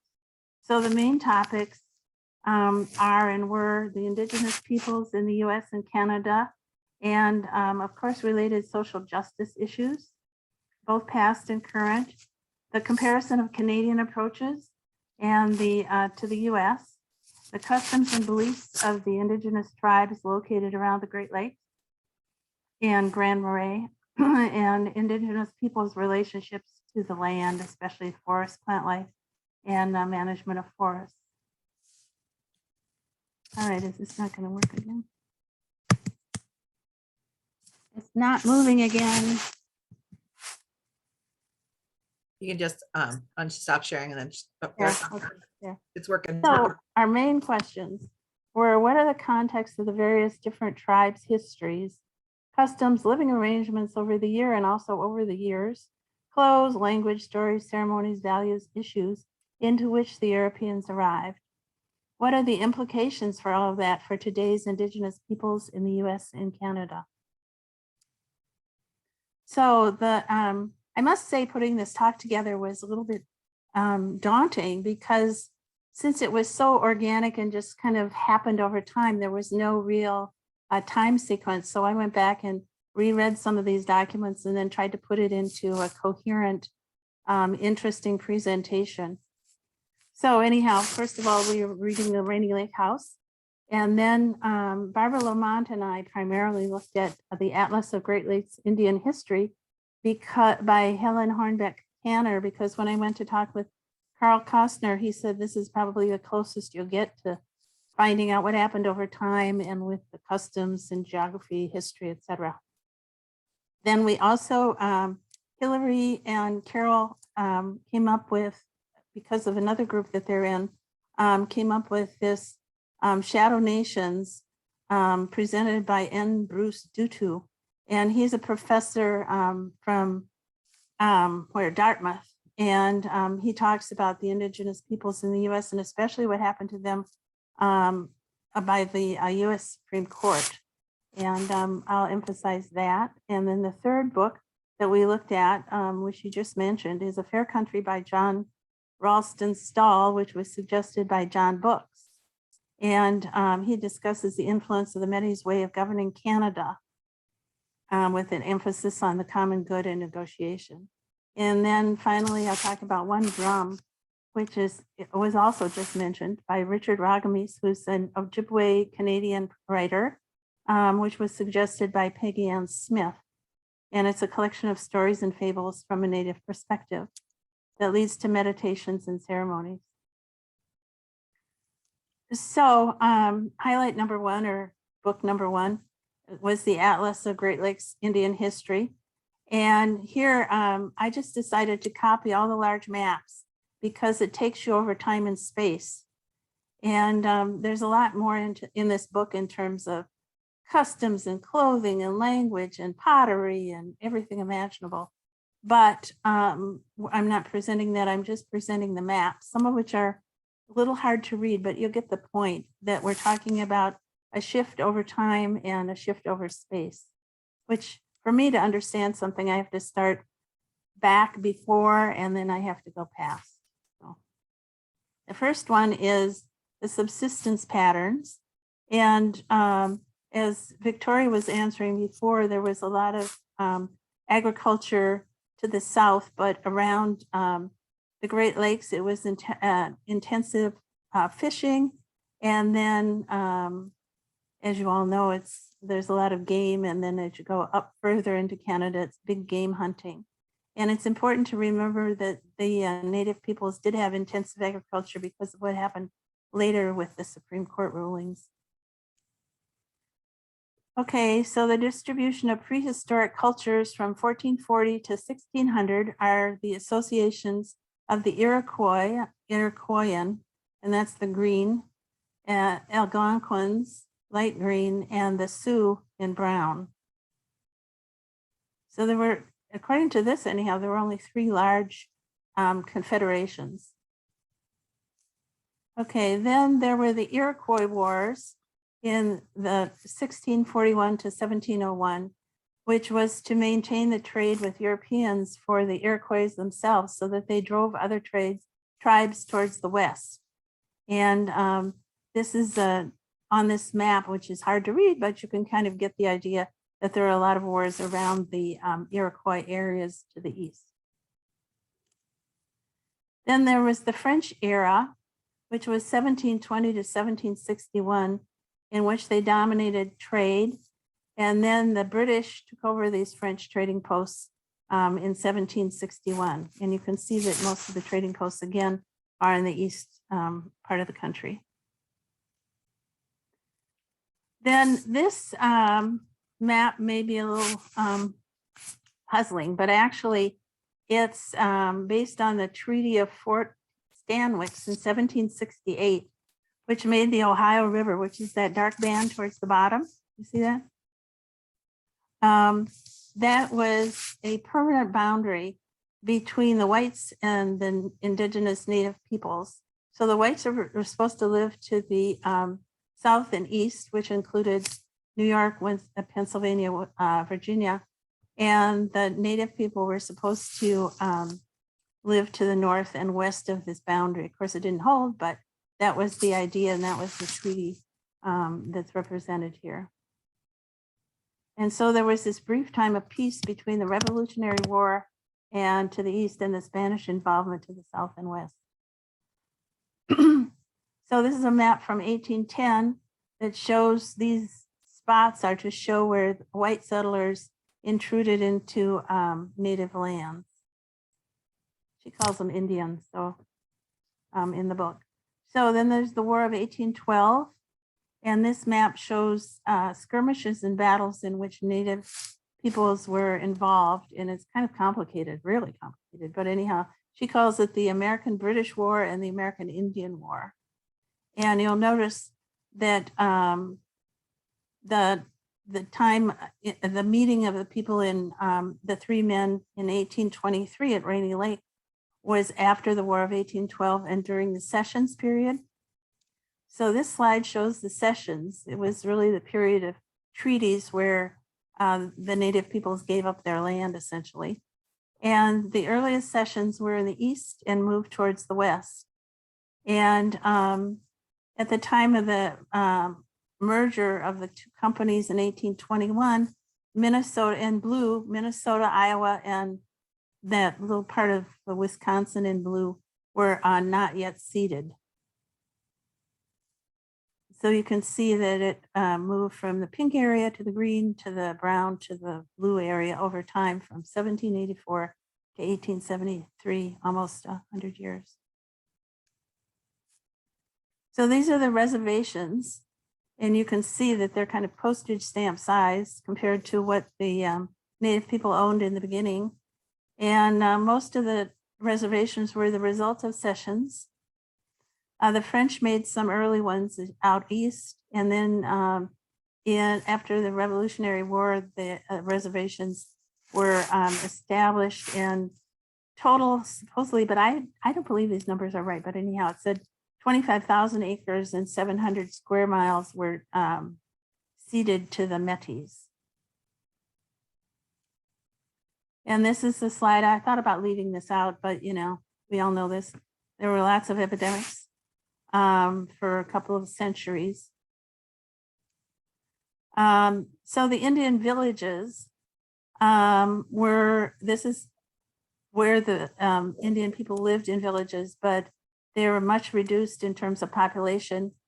And this is 1870. So you can imagine after lots of decades of, well, centuries of disease and also the cessions, then these villages are located in the reservations, but their population is really vastly reduced.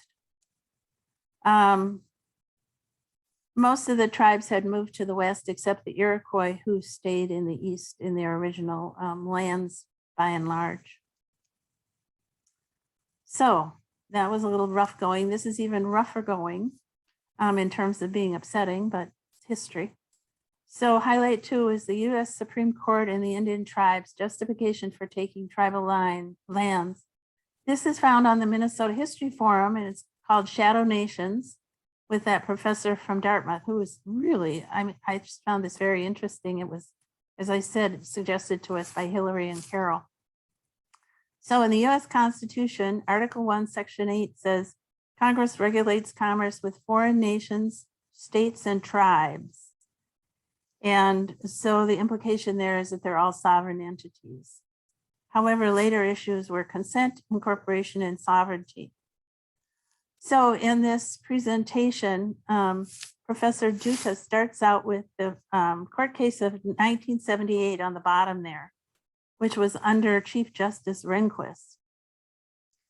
And it said, upon incorporation into the territory of the US, the Indian tribes thereby came under the territorial sovereignty of the US by submitting to the overriding sovereignty of the US. There are only state and federal sovereignties.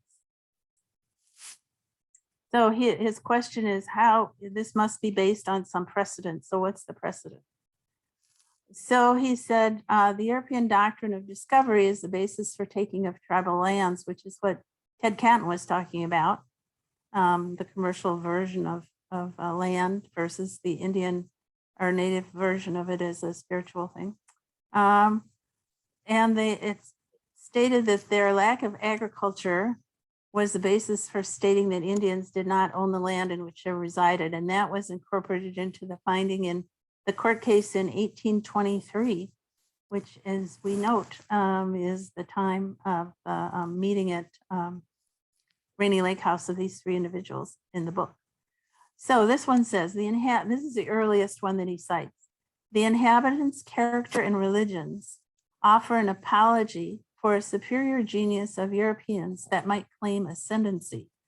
The tribes are fierce savages, and the country would be left a wilderness otherwise. And then he goes on to say the court fabricated the non-agricultural nature of tribal work so that there could be no property rights.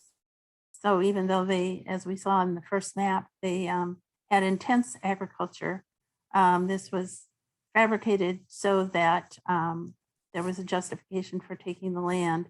And as he points out, this was under Chief Justice John Marshall, who was from Virginia. So, you know, they grew things in Virginia too, tobacco, among other things. Okay, so there's another 1886. The Indian tribes are wards of the nation. Indians are living within the geographical lands of the US. These are the words afterwards, US versus Kagama. Those are the names of the cases. and 1903. When the treaties were entered into, it was never doubted that the power to abrogate resided in Congress, implied consent. Plenary, which means sovereign power over the tribal relations of Indians, has been exercised by Congress from the beginning. So that's what's happening in a legal framework, and which justified taking the lands and the rationale for all these sessions and agreements. So highlight number 3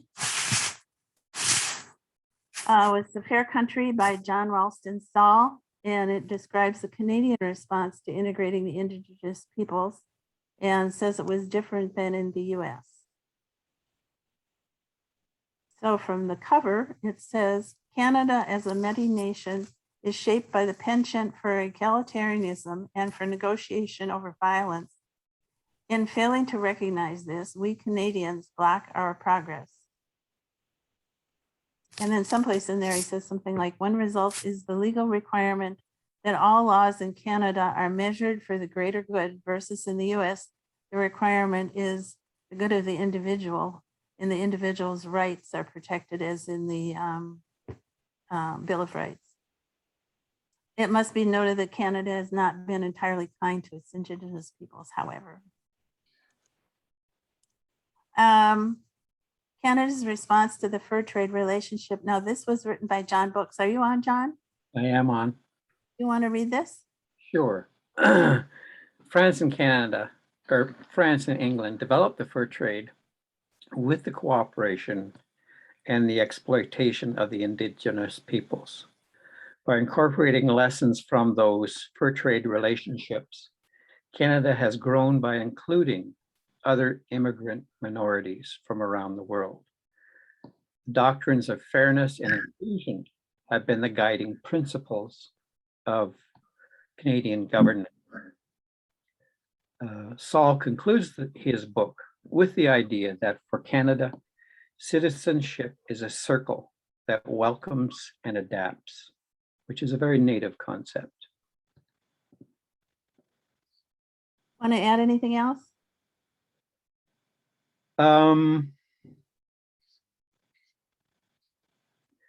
Only that I was very intrigued by our study, starting off with Tom Catton's book, but I see it as that history is a stream, and we just stepped into the stream at one point for a snapshot view, and I was interested in seeing where that flow of history moved to where we are now.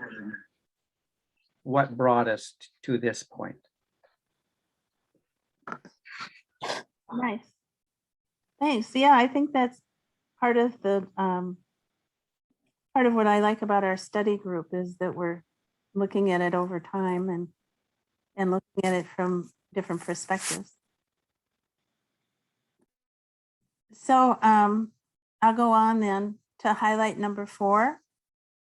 These are the writings by Richard Wagamese on ceremonies, stories of Ojibwe peoples. He's a Canadian Ojibwe person. And we started reading One Drum, suggested by Peggy Ann Smith.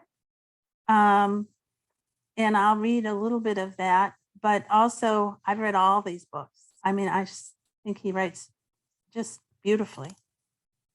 I'm going to go on to the next slide and then back to reading from his book. So this was year 1. For year 2, we've had a couple of members drop out, so we're open to a couple of new members and some new ideas. I think the direction will just continue on as John Books just said, where we're looking at it as a stream from various perspectives and time and space, and asking these questions again. What was it like when the fur traders came into North America, and what are the implications for today? Just putting together what I could come up with. Some suggestions is to try to interact with Louise Erdrich and read more of Richard Wagamese, interact with the University of Minnesota Center for Native Studies, and they evidently have a yearly conference. I asked Dennis Jones, and he suggested this. Contact Jacqueline Peterson about the Metis culture and the Red River Ox Cart Trail. Learn about ceremonies and stories of Minnesota Indigenous tribes, the Ojibwe, Chippewa, and Dakota. Interact with the Grand Portage people. We were hoping to get John Moran to give this talk instead of me, not the same talk, but he would talk about the history at Grand Portage, but he had a family emergency. We might read the diaries, especially the ones that have been talked about here today. The one, Daniel Harmon's 16 Years in Indian Country and Chippewa Customs by Francis Densmore, and read The Falcon for year 2 of the Rainy Lake House Study Group. Here are some other references. These are by Carl Costner from my one visit where I bought lots of books. And these were suggested by Peggy Ann Smith, who was really very helpful to us, especially in the beginning. She evidently has been selected for some big national position or something. So that's partly why she had to drop out. And then these are additional references. Okay. And all this will be on the presentation that gets sent out later. So I'll just read a little bit from that one book.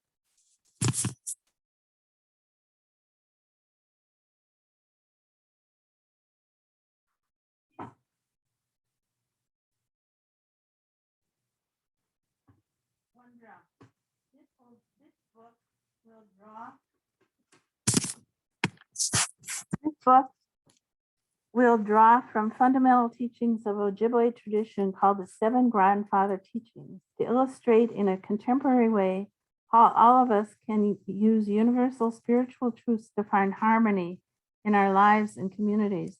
The 7 Grandfather Teachings, humility, courage, respect, love, honesty, truth, and wisdom, are an ancient way of recognizing the principles required to live a good life in a good way. They incorporate all levels of our being, the physical, the emotional, the mental, and the spiritual. However, I'm not a shaman, nor an elder, a pipe carrier, or a celebrated traditionalist. I am merely one who has trudged the same path many of his human family has, the path of the seeker, called forward by a yearning I have not always understood. This book offers simple ceremonies that anyone, anywhere can do, alone or in a group, to create harmony, to re-energize and bring individual energies into the great creative circle of energy that surrounds us. These simple rituals are meant to honor the one song that we are and the one drum that guides us. When they are performed from the place of yearning we share, they are a blessing to our home, this earth.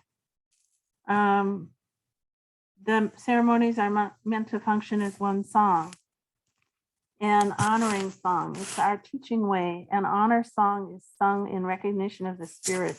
The more voices raised, the stronger the sound reverberates, allowing it to resonate from our physical plane outward into the spiritual plane where all the ancestors join the celebration. Such a song can bring all of our energies into line with the eternal energy. When this happens, we truly become one song and one drum, beating together in a common purpose, and we are healed.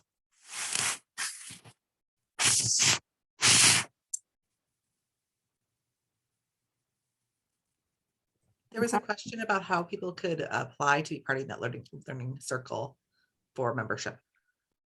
Oh, just probably just email me, drycementmixer@aol.com.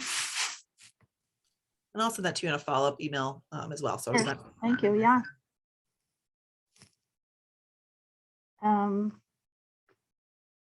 Yeah, I also liked what Ted Catton said about the very different ways that the Native people look at land and ownership versus the way that the Europeans looked at it when they came in for the fur trade. I was hoping to use up all the time so that there weren't any questions. I have 5 minutes left.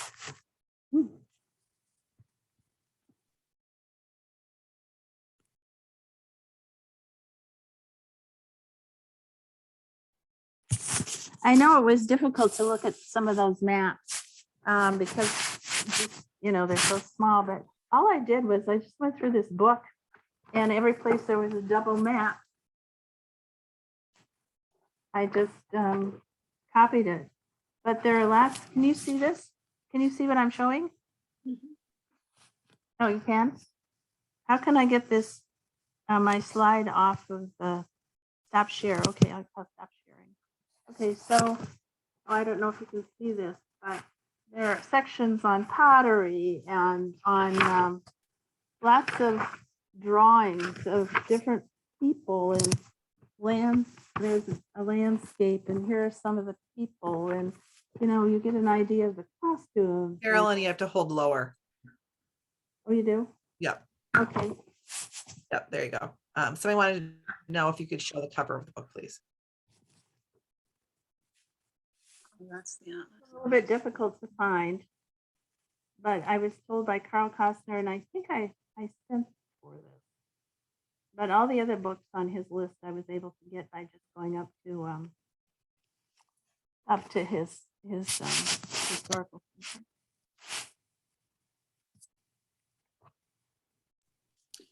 Well, I'd invite people to unmute and ask questions if you have any, or share thoughts if you have any. And otherwise, we'll start transitioning into the next. Carolyn, I found that atlas interesting in that the maps in and of themselves tell a story without any words. Did you find that when you were looking at it as well? Yeah. You know, when Tom said, okay, you might have to do the talking for your group, I thought, how am I going to do this? You know, we've read miscellaneous books along the way. But then when I really started looking at this one, this is the one that Carl Costner said, for your question, this probably is the best place to start. And so when I really got into it, I thought, well, these maps tell the story over time and space. So, and I just copied all the large maps. That's all. There are many other maps, half-page maps, but they're more detailed. And so I thought, well, okay, this is a start anyhow.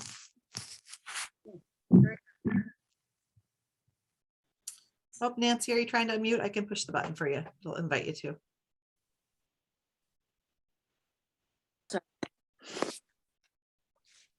Nancy, go ahead. No, I didn't have anything to say. I'm sorry. Oh, nope, you're fine. Well, that was great. And thank you so much, Carolyn. That was wonderful to learn from you. I'd like to pass it over to Tom and to John next. Yeah, let's just spend the next time together. You know, we want to talk about historic sites.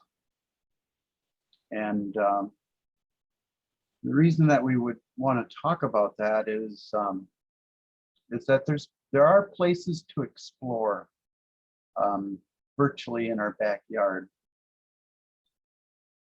And that earlier this morning I had mentioned that our emphasis in 2022 could be focused or let's say peering through the fog at the story of John Tanner. And in 2023, you know, looking at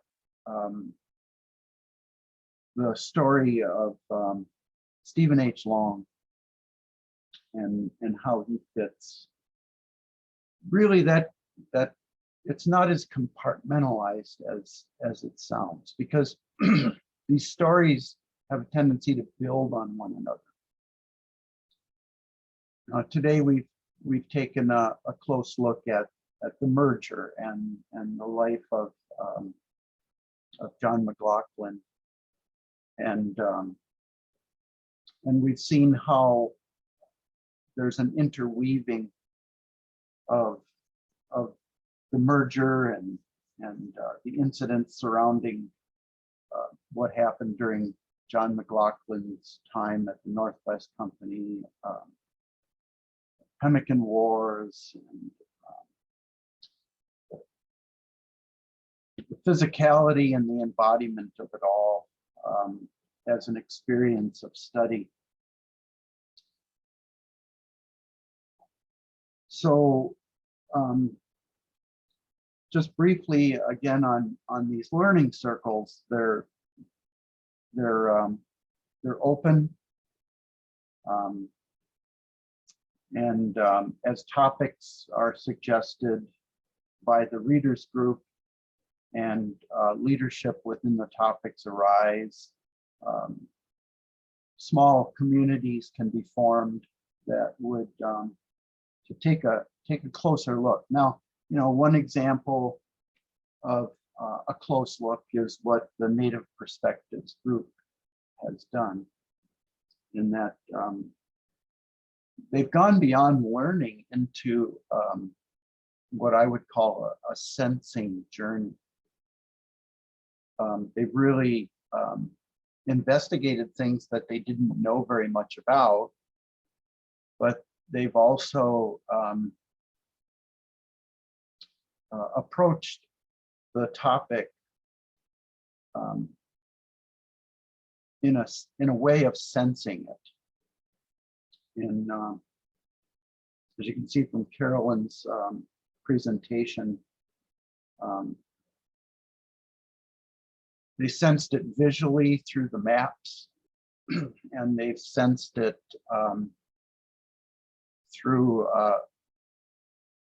well, just a sense of feeling through the One Drum book in looking at ceremonies and meditations used by the Anishinaabe. So that's an example of how a learning circle could go. You know, and another, maybe a more common example is, you know, we can come together and we can just kind of investigate these topics and nibble around the edge, you know, the way that we have for the Voyager's Diet, not to have a pun involved in there, but, you know, we really wanted to find out a bit more about the Voyager's Diet, and you know, we haven't gone into a sensing journey yet because we can't find any pemmican. Anyways, so the topics that come up in the book Rainy Lake House are sense of geographically, as well as in terms of the depths of the subject and the relevancy. You know, someone said that these stories that we tell ourselves about history really shape our concept of the past.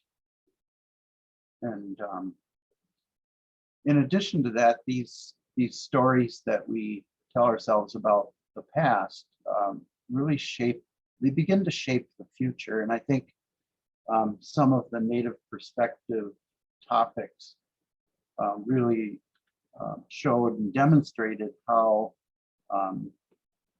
this narrative of what happened in the past is important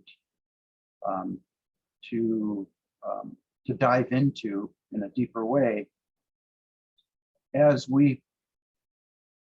John said, we're stepping into the middle of it, and then we're flowing with it during our lives and into the future. So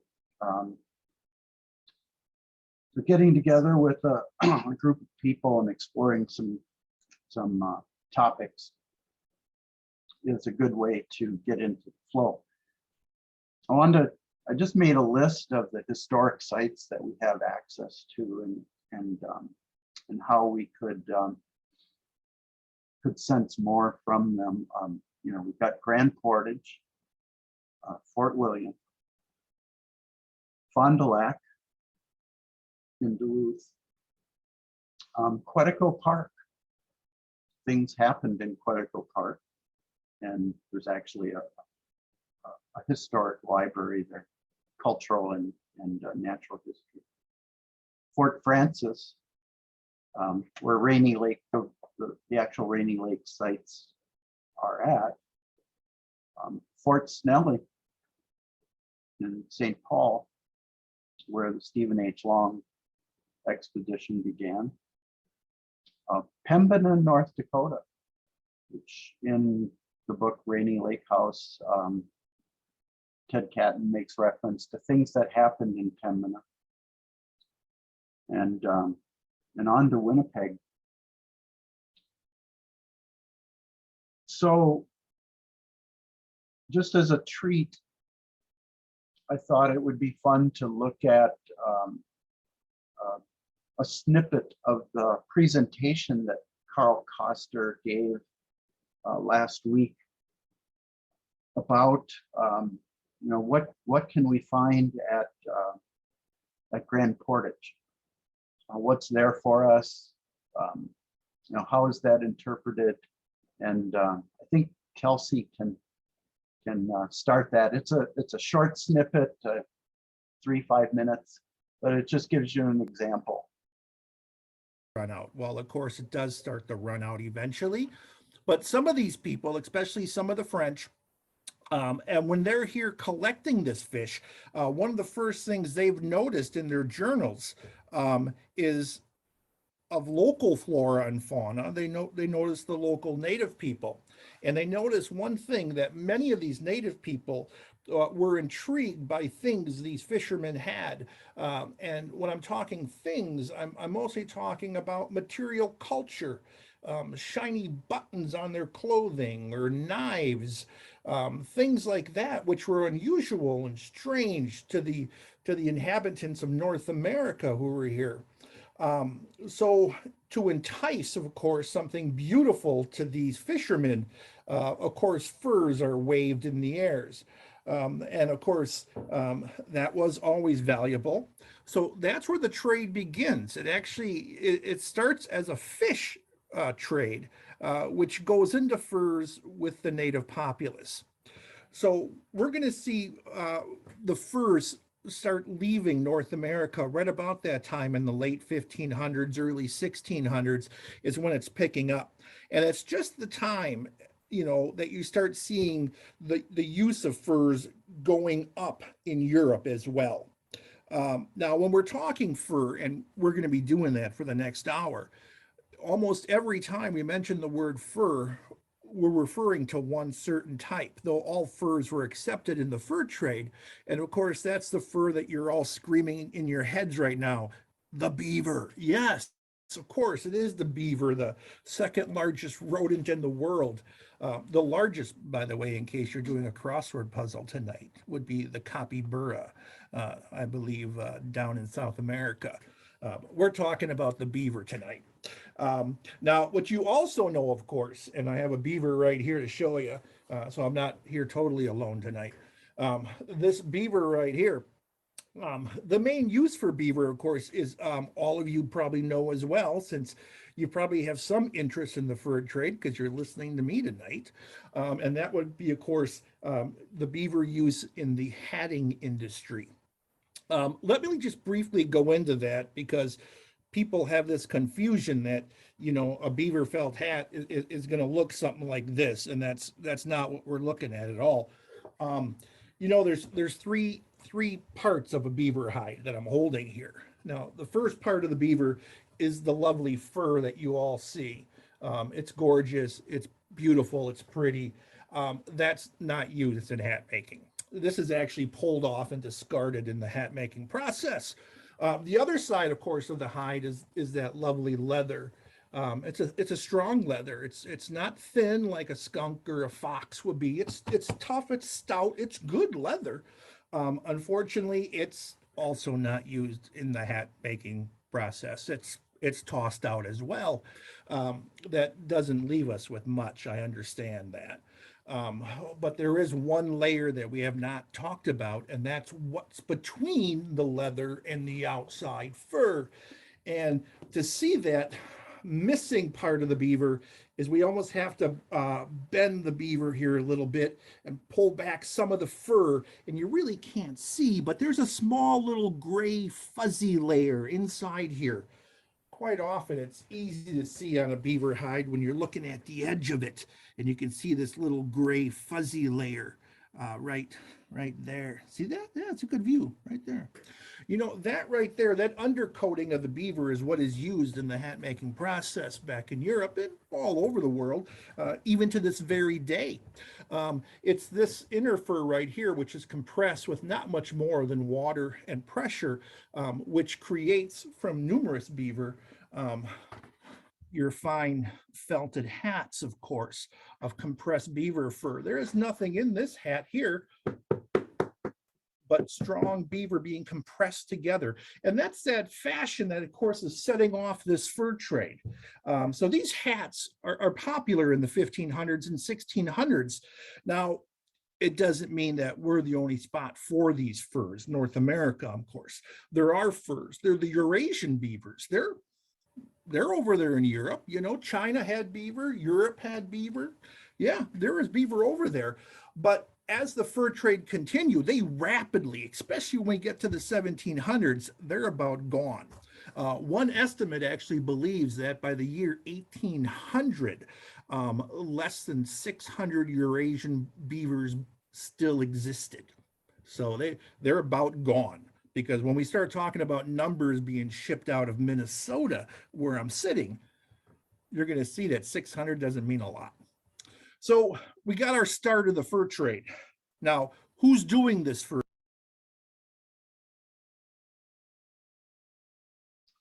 Thank you. I think you can see that going to Grand Portage or going to Fort William is an opportunity for a sensing journey.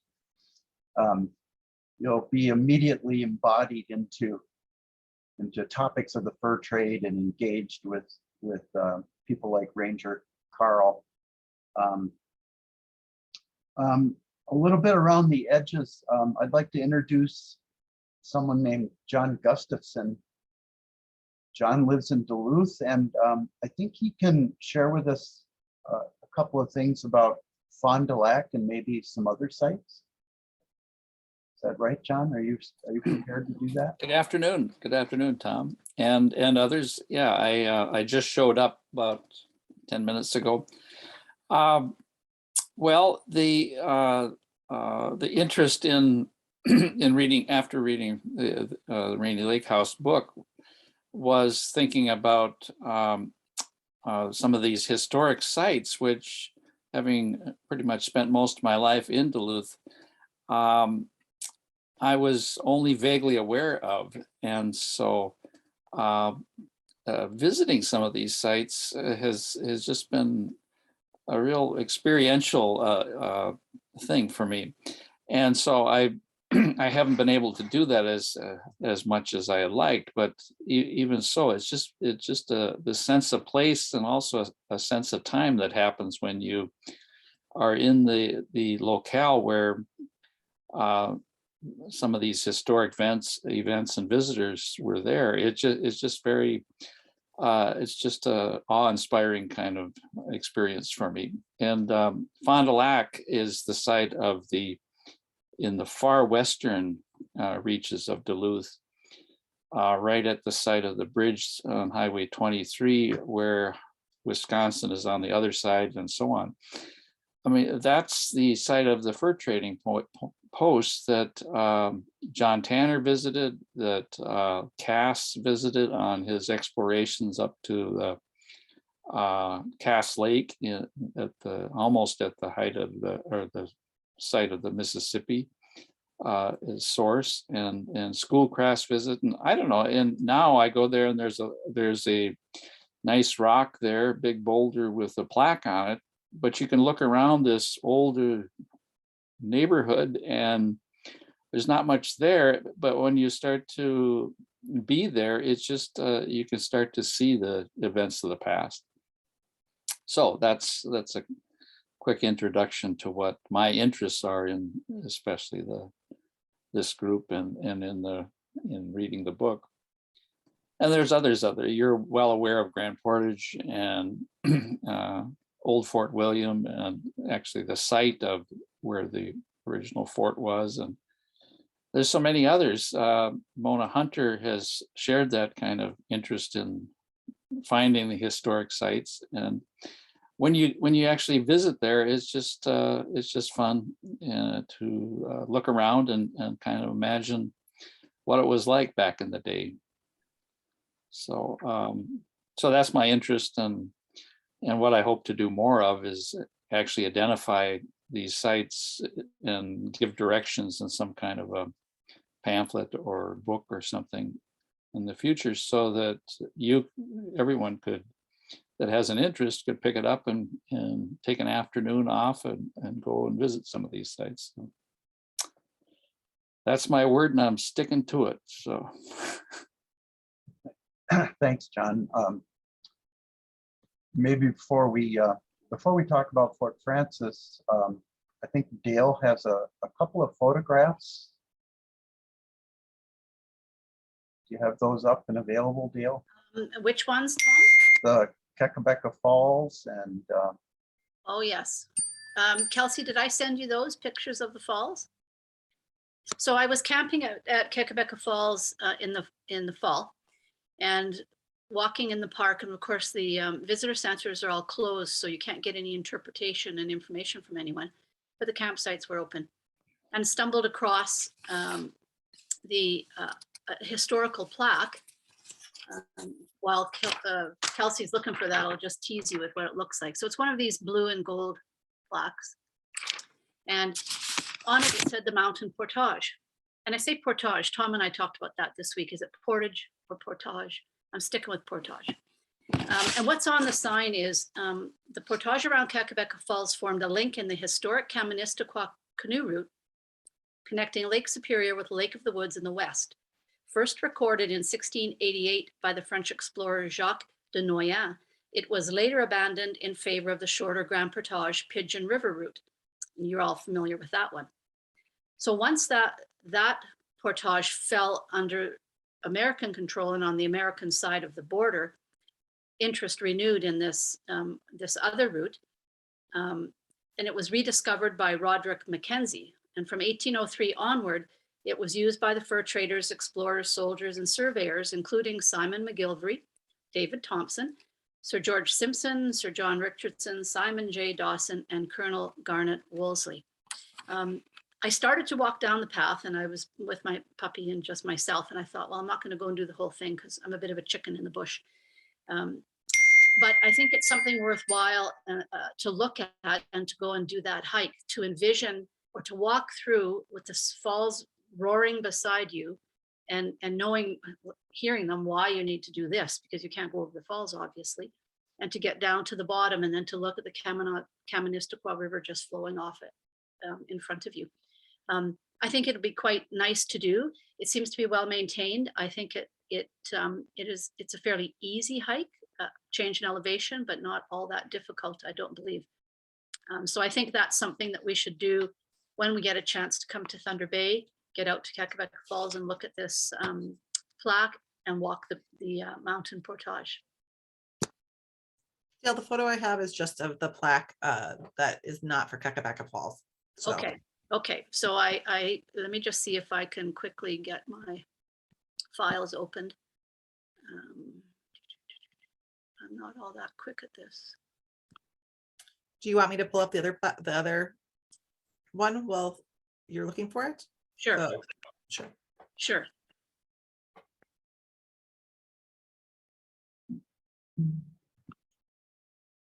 Okay, so the one that Kelsey has on the screen now is the one that Michael de Jong talked about.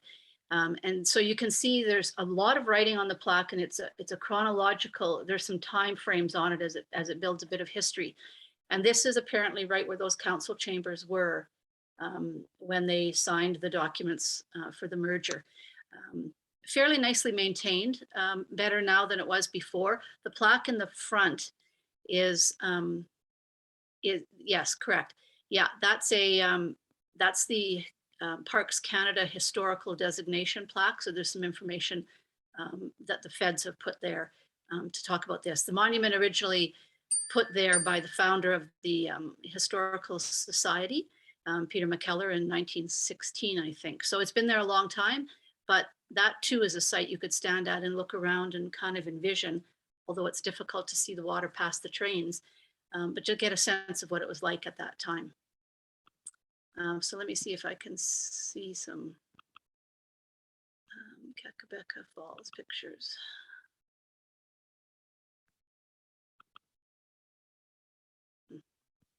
Carl Coster, Ranger, maybe you could speak for a second about walking in Grand Portage. I know you mentioned it during other recording about that there is plaques going to be put up in certain spots or walking tour of the Grand Portage. If you're around, I wouldn't mind mentioning that again. That was super great. Now, to share my screen. I'm not sure how to do that, Kelsey. On the screen, you should push the green button, and then you're going to pick whatever the picture is that is what you're trying to show. So you have to have the picture up. Yep, I got it up there. Oh, I'm not very, this is not turning out very good. No, I think this is a bust. Ah, hang on. There we go. So if you haven't been to Kakabeka Falls, that's the falls as they come spilling from the north and they come down. And then they spill over.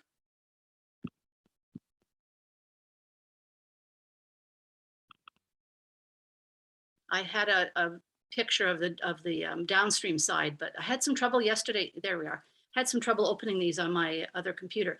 And that's after the waters come tumbling across the falls. So as you're looking down here, the portage is on the right-hand side, comes from the top and weaves its way down to that elevation. And that's about it on those two, on that item. I noticed in the chat that someone said yes to walking tours. Yes. And yeah, so one of the intentions that Dale and I have talked about is coordinating those things. So we'll talk more about that. Another historic site that is germane to Rainy Lake House is Quetico Park. And there's a river that flows through Quetico Park called the Moline River. And on the Moline River is a location where John Tanner was ambushed and nearly killed. Left for dead by the assailant. He survived the attack and found his way to Rainy Lake House. And a number of us that are ambitious and would like to visit that site, but we need to do some research to make sure that we know exactly where we'd be going. The other feature in Quetico that don't have to be terribly ambitious to visit is the portage between French Lake and the French River that flows out of Windagustagun Lake. It's a 2-mile portage, but it's well documented, and that location is where all of these characters that we talked about today passed. It's a bottleneck there, and so going to that site and being present on that site is something that that we'd like to offer as well, in addition to the visiting the library at the visitor center at Quetico Park. and then Fort Frances has a lot to offer. I know that Kelsey has mailed out Mona Hunter's narrative of her visit this summer to the Fort Frances locations, that's plural, of Rainy Lake House.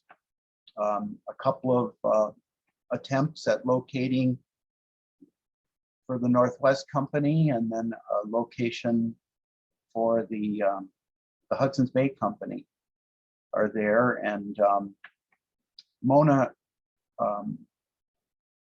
found help from someone who lives in Fort Francis named Merv Ahrens. And Merv said if we let him know in advance that he'll meet us, and you know, he's a fur trade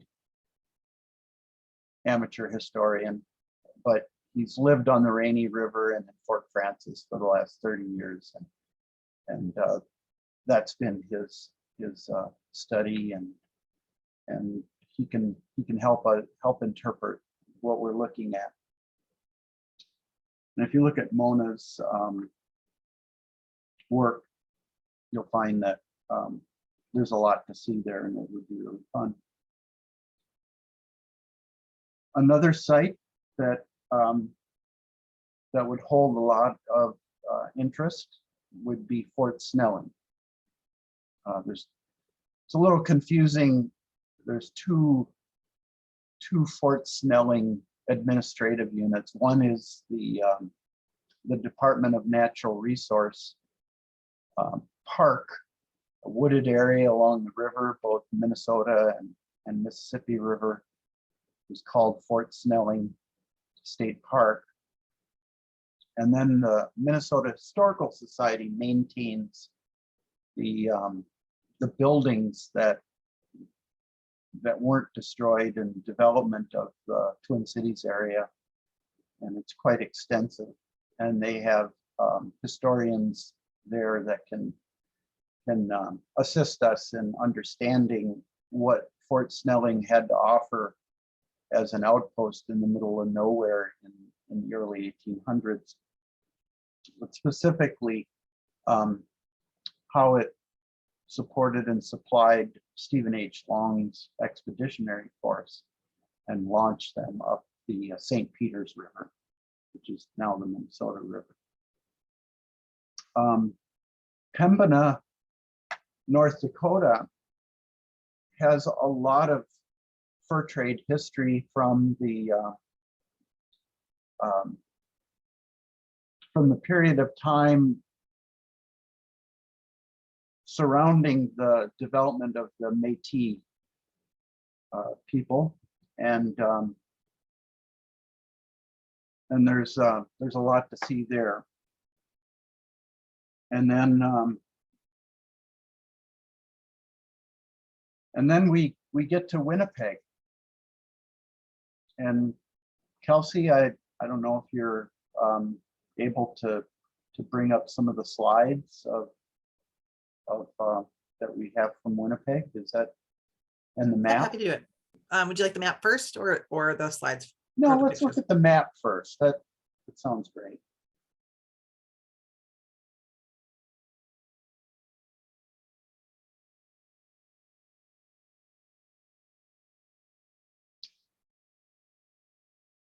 So this map was prepared for us by the Tourism Winnipeg. It's kind of like a Visit Cook County version for Winnipeg, and the major historic sites that are in the downtown Winnipeg area. Fort Gibraltar, if you recall, we talked a little bit about it this morning. It was dismantled by, it was a Northwest Company fur trade post, and it was dismantled in the Pemmican Wars by the Hudson's Bay Company. And it's been rebuilt in the same way that a fort like, or a place like Grand Portage has been rebuilt, and it's managed by a nonprofit called Festival de Voyageur, and Festival puts on a heritage week in the winter in Winnipeg, in the St. Boniface area, and Fort Gibraltar is kind of like the headquarters. for that. Fort Douglas was the Hudson's Bay headquarters. The Manitoba Museum. When I first visited that location, it was called the Museum of Man and Nature.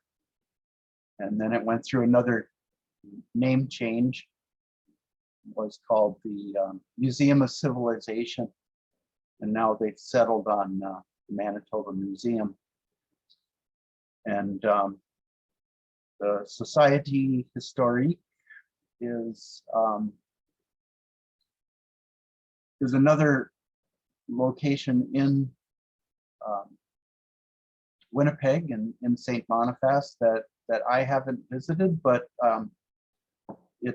it has a great deal of interpretation about St. Boniface and the Métis culture, both the Francophone and the English, the Anglo Métis cultures. And then Upper Fort Garry, when I visited Winnipeg, there was nothing there. There was a plaque, and I wanted to see Upper Fort Garry, and I thought it was kind of like Fort William or something. And, I thought I was lost, and I was walking around, and I'm pretty close. It's got to be around here somewhere. Well, out of nowhere, Parks Canada interpretive person appeared and began to explain and interpret what Upper Fort Garry was, and said, well, what I guess what you're really looking for is Lower Fort Garry, which is maybe about 25 miles north of where I was on the Red River. And I went there eventually, but really I was looking for Upper Fort Garry, which was the Hudson's Bay location in the 1820s.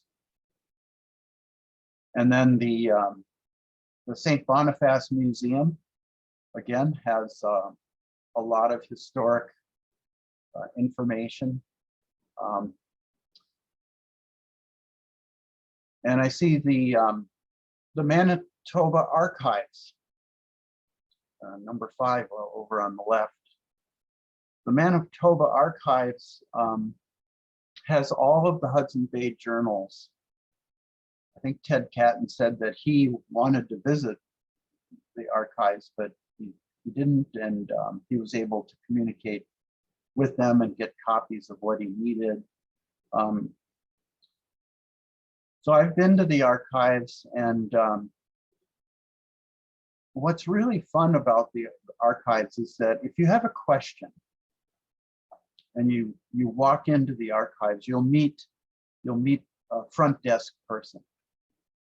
And when you ask that question to the front desk person, they consider the question, and then they summon a librarian to come and help you find the answer to your question. And so a way to dig into the microfilm library or the actual journals that they have, the documentation, becomes very accessible and very available. And so with all of these locations in almost literally within walking distance, visiting Winnipeg probably in 2023 is something also that we would like to coordinate. And going to these sites with our background that we've obtained from our learning circles, our sensing journeys, I think would really be fun.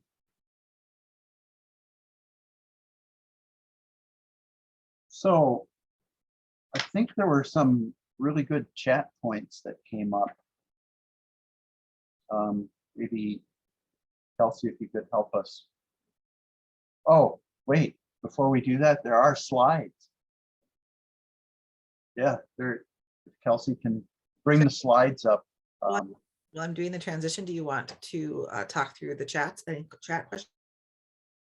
Yeah, let's hit the chat questions.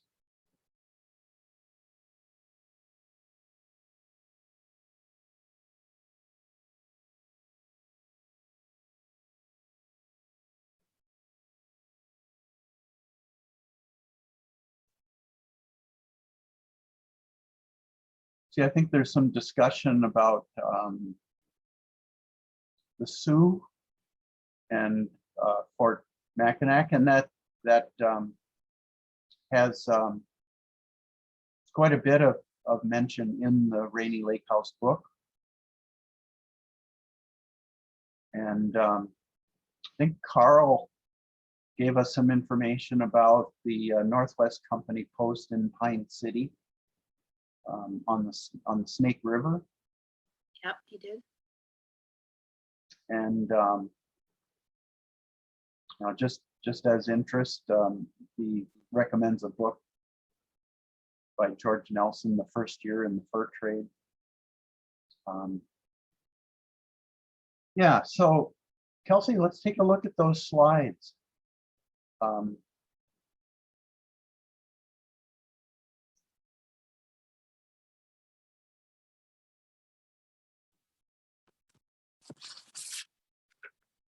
So this is at the St. Boniface Museum. I think it's,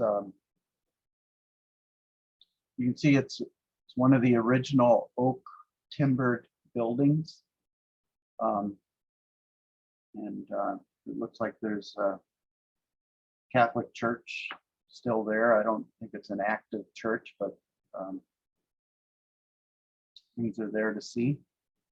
If you want, I'll read along from Gary Tessier's descriptions. Yeah, thank you. Yeah, so this is a display of a period sitting room that's located in the St. Boniface Museum.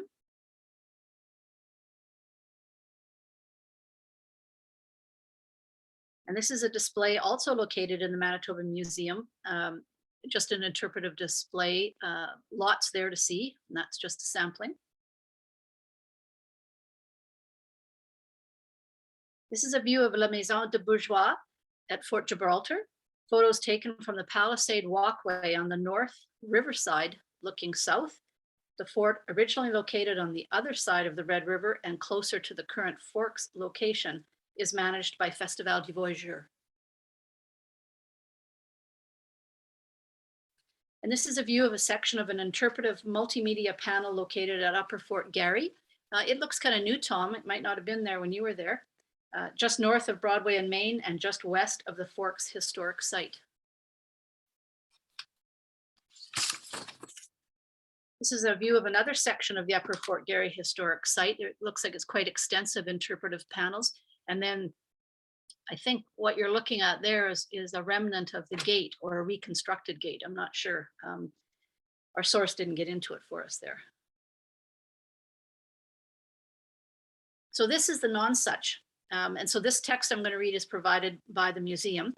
So the museum invites you to step back in time to 17th century Deptford, England, to a wharf lined with businesses and where a ship, the small ketch Nonsuch, has recently docked after a 16-month voyage to what we now call Canada. The original Nonsuch sailed from England in 1668 to trade for furs in Hudson's Bay.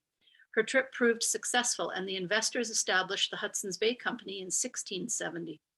HBC became a powerful force in Canada's history, making Nonsuch the little ship that started it all. The Nonsuch replica, seen in the gallery, was built in England in 1968 to celebrate the 300th anniversary of the Hudson's Bay Company. Built using hand tools of the 17th century, it is considered one of the finest replicas in the world and sailed 14,000 kilometers of salt and fresh water before finding her home at the Manitoba Museum in 1974. In 2018, as part of the Bringing Our Stories Forward Gallery Renewal Project, the Non-Such Gallery was updated and enhanced. I have been there, I have seen it, it's quite spectacular. And this is a display of the fur trade located at the Manitoba Manitoba Tourism at the Forks site. Oh, this is lovely. This is a view of Le Musée de Saint-Boniface, the St. Boniface Museum front entrance. The building is the largest oak timber structure in North America, and it housed the largest collection of artifacts related to Louis Riel, amongst other things. This photo was taken with the Red River to the back of the photograph, which is to the west. And this is a view of a bronze bust of Louis Riel. The artist is Réal Bérard.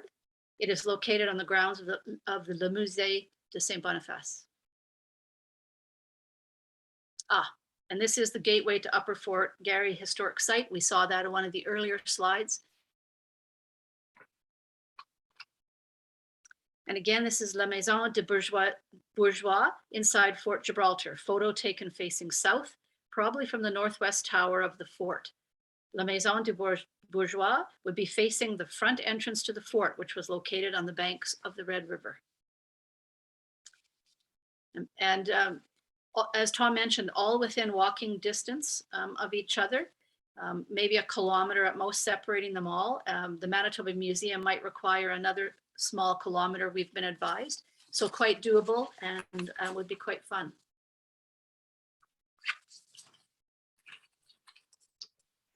Yeah, thanks for reading that.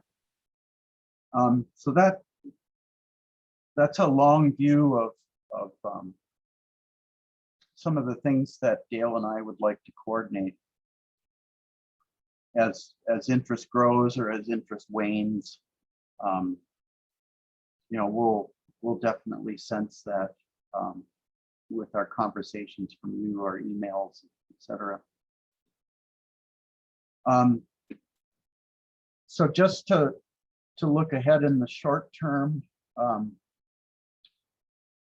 we would like to form some learning circles in 2022.